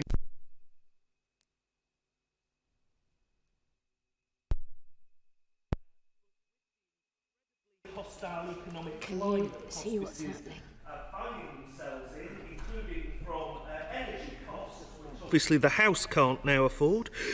Funds are being squeezed more than ever. The sector as a whole is on track for a deficit of £77 million for the last financial year, the worst figures for 2 decades. As a result, hospices are starting to pare back some of their services. But as we've heard, there is also a legal requirement placed on integrated care boards by the Health and Care Act to commission palliative care services in keeping with local need. And we need to make sure that that funding is passported down to the hospices where they need it. We know that there is far from consistent delivery, leaving patients in some parts of the country without adequate services in their own community. And the clear pressure on the sector shows no sign of letting up, because we are an ageing population. The demand on hospice services is set to increase further, with ONS data suggesting a further 130,000 people will die each year in the UK by 2040. So in closing, Madam Deputy Speaker, it is clear that what we need is proper, joined up, supportive policies for the hospice sector. We need to ensure that the money that government has ensured is there for the hospice sector gets down to where they need it, at the hospices themselves. We need to focus on creating a health and care system that is genuinely joined up and has end of life as part of the health policies, the health and well-being policies for each and every one of us. It can no longer be the taboo subject it once was, and the hospice sector underpins that so many care pathways that have a tangibly positive impact on patients and their families' end of life matters. So I want to say that this current government will have our support in ensuring the hospice sector is protected and is supported. Minister. Thank you, Madam Deputy Speaker. And I'd like to start by thanking my honourable friends for Hastings and Rye and for Darlington for securing this debate. The number of speeches this evening reflects the strength of feeling and indeed the support for hospices across the country. As the Minister with oversight of end-of-life care, I share the passion of many honourable members for hospices and for what they do caring for people towards and at the end of life, providing respite for carers and supporting families both before and after the death of a loved one. Many honourable members have rightly praised the work of hospices who serve their constituents and made special mention of the extraordinary work of hospices for children and young people. I'd also like to thank hospices for all they do, for all they're doing right now, as their work and the work of hospice staff is around the clock. Beyond that, I'd like to thank everyone who gives palliative and end-of-life care as part of hospice teams, but also working in the NHS. How you die, how your loved ones die, or in fact, how you live towards the end of your life matters. As the Honourable Member for Birmingham Erdingham said so eloquently earlier this evening, and all of us here this evening know this. That's why palliative and end-of-life care matters, both when that care is provided by the NHS, as it is for the majority of people, and when it is provided by hospices. And I do want to emphasise this point, because sometimes there is a misunderstanding here, and I have heard it a few times this evening. The fact is, most palliative and end-of-life care is provided by the NHS, whether that's in hospitals, by primary care, and by community trusts. Alongside and in addition, hospices do the wonderful work that they do. Recognising the importance of palliative and end-of-life care, we specified in the Health and Care Act 2022 that integrated care boards must commission these services to meet the needs of their populations. Some honourable members have argued this evening for the funding for hospices to be centralised, so taken away from those integrated care boards and allocated, I assume, either by NHS England or the Department for Health and Social Care. Now, while I understand the motivation of honourable members calling for this, I don't agree. We set up ICBs purposefully to understand the healthcare needs of our local communities and to plan and commission services to meet those needs, and in so doing to reduce health disparities. Our communities and their needs and the services they already have in place are different, and rarely is a one-size-fits-all answer made in Westminster the right answer. Given that, I stand by a more localised approach, though with that there is, of course, variation. Another source of variation is historic. The hospice movement has grown organically. The location of hospices has not been planned to meet demographic need, for instance. Therefore, there are inequalities in access to hospice services, especially for those living in rural and more deprived areas. This variation in access to hospice care has to be taken into account by ICBs in the decisions they must make to ensure that people have access to end-of-life care if they don't live within an area served by hospice, as well as those who do. I am happy to give way to I'm very grateful to my honourable friend for giving way, and she makes a really important point about the holistic nature with which our hospices have developed and emerged. Is it not the case, and would she not agree with me, that our ICBs have the opportunity to, in fact, use our hospices as a means of addressing those shortfalls in certain communities, directing funding specifically to them to meet needs that hasn't been met before? And would she further clarify for me one small point? She's made a clear distinction between NHS provided care and hospice care, but there is many cases around the country where the NHS is funding in full or in part specific services in hospices. And so on that particular point, would she distinguish between, how would she distinguish that? Is that NHS care or is that hospice care if it's been fully commissioned and fully funded by the NHS? I'll pick up a few of those points. To the point about me speaking about the NHS providing palliative and end-of-life care, I was particularly trying to address what I've heard in some speeches this evening on other occasions, which is a misunderstanding where people think that all end-of-life care and palliative care is provided by hospices. It is more mixed than that. You get a combination. You do indeed get integrated care boards commissioning hospices to provide care. You get hospices providing care independently, directly, and you get NHS services doing so, and you get these teams working together as well, very collaboratively, and actually that diversity is a strength. Sometimes to address inequalities, indeed, ICBs can look to hospices to do more, for instance, in underserved areas. At other times, it may be more appropriate for them to look to NHS services. It will vary by area, and that is why one of the reasons why these decisions should be localised rather than somebody sitting in my place trying to say this is how it should be done across the whole country. So, as I've said, while I don't agree with centralising hospice funding, what I do agree with, and in fact I am working on, is transparency and accountability of ICBs to their communities and to honourable members as representatives. That's why I have regular meetings with NHS England leads on palliative and end-of-life care. That is why I'm pleased to have secured NHS England's commitment to including palliative and end-of-life care in the set of topics which are discussed in regular performance meetings that NHS England has with ICBs. And that is why I'm pushing NHS England and ICBs to improve the data they collect on access to and quality of palliative and end-of-life care. Currently, NHS England has developed a palliative and end-of-life care dashboard of data to help ICBs understand the needs of their populations and then address and track inequalities in access to end-of-life care. This is progress, but I want this transparency to go further so we all have the data we need to assure ourselves that our ICBs are commissioning the care that our constituents need. I've heard the calls for more funding for hospices, alongside stories of some fantastic fundraising efforts, from the Star Trek Night Walk and the Santa Sprint to magnificent marathon runners who have joined us in the chamber tonight, fresh from the London Marathon yesterday. Congratulations to those who have done that, particularly on behalf of hospices. Very timely for this debate.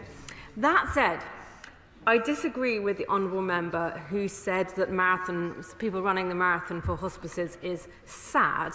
It is not. It is a wonderful thing. It is a sign of the tremendous support that hospices have in our communities. It's a sign that people are willing to choose to fund hospices, not just when the taxman comes along, but actually choosing that they want to have a hospice providing services to people in their area. And it's a good thing, because this fundraising gives hospices an independent funding stream and the freedom that goes with that to serve their communities as they say fit, and together with that, really strong ties with their communities and all those people who do fundraise for their hospices. Yes, I have to do that. Friend, she is so very right. In my constituency of Eastbourne, for St Wilfrid's Hospice, people aren't just prepared to run, they'll walk over coals. Would she congratulate them and their outstanding work? Yes, I would congratulate all fundraising efforts. I do hope their feet are all right. As honourable members know, we in government has provided dedicated additional funding to hospices. In the pandemic, which I played a part in myself, helping them with energy bills and the Children's Hospice Grant, which the NHS has confirmed will go to hospices for this financial year too. Now, looking ahead, I fully appreciate the ask for longer-term certainty of funding. Of course, I understand that. However, funding for hospices, end-of-life care and many other things beyond the current financial year depend on a future spending review. And I am sure all honourable members can understand that I cannot preempt a future spending review, and ICBs similarly will not know their funding until that spending review. So while committing funding beyond the spending review period is not in my power, what I am pushing for is for our healthcare system to encourage and enable more advanced planning by individuals to consider and set out what you want at the end of your life. Inevitably, some of us will die in hospital, and for some of us that is the right place. But given the choice, many people would rather die at home. So setting out a plan that includes your preference of place of death and indeed what sort of treatments you do or don't want is something we should all, in fact, be doing. And as my right honourable friend for, I've said for Buckland, Swindon, said, sorry, and my honourable friend and fabulous health colleague, the MP for Colchester, we should talk more about death and plan for it. Madam Deputy Speaker, in conclusion, there aren't easy answers to the questions raised this evening. There rarely are. I don't have a pot of money otherwise going unspent for hospices, nor do ICBs or NHS England, but I will continue what I do, working with NHS England to make sure palliative and end-of-life care is given the attention it deserves and needs, is considered important, just as we consider services which prolong life important, and that the NHS is held to account for doing that. I will continue to agree with honourable members on the importance of hospices and the important work they do. I see this as a minister, as a constituency MP, and from my own family. I will never forget saying goodbye to my grandmother in a hospice near Yeovil, and I will always be grateful. Thank you. Sally on Hart to wind up. Madam Deputy Speaker, I'd like to thank the members of the Backbench Business Committee for granting this important debate in this House, and to all the members who spoke today, and to Hospice UK for their dedicated work and support. And I'd especially like to thank St Michael's Hospice and Demelza, their staff and all the volunteers, as well as local people for their donations and fundraising, especially during challenging economic times. And I'd like to thank my honourable friend for Darlington for all his long-standing hard work and advocacy on behalf of hospices and end-of-life care. Members from across the House have spoken collectively on this important issue. There is so much passion for our hospices and consensus which shows that the funding of hospices, palliative and end-of-life care is not a political issue. The government does financially support hospices through ICBs, but funding models also require closer consideration, ensuring parity with the NHS whilst maintaining hospices' independence and flexibility. The Minister has heard many similar themes, mainly surrounding certainty of funding and on a sustainable basis, and better collaboration between ICBs, NHS and hospices, and I thank her for her work and her consideration and listening to this debate. Extra government funding via ICBs can improve a localised approach, and we all call for funding to be included, for more funding to be included in the spending review.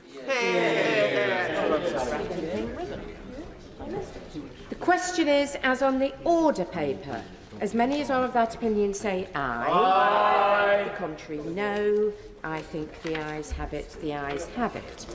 We now come to motion number 9, relating to business of the House today. Number 2, Minister to move. I beg to move. The question is, as on the order paper, as many as are of that opinion say aye. Aye. The contrary, no. I think the ayes have it. The ayes have it. Order. Under the programme order of 18th March, any message from the Lords in respect of the safety of Rwanda Asylum and Immigration Bill may be considered forthwith, without any question put, and proceedings shall be brought to a conclusion no later than 1 hour after their commencement.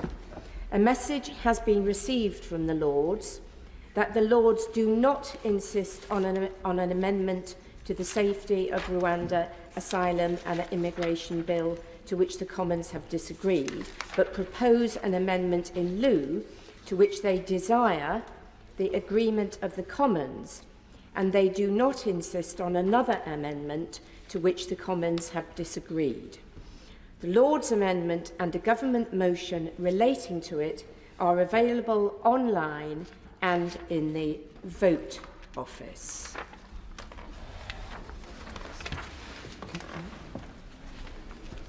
Safety of Rwanda Asylum and Immigration Bill, consideration of Lord's message today. Now, before we move to consideration of the Lord's message received today, I can confirm that nothing in the Lord's message engages Commons financial privilege.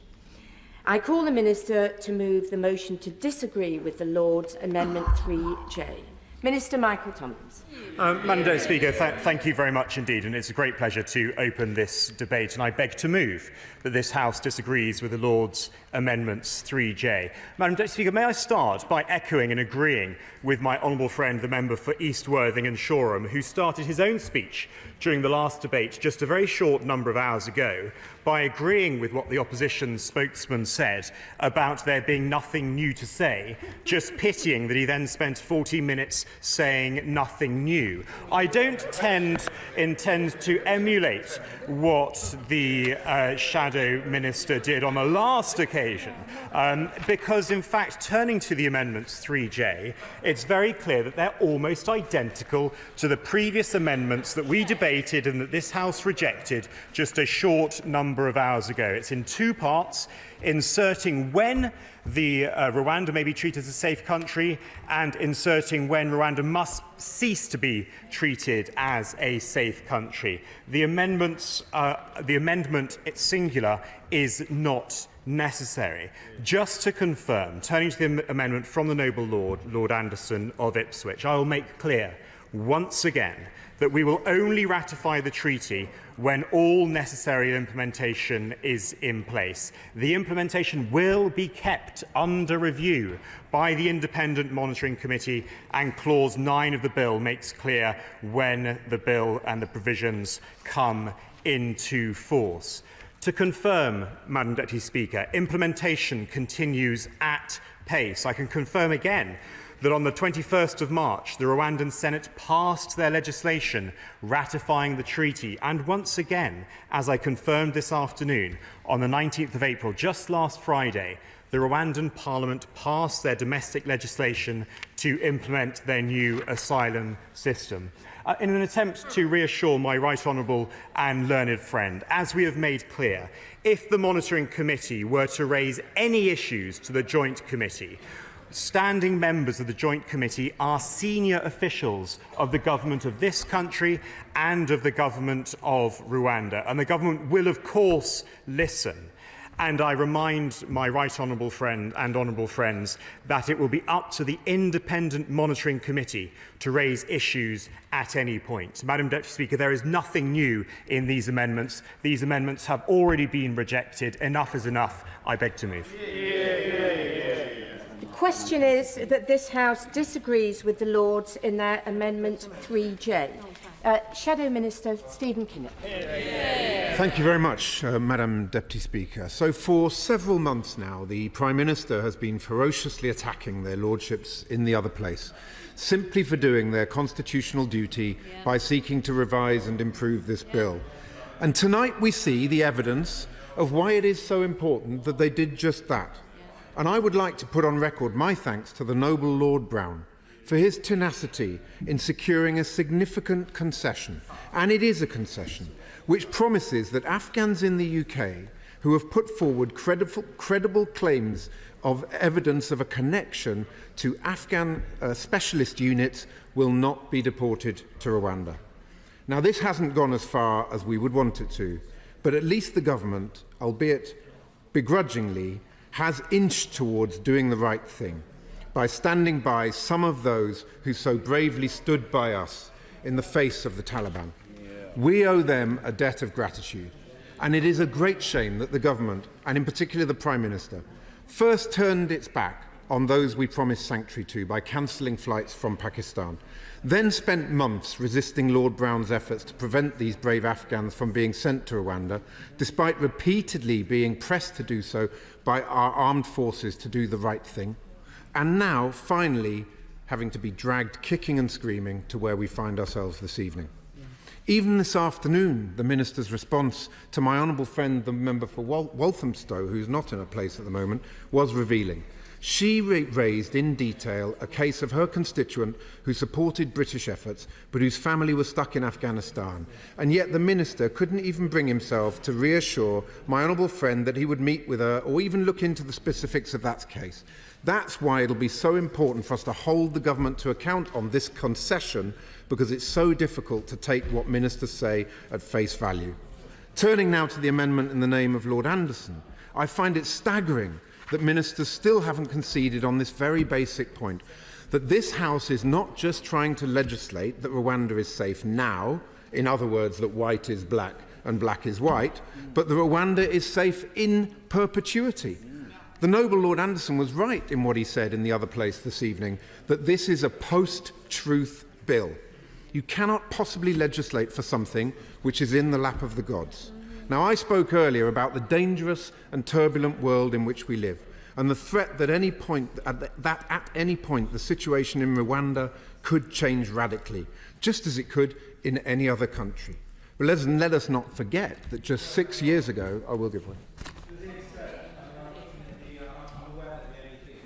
The Labour leadership is its inconsistency. But will he just confirm that in the last decade, Rwanda is seen to be so unsafe that the UN has rehoused in Rwanda safely 30,000 refugees from other countries? Well, I thank the honourable member for his intervention, and I'm very glad that he asks about what's happened in the last decade. Because let's not forget that just 6 years ago, 11 refugees were shot dead by the Rwandan police for protesting about food shortages, as reported by the UN. So I thank the honourable member for that point, because I think he makes the point clearly for me, that 6 years ago, 11 refugees were shot dead. I'd welcome his comments on that point. Does he want to intervene again? There's 30,000, I'm sorry about that incident, but the 30,000 refugees, 30,000 refugees have been safely 30,000 refugees have been safely rehoused in Rwanda. It is deemed to be safe by the United Nations. It is deemed to be safe by pretty much everybody apart from the Labour Party. That is the point. The whole point of this is that we do not have a crystal ball in this House. The evidence of what happened 6 years ago should clearly give us some cause for concern. All that this amendment seeks to do is create a position whereby the Independent Monitoring Committee, handpicked by the government, is able to advise the Home Secretary on laying a statement, and that is absolutely fair enough. So I simply cannot... I will give way. I'm grateful to my honourable friend, and I was listening carefully to the intervention that he took that referred to the last decade and the 30,000. But of course, is my honourable friend aware that within the past 12 months, the UK has accepted a refugee from Rwanda? I thank my honourable friend, and it's not just one refugee. Many refugees are taken from Rwanda to this country, which really does beg the question as to how safe that country can be. But all the amendment seeks to do is trust but verify. It puts a mechanism in place which is the kind of mechanism which is embedded in thousands and thousands of pieces of legislation that are on the statute book. So I simply cannot understand why the government can't simply accept this amendment and enable the Home Secretary to allay a statement on whether or not Rwanda is safe or unsafe. That would provide important safeguards, and of course it is not in any way a wrecking amendment, just like all of the other amendments that the government has rejected. They do not prevent flights from taking off. Madam Deputy Speaker, at his press conference this morning, the Prime Minister boasted about the progress that he's supposedly been making to stop the Tory small boats chaos. And yet, as he stood at that very lectern, it emerged that small boat crossings have increased by 24% compared to the same period last year. Next, he refused to give details about the operationalisation of the Rwanda scheme, saying that, and I quote, "We will not be giving away sensitive operational detail which could hinder all the progress made to date." Or so he thought, because it subsequently emerged that one of his ministers had left behind under some chairs in the front row a secret document entitled Official Sensitive, which included, wait for it, operational details of how the scheme will work. You simply could not make it up, Madam Deputy Speaker. Yet another day of chaos, empty boasts and shambolic incompetence. But to be fair to the Prime Minister, there was one point he made in his press conference that we on these benches did agree with. In response to a question from the media, he clearly stated that the test for this policy will not be whether a few symbolic flights take off, as his former friend and the Immigration Minister had previously said, the former Immigration Minister, but, in the Prime Minister's words, success is when the boats have been stopped. Well, that's how he wants to be judged.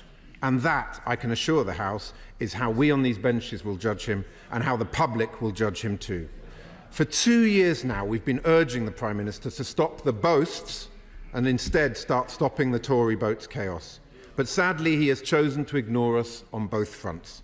Instead, we need Labour's plan to redirect the Rwanda money into a cross-border police unit, to smash the criminal gangs upstream, and a returns and enforcement unit to remove those who have no right to be here, reversing the decline in removals that we have seen under this government.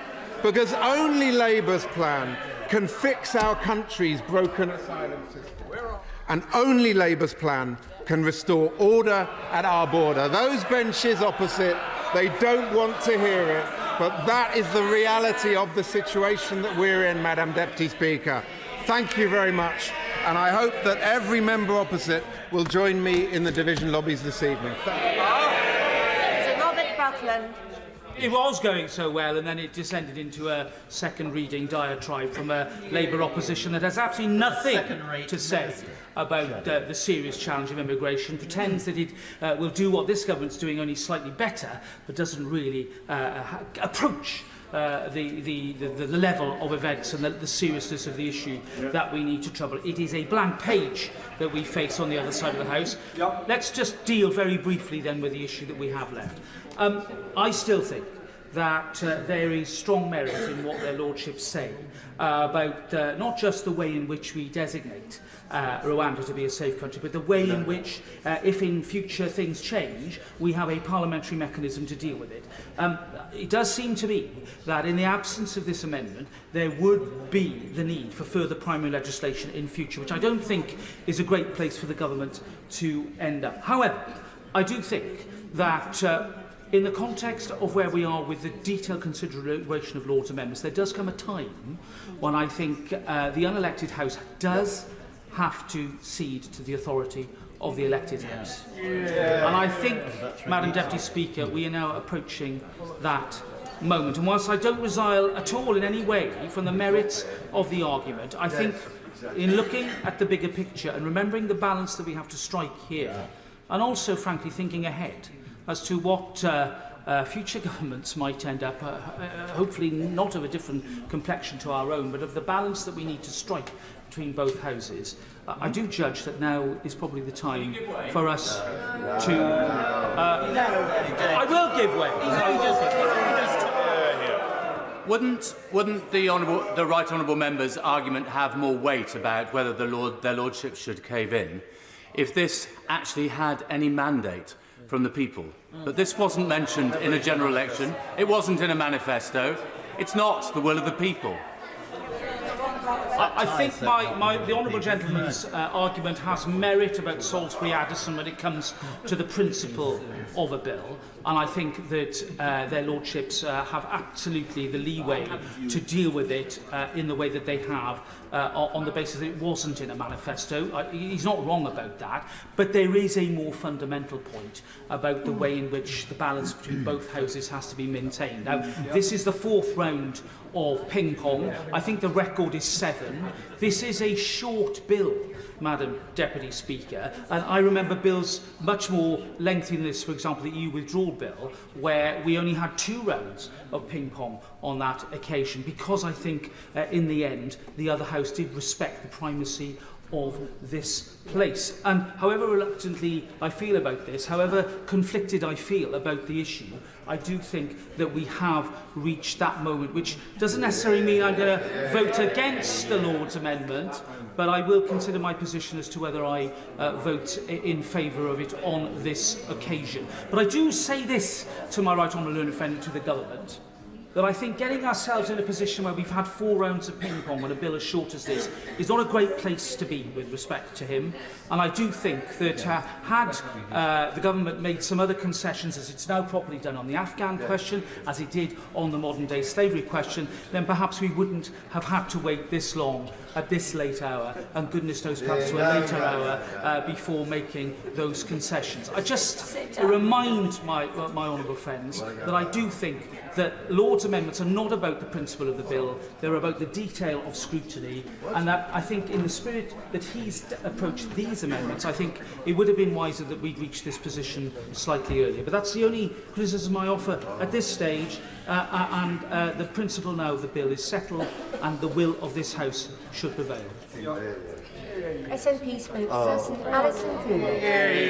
Thank you, Madam Deputy Speaker. And I rise again on the this awful bill to put the SNP's opposition to it on record. We do not support the state-sponsored people trafficking bill on Rwanda, and we will oppose it in any way that we can. And I must say I was quite disappointed to hear the Labour Lords caving on the Afghan amendment through in the Lord. And if they think that this is some kind of concession, I've got some magic beans to sell them, honestly. It's pathetic. And the journalist from The Independent, who has done so much work to expose the weaknesses of the government's Afghan schemes, she says, Holly Bancroft says, this review is already happening and it's only for Afghans with links to specialist units. The Home Office is saying they won't deport the triples granted leave to remain in the UK by the MOD who came here irregularly, but the number of people in this situation will be very small. Hear, hear. Before I came into the chamber, I was phoned by Councillor Abdul Bastani of Glasgow Afghan United because he wanted to know what was happening in this place, and he wants to know what protections there will be for the Afghans that he is in constant contact with. He wants to know what happens to the journalists, what happens to the interpreters, what happens to the women and children, the people who put their lives in danger to safeguard the UK's mission in Afghanistan, to their children, to their families. He says those people who are the UK left behind, he says nobody is listening to them, nobody is replying. The safe and legal routes are not there. I will give way. I make this point for I want it recorded and answered. It's very important. My constituent Trevor Young worked for the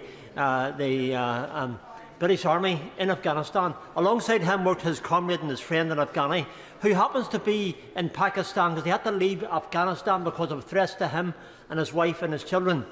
Police have removed his phone. He's under a deportation from Pakistan back to Afghanistan.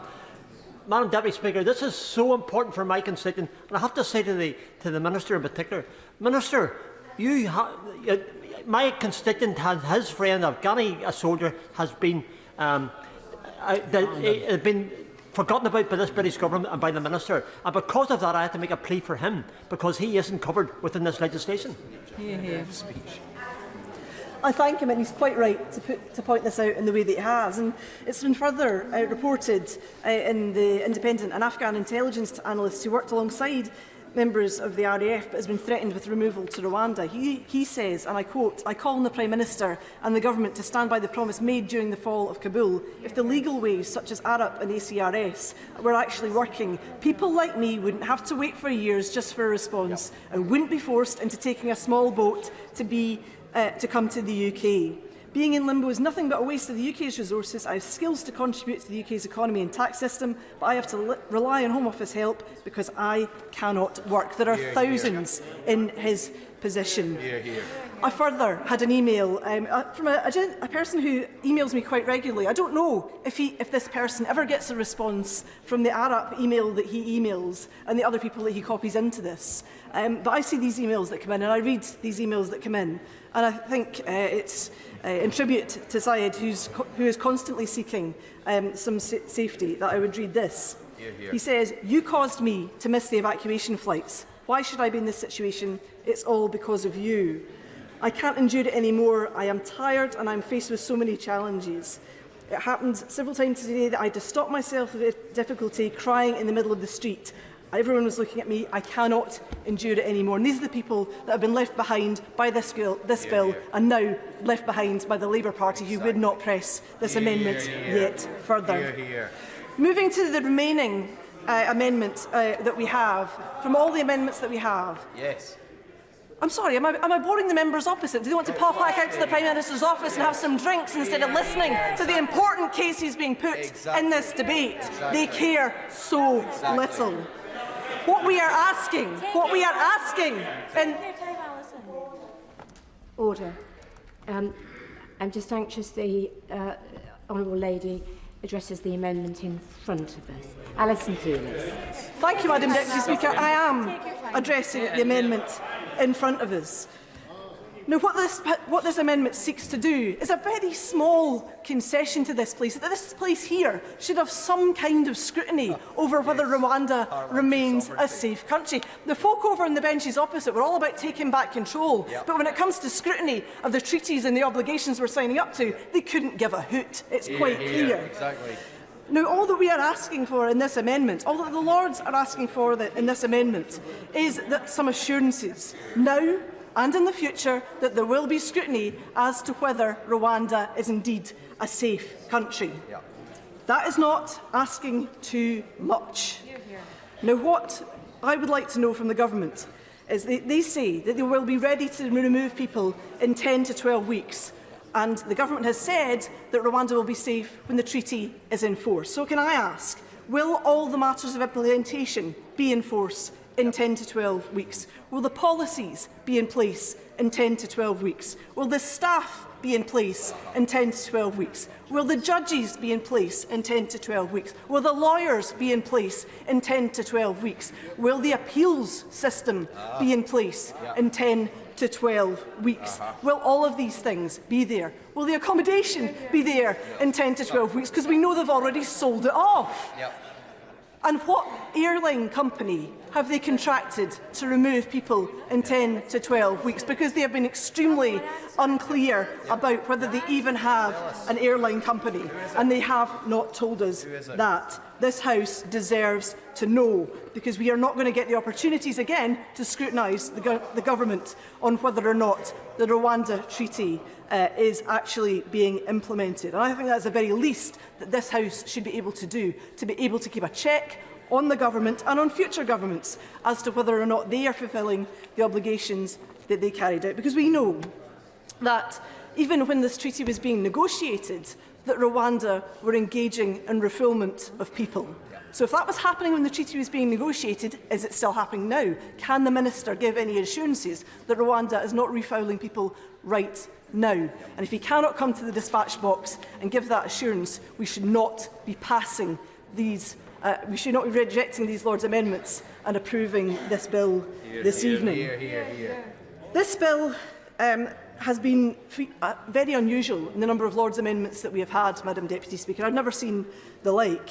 Now, I don't believe in the House of Lords. It's a principal position of the SNP not to send people to an unelected chamber. But this Westminster system is broken when the supposed revising chamber has been ignored throughout the entire process of this bill. A revising chamber is supposed to be allowed to revise, but yet this government has ignored every single reasonable amendment that the House of Lords has made. It's exactly the same as when the bill is introduced as when it will come out of this process. And this elected House has absolutely no mandate for this bill. It was in no manifesto. The Prime Minister does not have a mandate for it, and this House has no business approving, and I support the Lords in rejecting it.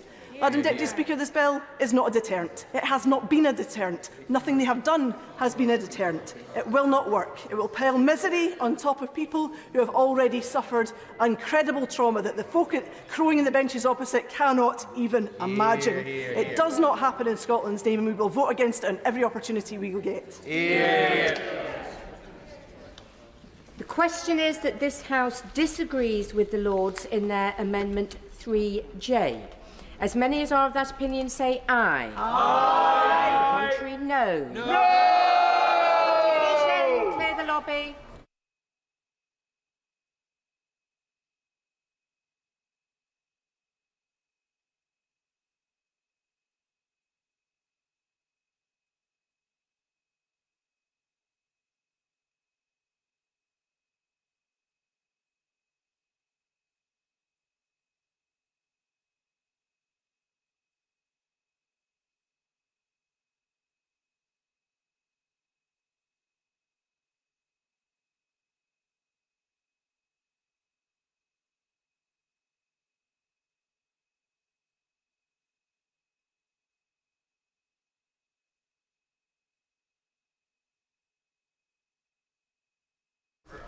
The question is that this House disagrees with the Lords in their Amendment 3J. As many as are of that opinion say aye. Aye. Contrary, no. No. Tellers for the ayes, Joy Morrissey and Mark Jenkinson. Tellers for the noes, Tonya Antoniazzi and Mary Glindon. Thank you.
Order.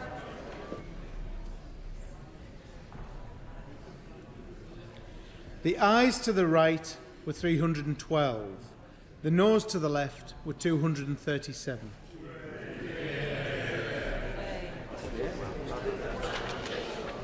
Thank you. The ayes to the right, 312. The noes to the left, 237. So the ayes have it, the ayes have it. Unlock. Minister to move that a committee be appointed to draw up reasons. I beg to move that a committee be appointed to draw up a reason to be assigned to the Lords for disagreeing to their amendment. That Michael Tomlinson, Scott Mann, Kieran Mullen, James Sunderland, Stephen Kinnock, Colleen Fletcher and Alison Fulis be members of the committee. That Michael Tomlinson be the chair of the committee. That 3 be the quorum of the committee. And that the committee do withdraw immediately. The question is that a committee be appointed to draw up a reason to be assigned to the Lords for disagreeing to their Amendment 3J. That Michael Tomlinson, Scott Mann, Kieran Mullen, James Sunderland, Stephen Kinnock, Colleen Fletcher and Alison Thulis be members of the committee. That Michael Tomlinson be the chair of the committee. That 3 be the quorum of the committee. That the committee do withdraw immediately. As many as are of that opinion say aye. Aye. Of the contrary, no.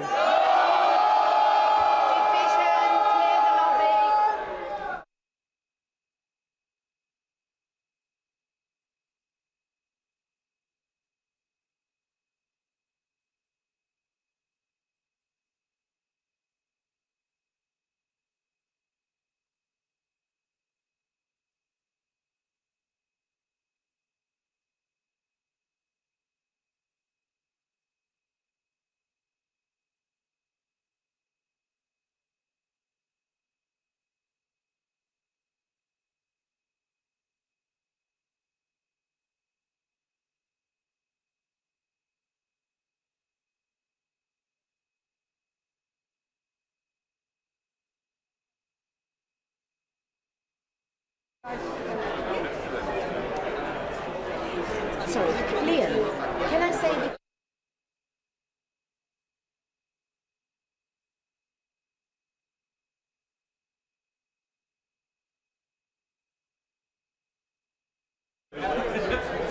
The question is that a reasons committee be appointed along the lines as I've just set out. As many as are of that opinion say aye. Aye. The contrary, no. Tell us for the ayes, Joy Morrissey and Mark Jenkinson. Tell us for the noes, Peter Grant and Stephen Bonner.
Lord Chairman.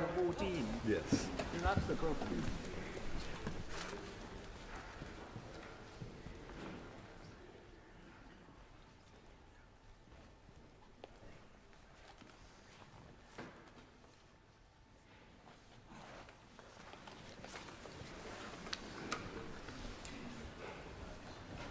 Message from the Commons that they disagree to the amendment made by the Lords to the Safety of Rwanda Asylum and Immigration Bill, for which they assign a reason. Consideration of Commons reasons on the Safety of Rwanda Asylum and Immigration Bill. Lord Sharp of Epsom. My Lords, I beg to move that the Commons reason be now considered forthwith. The question is that the Commons reasons be considered forthwith. As many as are of that opinion will say content. The contrary not content. The contents have it. My Lords, I beg to move motion A that this House do not insist on its Amendment 3J, to which the Commons have disagreed for their reason 3K. My Lords, this bill has now been scrutinised a number of times. The Government have rejected this amendment several times, so we must now accept the will of the elected House and bring this debate on this last amendment to an end and get this bill onto the statute book. My Lords, having now debated this issue on so many occasions, I will not repeat the same arguments, but I would again just want to reiterate a few key points. The bill provisions come into force when the treaty enters into force, and the treaty enters into force when the parties have completed their internal procedures. My Lords, we will only ratify the treaty in the UK once we agree with Rwanda that all necessary implementation is in place for both countries to comply with the obligations under the treaty. I've set out the steps that have been taken to be ready for the treaty to be ratified, and I will remind you once again of the most recent step. Last Friday, the 19th of April, the Rwandan Parliament passed their domestic legislation to implement the new asylum system. My Lords, Rwanda has a proven track record of working constructively with domestic and international partners, including the UNHCR, International Organization for Migration, and other non-government organizations, to process and support asylum seekers and the refugee population. As I've already set out this evening, the Government is satisfied that Rwanda is safe and has the right mechanisms in place should a situation ever arise that would change that view.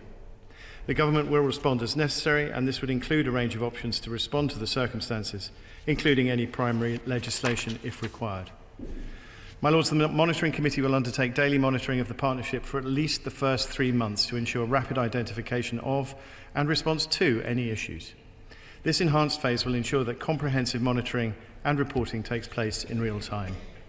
During the period of enhanced monitoring, the Monitoring Committee will report to the Joint Committee in accordance with an agreed action plan to include weekly and bi-weekly reporting as required.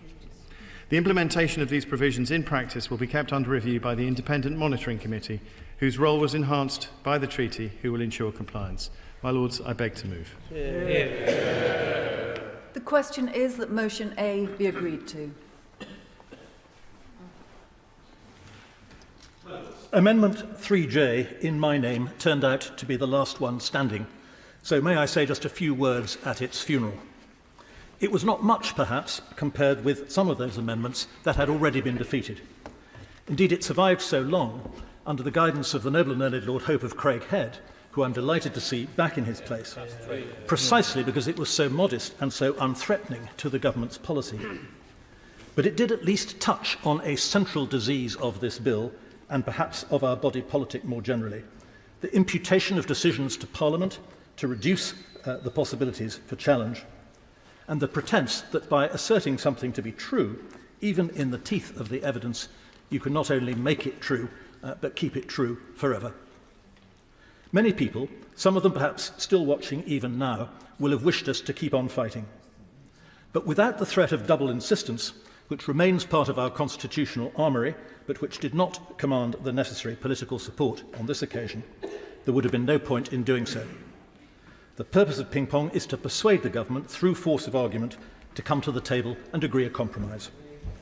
They have refused pointedly to do so, and after 4 rounds of ping-pong, their control of the Commons remains as solid as ever. The time has now come to acknowledge the primacy of the elected House and to withdraw from the fray.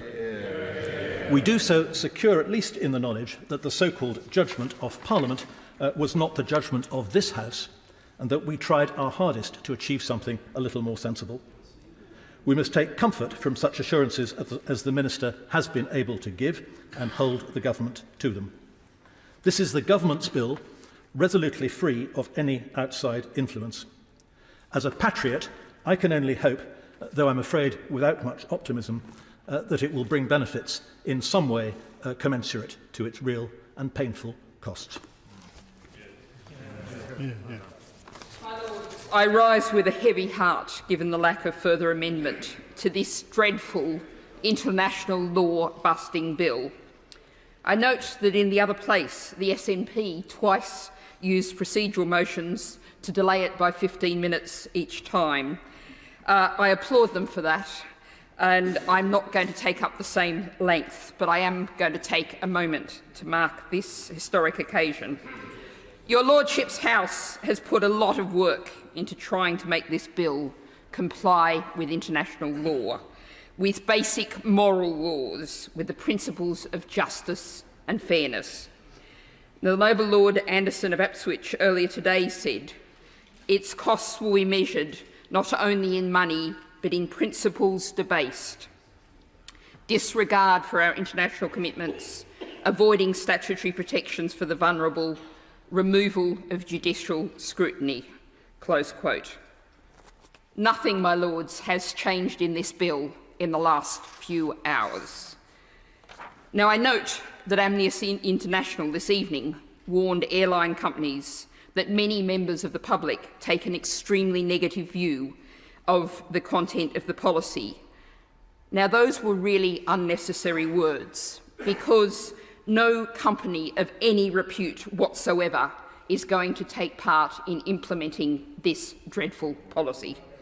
That's a measure of this bill and the disgraceful, despicable actions it represents. I'm disappointed to see the almost empty benches around me. I note that the Liberal Democrat benches are here having played their part in trying to stop this bill at second reading, and I commend them for that action that the Green Group supported. And they are still here to the bitter end. Now, we heard from the Noble Lord the Minister, we'll hear tonight, and no doubt we'll keep hearing in the coming days, well, we're the unelected House. That, my lords, does not mean that this House is without moral or legal responsibilities.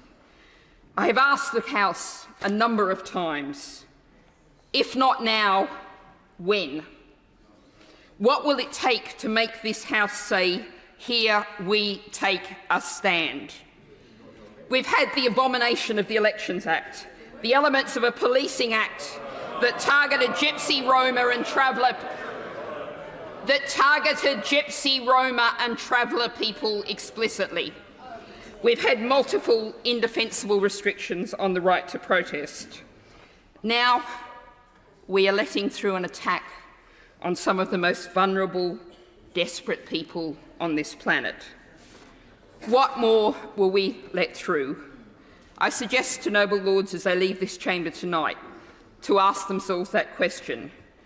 With a desperate, flailing government party bereft of ideas and philosophy without principles, this House will keep being tested.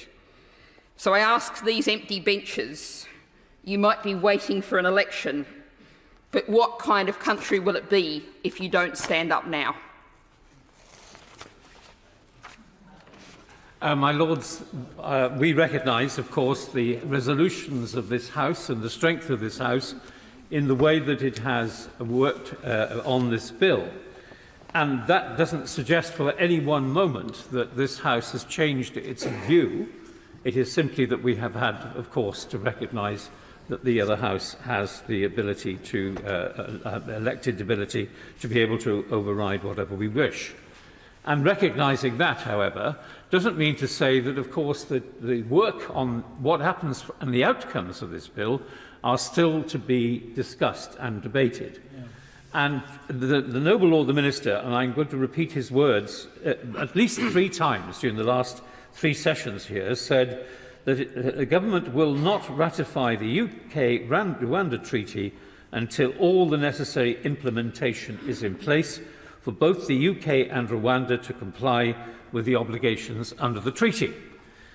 Now, it does seem to us that given the position that this House has taken, it would be very valuable indeed for whenever the government is prepared to sign that treaty, that we have an opportunity to talk about it and debate it in this House. And I wonder whether the Noble Lord the Minister would acknowledge that and give Parliament an opportunity, and this House an opportunity, to discuss these matters when that matter comes up. We are assuming, of course, that that will happen within the next 10 to 12 weeks, because that is the timetable which the government has set itself. And therefore, these matters will be of very importance to the House, who have grave concerns about the issues which have been debated here many, many times. So, in recognising that we are at the end of this route of the legislation, it doesn't mean that we're at the end of the debate which we must have on the way and the manner and the objectives which the government has set for itself, and putting that as more scrutiny which we come before us would be most helpful indeed if the Noble Lord the Minister could grant us that time for that debate. My Lords, can I start the final stages of the passage of the bill? It's not a third reading, but I would just like to thank again the government frontbench, Lord Sharp, Lord Stewart, who's not here, I can't see him anyway, but also the government chief whip and the leader of the House and others for the way that overall they've conducted the proceedings of the bill. It's been very much appreciated.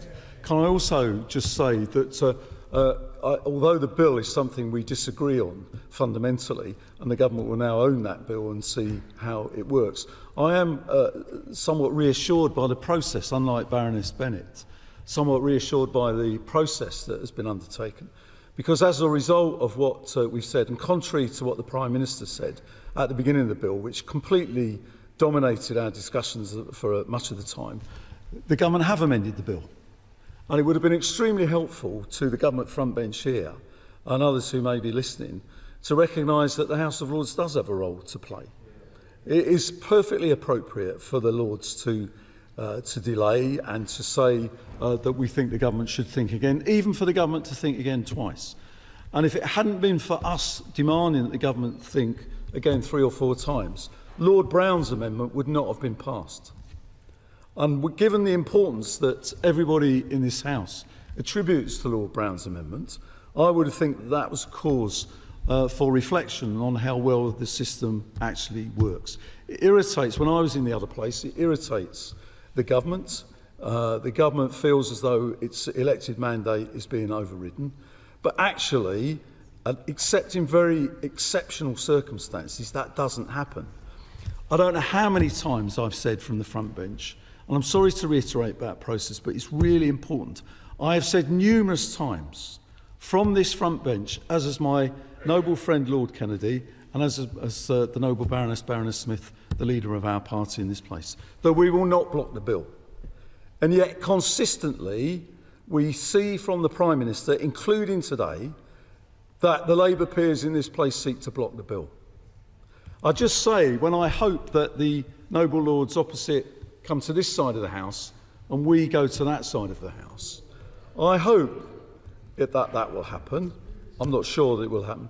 But if it does happen, I hope that noble Lords will reflect when we put forward various pieces of legislation to do with trade union rights, for example, to do with all of those sorts of other bills that we've suggested, that they will remember that the role of the House of Lords in those circumstances will be to challenge a Labour government at that time, which hopefully will come in place, but that they will not seek to block or undermine the elected will of the people, which is not what we've sought to do. So, I hope, in the concluding remarks that I'm making, that the serious point I'm making about the way that the political system operates in this country should be a cause for us to reflect on, that with respect to this bill, although we fundamentally disagree with it, it has worked reasonably well.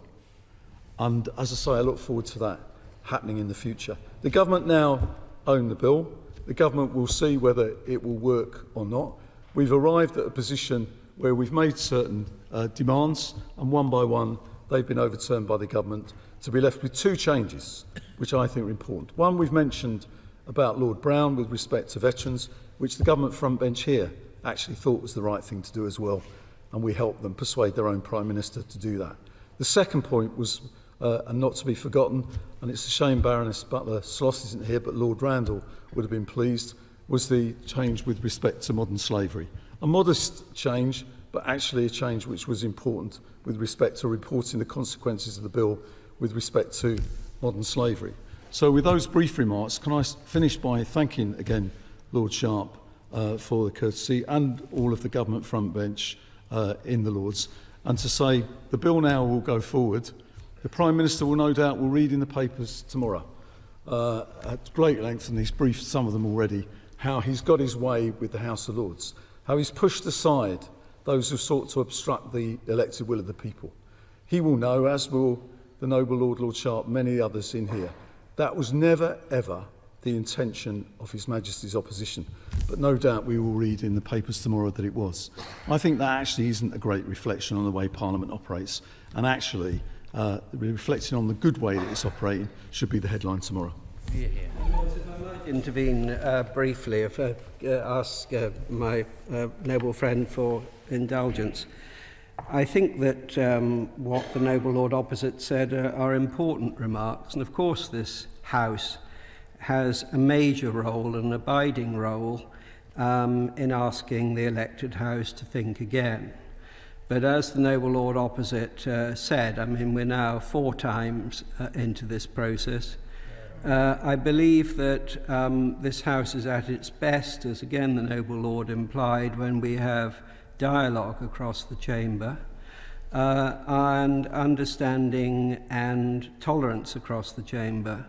And we've heard the patriotism word used, we've heard the morality word used. I think that, not by the noble Lord opposite, I think that I believe, in my experience as leader of this House, that this is a patriotic House, whatever the party and whatever the person. And I believe this is a House where people of different political views, with a high political morality of public service, have different ways of seeking to achieve the same end. Now, the party opposite wishes to repeal this bill. Hopefully this bill will shortly be passed. I do think, and I've said this before on other occasions, and I'm sorry I crave the indulgence of the House at rising at this, but I think it's an important point. I think we do need to discuss the embers of the passage of this important bill, which I understand was controversial in this House, not the occasion. But I think it is important that we have a discussion about what are the limits and what is the place of your Lordship's House in scrutinising and indeed challenging legislations put forward by any elected government. I don't think this is the place, but I've said on another occasion I think this is a matter that we might debate both in an open forum and also privately, and I hope that we can do that. But I appreciate the gentle, in the sense of gentlemanly, if that's allowed, a word's allowed to be used this way, the gentle way in which the noble Lord has put the point. I appreciate his tribute to my noble friends and others on the front bench, and indeed to all the people in this House. I think there have been spirited debates, good debates, in the best traditions of the House. But, my Lords, I think in the weeks and months ahead we do need to reflect whether 4 or 5 times sending something back to the elected House is a way in which, the best way to enable the King's government to be carried on. I wonder if you might be able to reflect on the point that my noble friend Lord German made. The Minister this evening and previously has said that the government currently is not in a position to ratify the Rwanda Treaty because the government is not in a position to state that the conditions that would be required to ratify that treaty are yet in place. That would assume that there will be a process that will have to be underway for the government to ratify that treaty, of which we are currently unaware of. The leader speaks very sincerely about our ability to scrutinise and to hold the government to account for decisions that it makes, especially when it comes to international agreements. Given what the Minister said, and I repeat, the government is currently not in a position to ratify the treaty, will he ensure, through the usual channels, that there is open discussion about facilitating time in this chamber in order for us to discuss what the government's statement would be when it comes to the conclusion that those requirements for the treaty would be in place. Surely that is simply an open way for us to scrutinise the decision that would be made if the conditions are met. The Leader of the House to interpose his body, particularly when the noble lord is active and spirited as he is at this hour. I would say two things. First, we've had many hours of debate on this legislation. I think the doubts and we believe the beliefs and proprieties of this bill are entirely clear. So far as further discussion and the development of events takes place, we in the usual channels are always open to discussion with other parties about what or when, in what way further discussion will be made. But I apologise to the House for my intervention, but I think that there are important things which we need to reflect on. I think perhaps this has been a prolonged process, but I would like, in the immortal phrase of the Senator of the United States of America, to yield the floor to my noble friend, Lord Sharp, to conclude the proceedings. Well, firstly, can I thank my noble friend for his intervention. I think he put his points across extremely eloquently, and I agree with all of them. My Lords, can I just say gently to the noble Lord Anderson, and indeed to the noble Lady Baroness Bennett, this bill does comply with international law. It is profoundly moral and patriotic to defend the integrity of our borders. It's profoundly moral and patriotic to prevent the needless loss of life in the Channel and to put the criminal gangs out of business. My Lords, I'd also like to ask the noble Lady Baroness Bennett why the Green Group is currently a solo act. Where is her partner? My Lords, Rwanda... Been asked a direct question. I'm sure the House would have been delighted to hear from both of us this evening, but we've made a choice to have one representative. If the House would like to hear more from us and see more of us, we'd be invited to do that. Well, speaking personally, I'd rather hear a lot less, but there we are. My Lords, Rwanda is a safe country that has proven time and again its ability to offer asylum seekers a safe haven and a chance to build a new life. Rwanda has a strong history of providing protection to those that need it and currently hosts over 135,000 refugees and asylum seekers who have found safety and sanctuary there. There are binding provisions in the treaty which place obligations on the government of Rwanda to provide for those relocated under the partnership. And my Lords, this is long overdue, but I would also like to put on record my thanks to the officials in the government of Rwanda for all their efforts in delivering this partnership. I beg to move. The question is that motion A be agreed to. As many as are of that opinion will say content. Contrary not content. The contents have it. My Lords, I beg to move that the House do now adjourn. That the House do now adjourn. Excuse me, my Lord, 1 moment.